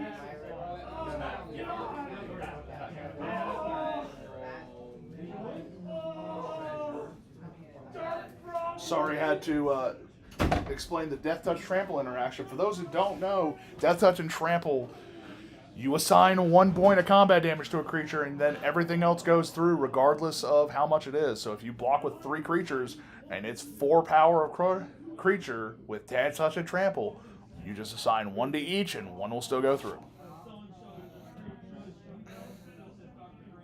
And there it is. Table wins, and I'm assuming Randy just lost 2-1. Unfortunate. I will be holding off. We're going to be doing the raffle announcement. I'll be helping to announce that as we're going to head into the round 3 transition. I'll be back in a couple minutes.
Justin versus Zach. So we're looking at our top 2 competing right now for the big prize. 18 set boosters of the Lost Caverns of Ixalan. Max versus Bravo. And this is a mirror. Essentially a mirror match of colors, not of strategies. Max is more of a red-white deck that is relying on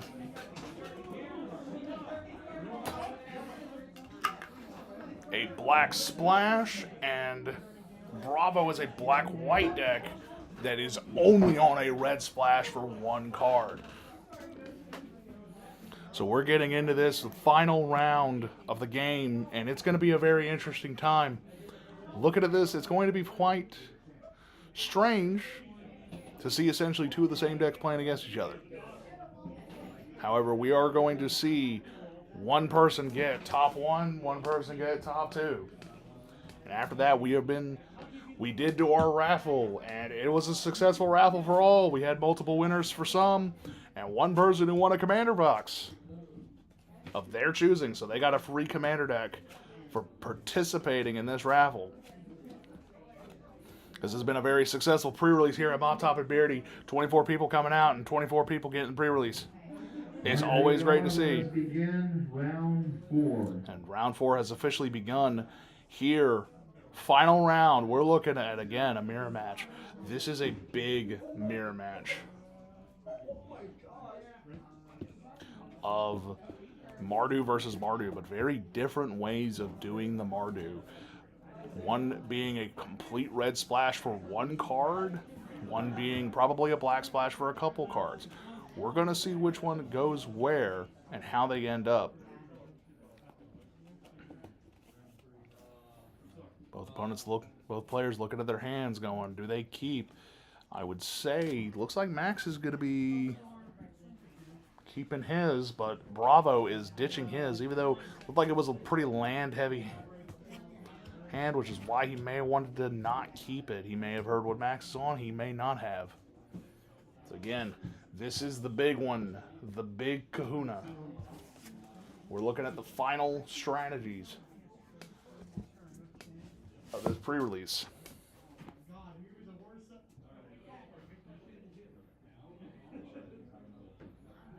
It's been a long day for some, and they're ready to go. But here, these last 2, they're ready for fight. It's fight night. Bravo looks like he might be trying to think about a ditch to 5. It's a potential. No, he's keeping 6. And we are going to begin game 1. Roll-off has commenced. Bravo is going first. Land go. Yeah, it's again, this is a mirror match, so it's pretty much going to be, this is going to be a quick one then. So the black-white uncommon, one of the best ones. Let's see if he has removal.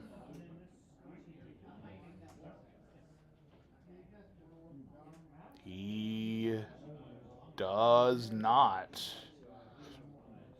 But he has to read the card. I don't know what it does either. Can't remember the art. That is the 2/1 sacrifice outlet for the Black-White strategy. We are seeing, let's see what his turn 3 is. Turn 3 is a top deck mountain, so he can pull out the Quintorius at any time now. He is able to cast it. Petrify the creature, mountain for turn, 2 in the ground, so we're going to 18. First blood been drawn this game.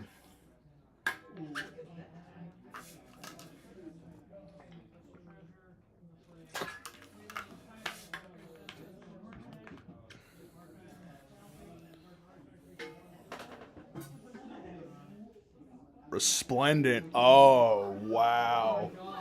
Didn't even know there was a Resplendent in the deck. That is probably going to... That is really, really hard. The Resplendent Archangel definitely needs to be dealt with. It needs to be removed now. You can't let it sit, because otherwise it's going to do problems. And he is swinging. He's going to combat. So we're going to see what happens. He's going to take damage. Main phase 2 casts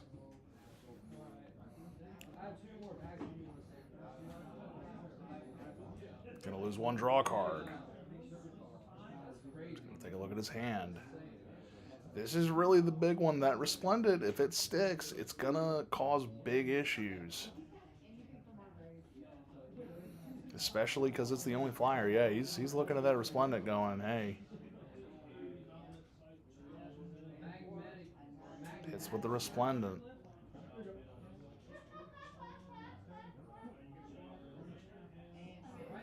I would really be afraid right now of a Petrify. He might need to find his second Petrify. If he has another removal source, he needs to find it now. It's real important that we get to that primary thing. Because we're looking at this Resplendent, if we're looking at other plays, it looks like Max is thinking about his turn. He might not have top decked the land, so he might miss land drop this turn. He does miss land drop.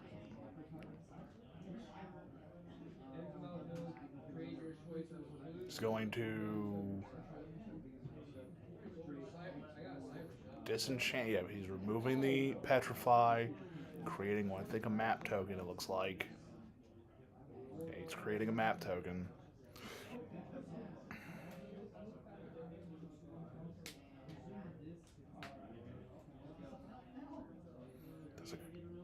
He is creating a map token for himself, so he's going to be able to kind of...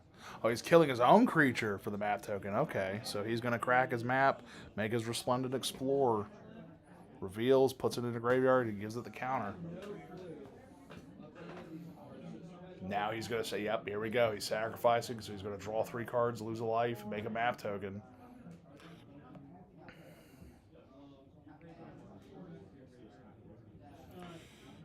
Land and 2 playables, so we're going into the next turn, turn 5. And if he pulls a Quintorius, his game gets out of control quick, because again, it's a Planeswalker. He does have a flyer though, so he might be able to deal with it a lot easier than other players as they've been sitting in the top seat. A lot of people have been running into that Quintorius and going, how do you deal with this? And the answer is you haven't, but maybe this is the flyer that deals with it.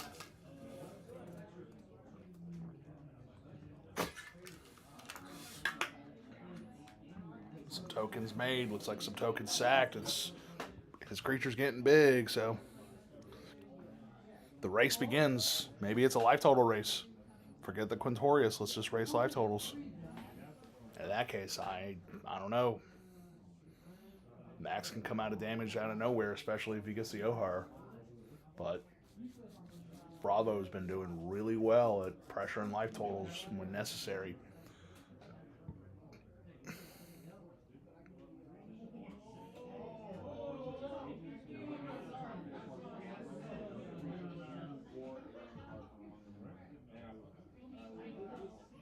Explore again. It's another counter. So the Resplendent can get lifelink, but the problem is he's still missed a land drop. And looks like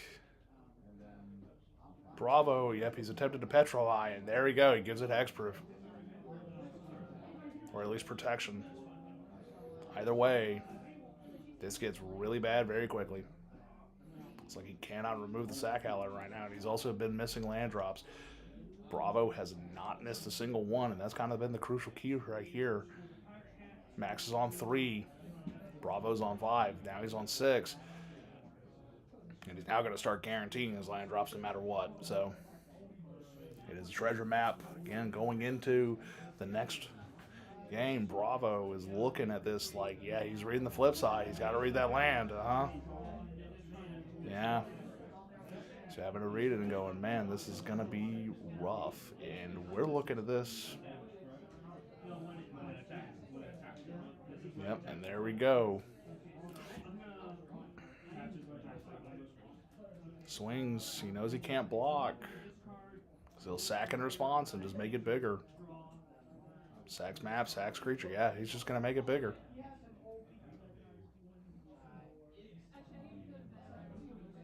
Yep. It's gonna kill the Resplendent. Yeah, this is really bad. This is Maxor. I think he just top decked the O here, but it doesn't matter. He has not found that 3rd land, that 4th land even. He's just, yeah, he's off mana. Yeah.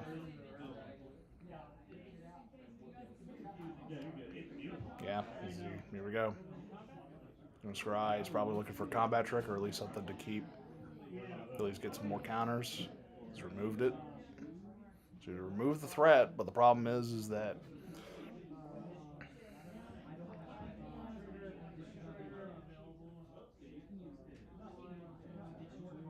keeps it on top, draws it for turn. Yep. Here we go. It's gonna crash. Yeah. This gets really hard really quick.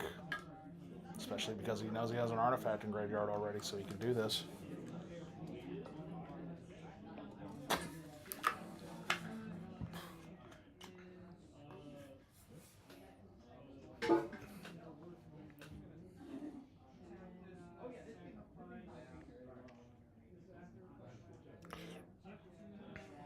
That's good for the cut.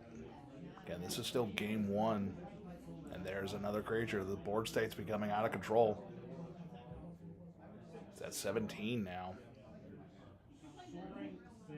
Passes turn. Is he top deck a land? No, he still. This is. Max has been mana screwed most of this game, and that's really been the problem, is that he just does not have the mana to keep up. Treasure map's going to get flipped. He's going to scry his card, draw a card.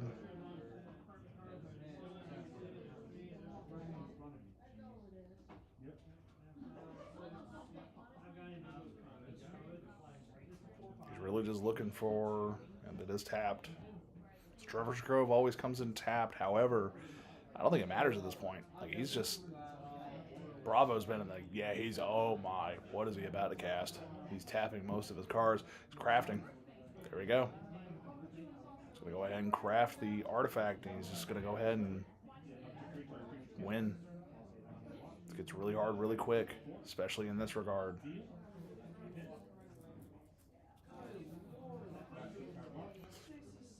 Cracks another artifact, is able to... there we go.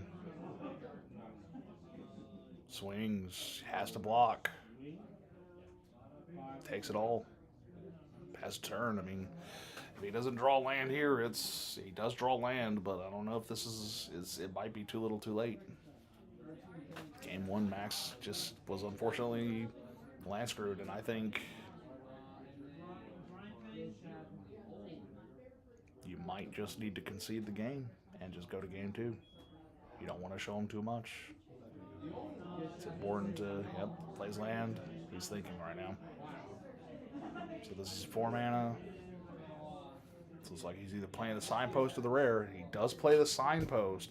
So he's playing the signpost uncommon for red-white, which is tap attacks may tap 2 artifacts, untapped artifacts and or creatures, discover 3. But I don't know if it's going to be enough. It's a blocker right now, but... Oh my. Did he just...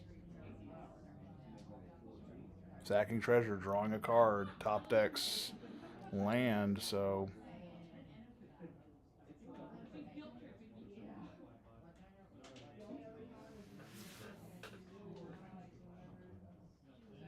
He's going to go fetch probably anything he wants. I mean, it doesn't matter. He just wants to thin.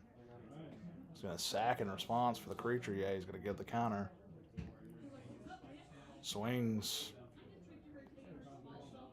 Knows he has to double block the big thing, and he'll just sack in response.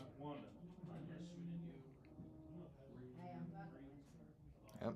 Sacks in response, makes it bigger. Gonna assign all combat damage to the own. Yep. Top deck is not a land. Is that an answer? Doesn't look like it. Unfortunately, I think it's a little bit too little too late for Max, as the board state has just gotten out of control. But we'll see what happens.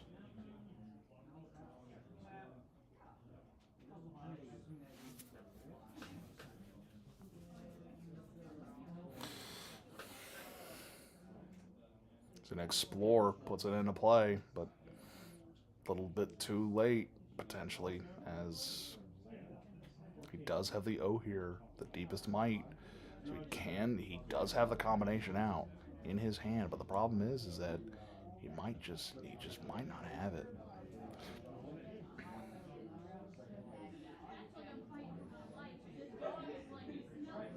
Yeah. It's going to go ahead and go to combat swing. You have to block here. And yeah, you have to block. Dies. Goes to turn. So he has the O here. He can cast it at this point. But the question is, does he? Does he start putting the clock there? Or does he simply just let it be and he has to kind of deal with the problems? Again, it's a very hard clock to deal with. He wants to see the front side CMC, so he might...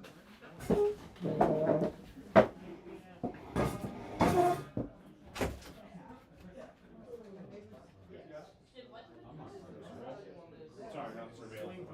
Explore. Explore. Yeah, that. God, all this new stuff. Reveal. Broke into someone's house. I'm pretty sure she like. And then she attacked the cat. Yeah. Casting Molten Collapse to deal with the counters, but seeing even more.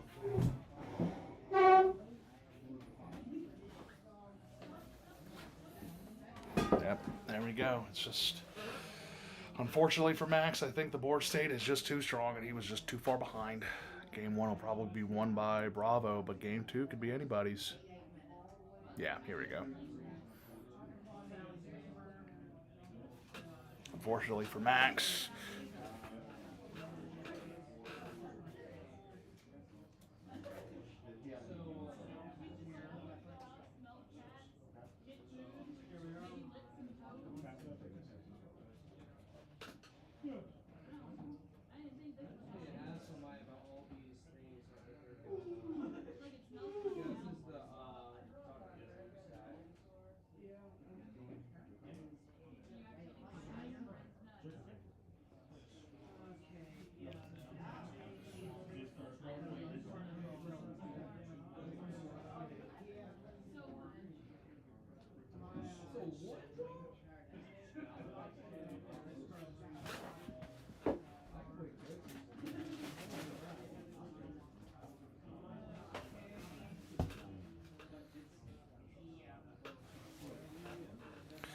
Bravo in a very dominant position right now. Kind of just, yeah, he's just going to swing. Block.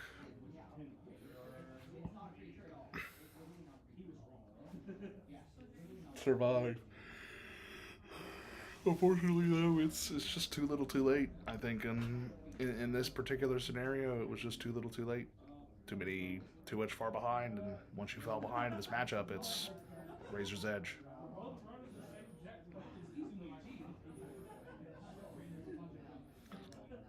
Go to main phase 2. Yep, there we go. He's going to sack probably. Yeah, he's going to sack this. Draw 2.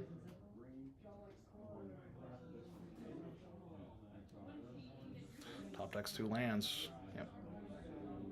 Going to game 2.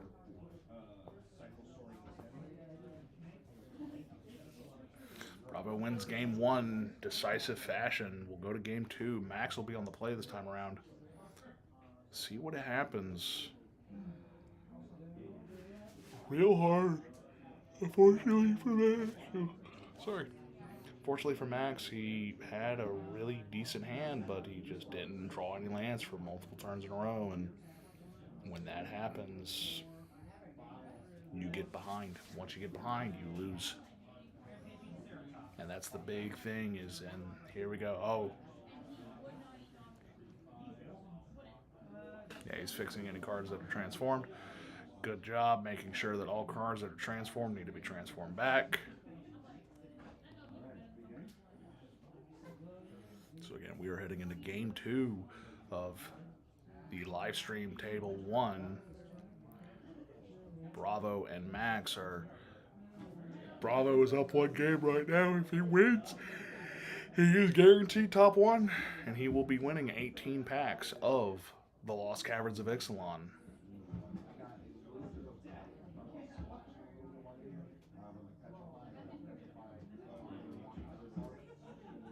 ready for game 2 shuffles this really quick, and we still have. It was a really quick game 1 because it was pretty quick. It was decided pretty early on, and it'll continue to be decided.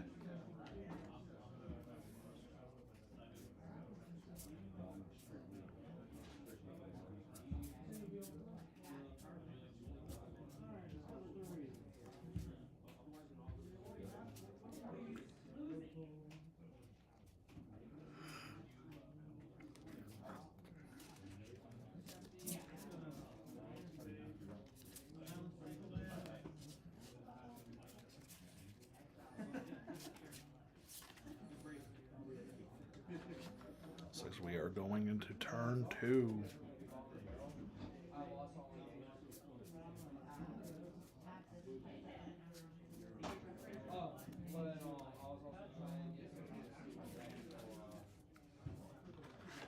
Slow goings here. Looks like a land fix, making sure he's able to hit his land drops. Definitely is black-red base versus black-white base, and I think we're going to see which one's paid off. This is kind of leaning into the theory that whichever side has the better removal tends to win and plays the better cards. And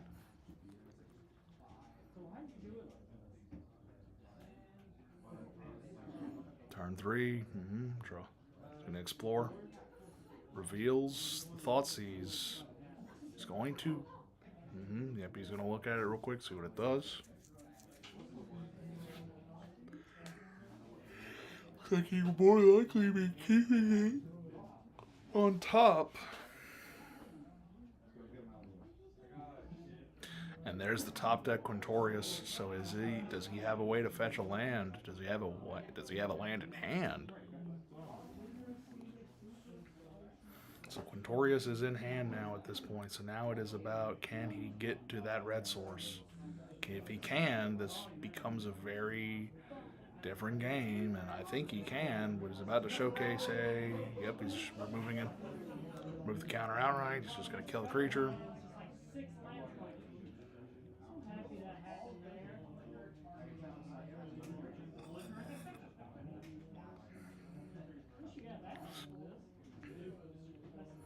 And the Thoughtseize hits, and he's about to reveal probably the nuts. And there's the Quintorius.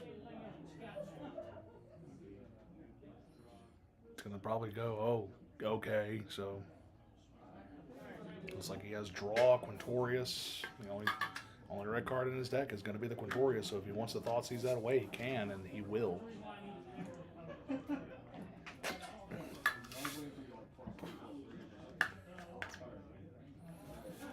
And then he's going to play his red-black card. Again, he's playing the Goblin that, beginning of your end step, if you've descended, each opponent discards a card or sacrifices a permanent. If you don't, you get bolted. And that's treasure map, so that's going to be a very, very, very strong treasure map. So he's going to be able to start scrying and getting his draws a little bit more consistently. Unfortunately, the Khand is gone, but might not need it. He didn't need it game 1. He hasn't needed it a couple rounds. 2-2 coming at him. He'll probably take 2. First damage of the game. The red-white on post. Signpost uncommon now being showcased. So we got both the signposts being shown, and now we're going to see removal. We're going to see a sack and a draw 2. Make a map token. Go to his next turn. He might activate the treasure map on upkeep. Yes, and he will. He's going to put that scry counter. He's going to put the counter, keep it on top, draw a card.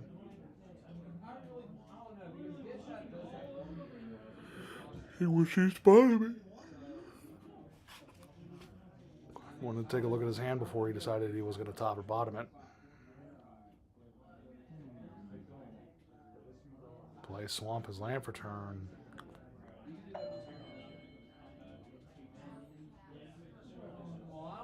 Plays a revealed card, so his information is starting to get more and more unknown. He knows now that there are more cards in hand he doesn't know about. He's going to crack the map, so he will explore with the creature. Reveals land. That's unfortunate. Reveals a mountain that was only for the Quintorius, so at this point, that mountain is just a land. Could be discard fodder for the Zoya Lava Tongue if he really needs it, which he might. Mind Collapse going to be really strong here. Or the black-red removal rare. So the tap 2 untaps. He's going to discover 3, and we'll see what he hits. O'Here getting exiled. Ooh. Don't know if he wanted that O'Here on bottom. Goes to 14.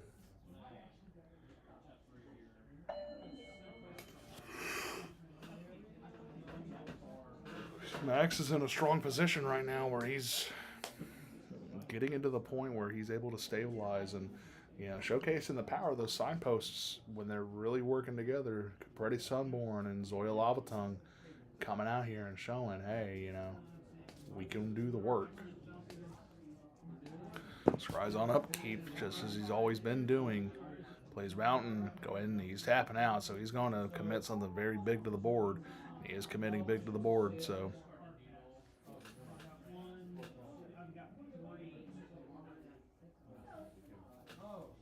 Passes turn.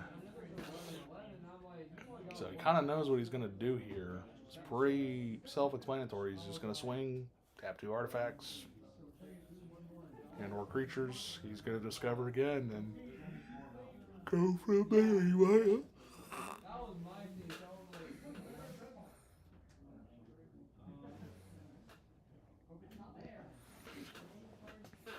Plays his own big spell.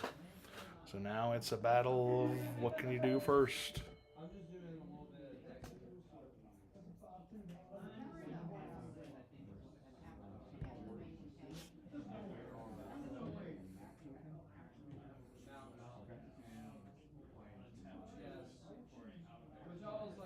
Discovers doesn't really need to do anything with it.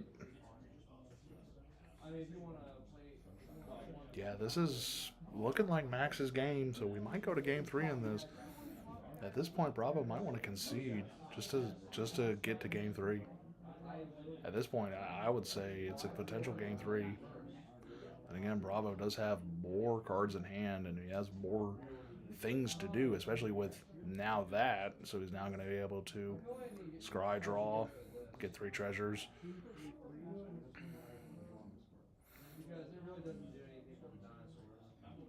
He's going to bottom.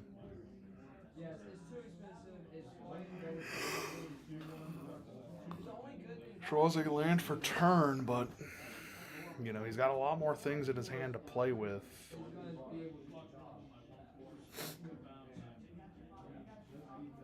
He will play a land for turn, and we will see what he hits. He's going to tap 4. It's like that's the sack outlet, so he's going to start being able to sacrifice some stuff, get counters, and the attacks are going to become a lot less. 1 card in hand, it's starting to get harder and harder to do things, but I think, yep, I think he just top decked exactly what he needed. He's going to petrify. So he knows the petrify is there. He's going to be, swings 2. He's going to tap 2, so he's going to discover 3, yep. So untap his creature.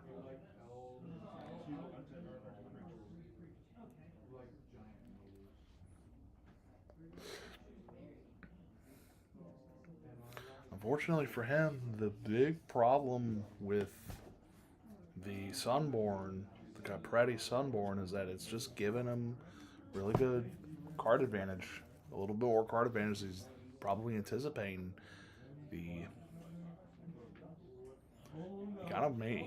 Bravo might be wishing he had the Capretti, because I think a lot of his permanents could be hit by it, and that's one piece of the combo. The O'Here is at the bottom, though, so we can't really do the big one where he can just dome people for 8 damage. So he's going to sack a treasure to draw cards, see if he can find an answer, and he might not be able to. He top decks a land. It's not looking good for Bravo. We might be going to game 3 here. I mean, it's just generate blocker, go from there. Doesn't really have much to do with them, though. And that's the issue, is that he has nothing really to do with the blockers. You know, it's just not going to be overall well, especially when eventually he's going to outvalue and outpace. Max will be able to outpace and outvalue because the Quintorius is now gone. If the Quintorius was still an option, I could say that Bravo had a chance here, but at this point in time, I'm not seeing it here. Right now is Bravo's got this game pretty much. He needs to. The game is now, at this point, we're at a very deep point in the game where he is either going to lose or he's just going to make this go to draw. If he goes to draw, this could give whoever wins game 2 an opportunity to get to the big league time. I'm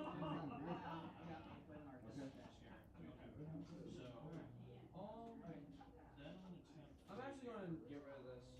Because your ankles, Zach, the Raging Sword Tooth says it's a 5-0, right? Right, green and 3. It's trample, and then when Raging Sword Tooth battlefield, it deals 1 damage to each other animal.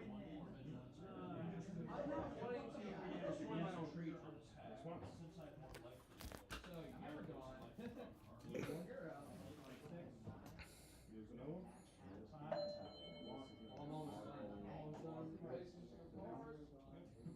It's looking really bad here. He's at 3. Yeah, he's just gonna. Is he gonna swing all out? He's just gonna swing all out. Oh, he tapped. Yeah, no, there we go. So he's gonna tap, and he knows. Yeah, good game. He knows what's gonna happen. Just goes to his upkeep, taps, goes to dead. So Bravo unable to get what he needs, and we go to game 3.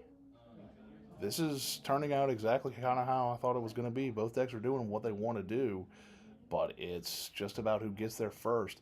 It looks like, however, a sideboard is being made. So he's revealing, he's choosing to reveal what he's sideboarding in. It's just a question of what is he going to sideboard, or he's choosing to reveal what he's sideboarding out. The question becomes, what does he choose to sideboard in?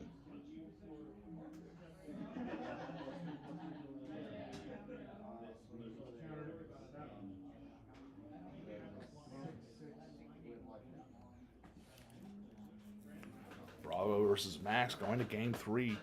And this is going to be kind of how I expected it to go. The Mardu deck, I was expecting Mardu to be good.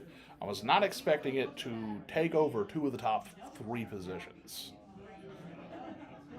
But 2 different ways to do the same deck, and it looks like he is choosing to get rid of that, and he's choosing to put that in.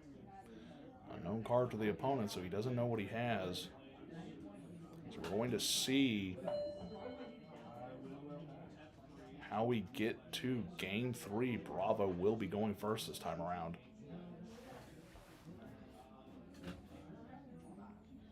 Yeah, this has been a great day of pre-release this far here at Mop Top, and I can't wait to see what happens tomorrow. I probably won't be able to be here for commentary. However, whatever does happen is going to be great, regardless. Still looking here at this final top 3. We're getting these shuffles together and getting ready to go with the final game of Pod 1. This is for all the marbles. Whoever wins is top 1.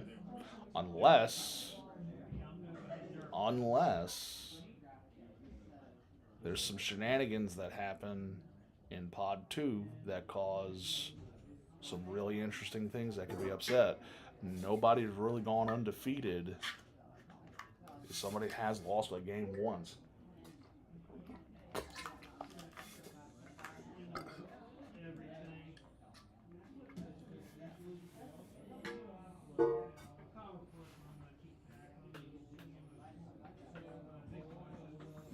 So Bravo is choosing to Sorry, Max is choosing to be on the play.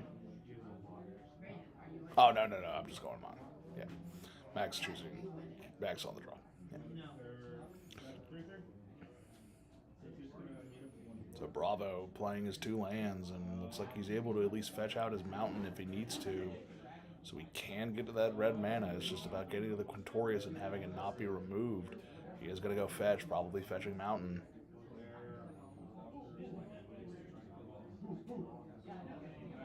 No, fetches second swamp. So he might have mountain in hand already. I didn't get a good look at his hand. If he does have mountain, it'd be very interesting to see. But again, here we have a lot to deal with. Bravo.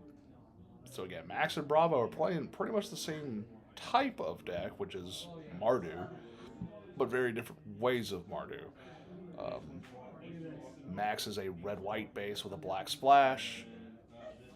Bravo is a black-white base with a really, really light red splash, which we'll see how this works out. You know, it's been working out, but because of the Planeswalker, but it's just about getting that Planeswalker in.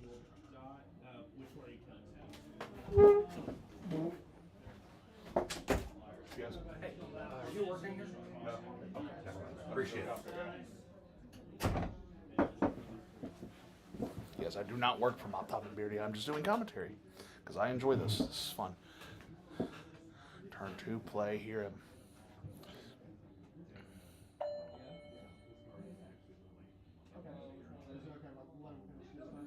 Looks like his turn. Yeah, looks like we're going each. You know, it's tit for tat at this point. But we gotta see somebody pull ahead, and somebody's gonna pull ahead in these early turns, and it's about whether or not they can keep ahead.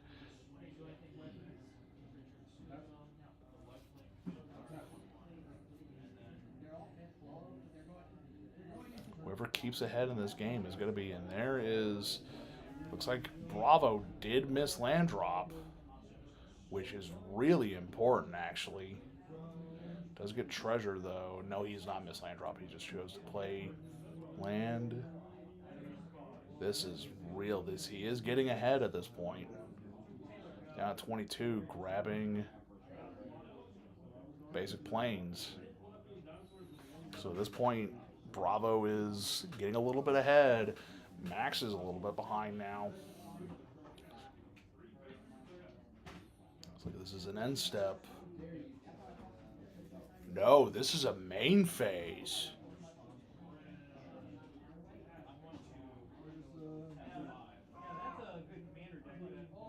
Main phase. Oh, this is becoming, I think Max is again missing land drops, which is really the big issue, is that he's petered out quickly. He can't keep pace. Bravo's been consistently hitting land drops. Max has not been hitting those land drops, and it's showcasing in the fact that even though Bravo technically, Bravo does not have the best board state, Max is barely keeping up, and there's a Petrify for the 2-drop. So now at this point, this is becoming really bad very quick. This is becoming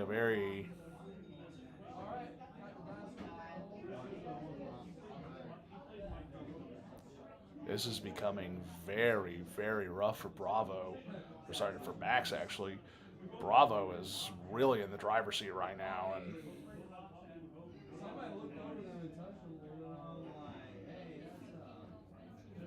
I'm going to do a quick time check over for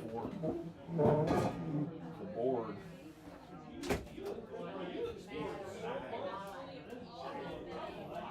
Minutes remain in the round, and this is getting really tense. 11 minutes remain in the round. It's getting tense, getting into real deep territory as we're getting into. So Max did hit 4th land drop, but I don't know if this is enough for him. He might be in such a position because now this happens. He's losing his board slowly but surely. And unfortunately, Bravo did get ahead a little bit, and that's the issue. Yeah, there we go. It's another removal spell. But But again, for every little bit he's removed,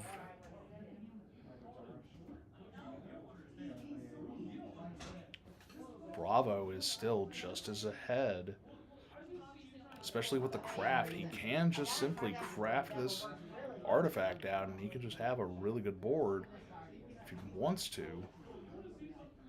But at this point, it's looking very, very, very clear that Max may have pulled back into this. He is going to activate the craft, choosing to exile the artifact in play instead of the one in hand, or instead of the one in grave. Oh, wait a minute, hold on. Oh, never mind. He's doing a different play. He's not going to craft. He's going to do this play instead. Simply just pass. Max able to get another land drop. He might be coming back into this. Now he's going to craft. Brazili's going to get a creature out so he can gain 2 more life. Now we're looking at, again, he's trying to start to stabilize, but let's see how it goes. Land drop. Now the craft happens. There we go. So now we're looking at 4/4 Golem, I believe. Or no, 3/1/1 Gnomes. Yeah. Swings, blocks, makes 4 creatures. If he gets this, if he finds his sack outlet, I don't know if Max has the removal in hand for it.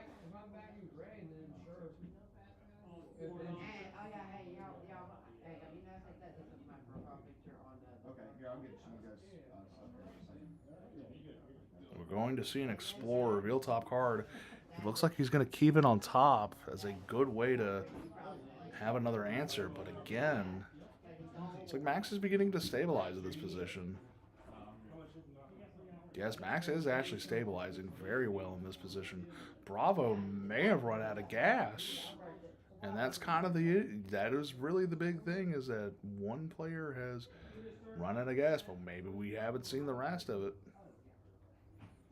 Bravo looks like he's about to, yep, he's casting removal. Just draw a card, lose a life. He's going to sack, so he's going to be able to get more card draw, more.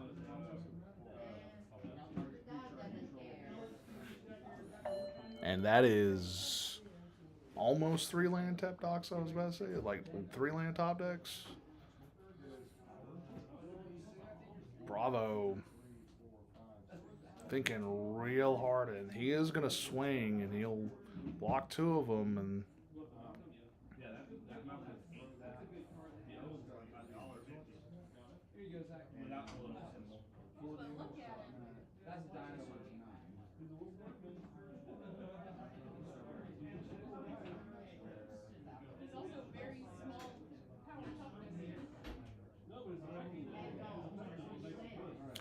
Max tapping a lot. It looks like he's going to go ahead and craft with his artifact.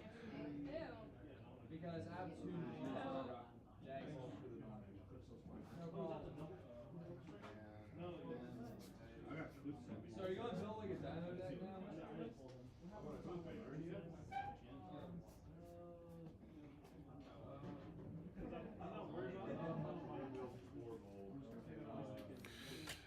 Bravo is really looking for something to help him get there. Treasure map might get there, and yeah, he might get there with the treasure map potentially. Depending on, yeah, there's treasure map. He's going to activate the treasure map now. Go ahead and just see what he can find. If he can dig for the answer, looks like it's going to be a top potentially. Look, he's thinking about it. He is going to put it on bottom instead.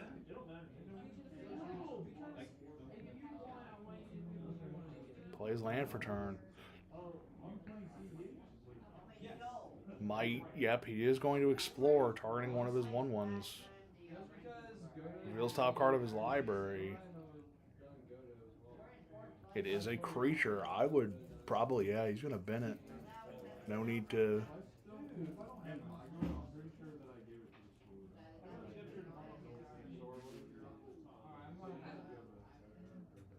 It's looking real rough for Bravo here. He might have run out of gas a little too early, but it looks like a potential board wipe or big creature. Yeah, he's going to play his big creature, pass the turn. He's a 10. Goes a 9. Goes 18, 19. Yeah, 18. So this is. Oh wow. Is that a petrify? That's petrify on the treasure map. Yeah, that might get him there. It's like he's going to get counters. Yeah. What a petrify, and that might just be game. Top deck is going to be what? Top deck is a little bit fast, but I did see it was not a land, so he's thinking this is a really rough. Yeah, it is not a land, and yeah, that's game. Game 3. There we go.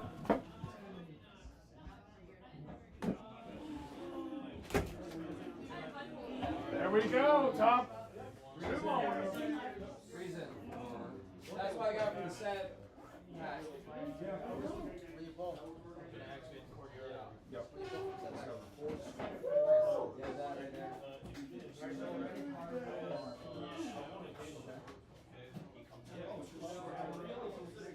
Hey, Reason. My dad's trying to steal land. Yeah, because he forgot to take them out. I got it right here, I let you go. I can't even imagine. Bobby, I was joking about Yeah, like that.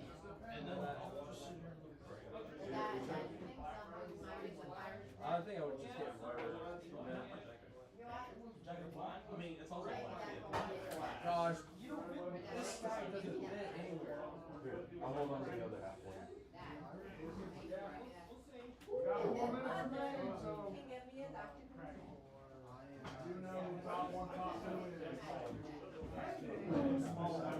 Joel, who won your pod? So, what was your record overall?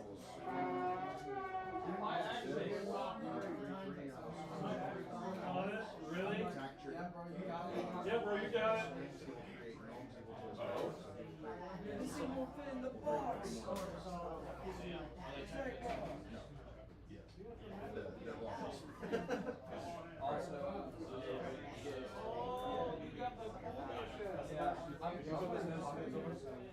So real quick, we're just gonna have a quick conversation with Joel, as we're probably gonna be heading out pretty soon. As I'm gonna be heading out soon. But yeah, this is, I think top 3 is settled. Yeah, no. So I went in there. I was fighting for it, and I got my memes. I got my memes roasted. I think top 3 is at this point settled. Max with number 1, I believe. What's his name? Bravo. I don't know. I don't know if Bravo's going to be in top. He might be 2nd or 3rd, depending on how. I think that Chase is probably going to make 3rd, at least. Because he did 2-0 me with a very good stride. It just depends on the rest of his record, because strength of record is going to be... A little bit shoddy. Yeah, not going to lie. Because I was 4th in standings prior. So take a look at standings real quick. At companion standings. We're taking a look right now. Yeah, so Chase was 3rd, actually. Bravo was... So Chase was 3rd. 201, 330, or 30, 201. Yeah, we are looking at I'm thinking it's going to be kind of how the top 3 is now, where it's max all. Bravo might drop points. Depending on who was like 5th and 6th, maybe, yeah. Because I know that I didn't make it. But it is the top 3 is pretty much potentially settled as Max, Bravo, and Chase. So it's a very and so what did Chase play? He played just straight Gruul beats. Okay, so he was on green red. I do think that Gruul beats is probably like one of the best. I think it's the best to build here. Really? Unironically, because of all the bombs in green that lets you ramp.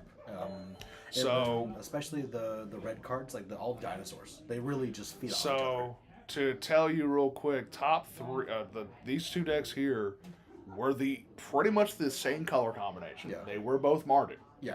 So it is hard to say whether or not that Gruul is better than Mardu. The Gruul is better than Mardu, but it's definitely hard to say. We were kind of debating, and I'm still debating right now, whether or not it is red-white or black-red or black-white. that is the best. It just depends. Yeah. It needs to. The draft format needs to be kind of established. Yeah. And when that becomes more established, and we get to see how a draft looks instead of pre-release, because pre-release, unfortunately, you do have a lot more to pick from, and you have a lot more choice in what you're doing.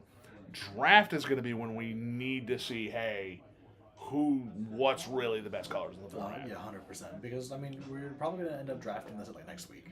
Right? So next week, when release happens, probably when the actual set releases, we will have a draft potentially streamed. Potentially streamed, and we will see, especially because drafting is like where we get to see the actual like color combinations really fleshed out. Really, we get to see the power level of cards. Mm-hmm. And that's going to be kind of exciting to see. And we had a great time tonight. You know, we had raffle. All the raffle winners went well. Everybody that played enjoyed it. We had a person that's new come in, and he really enjoyed it, so he's going to come by more. Good. That's good. Yeah.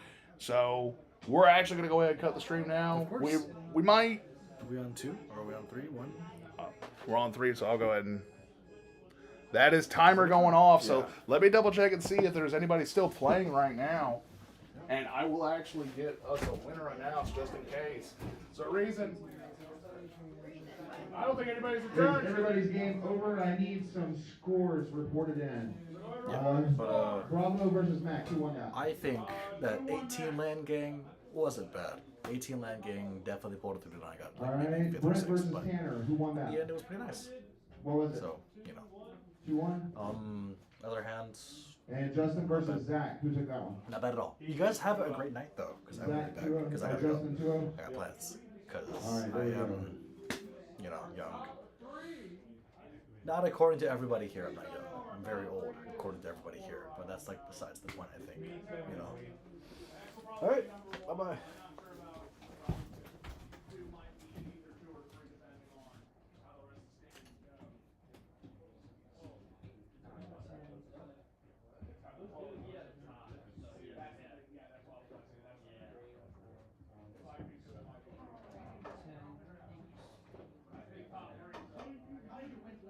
There we go.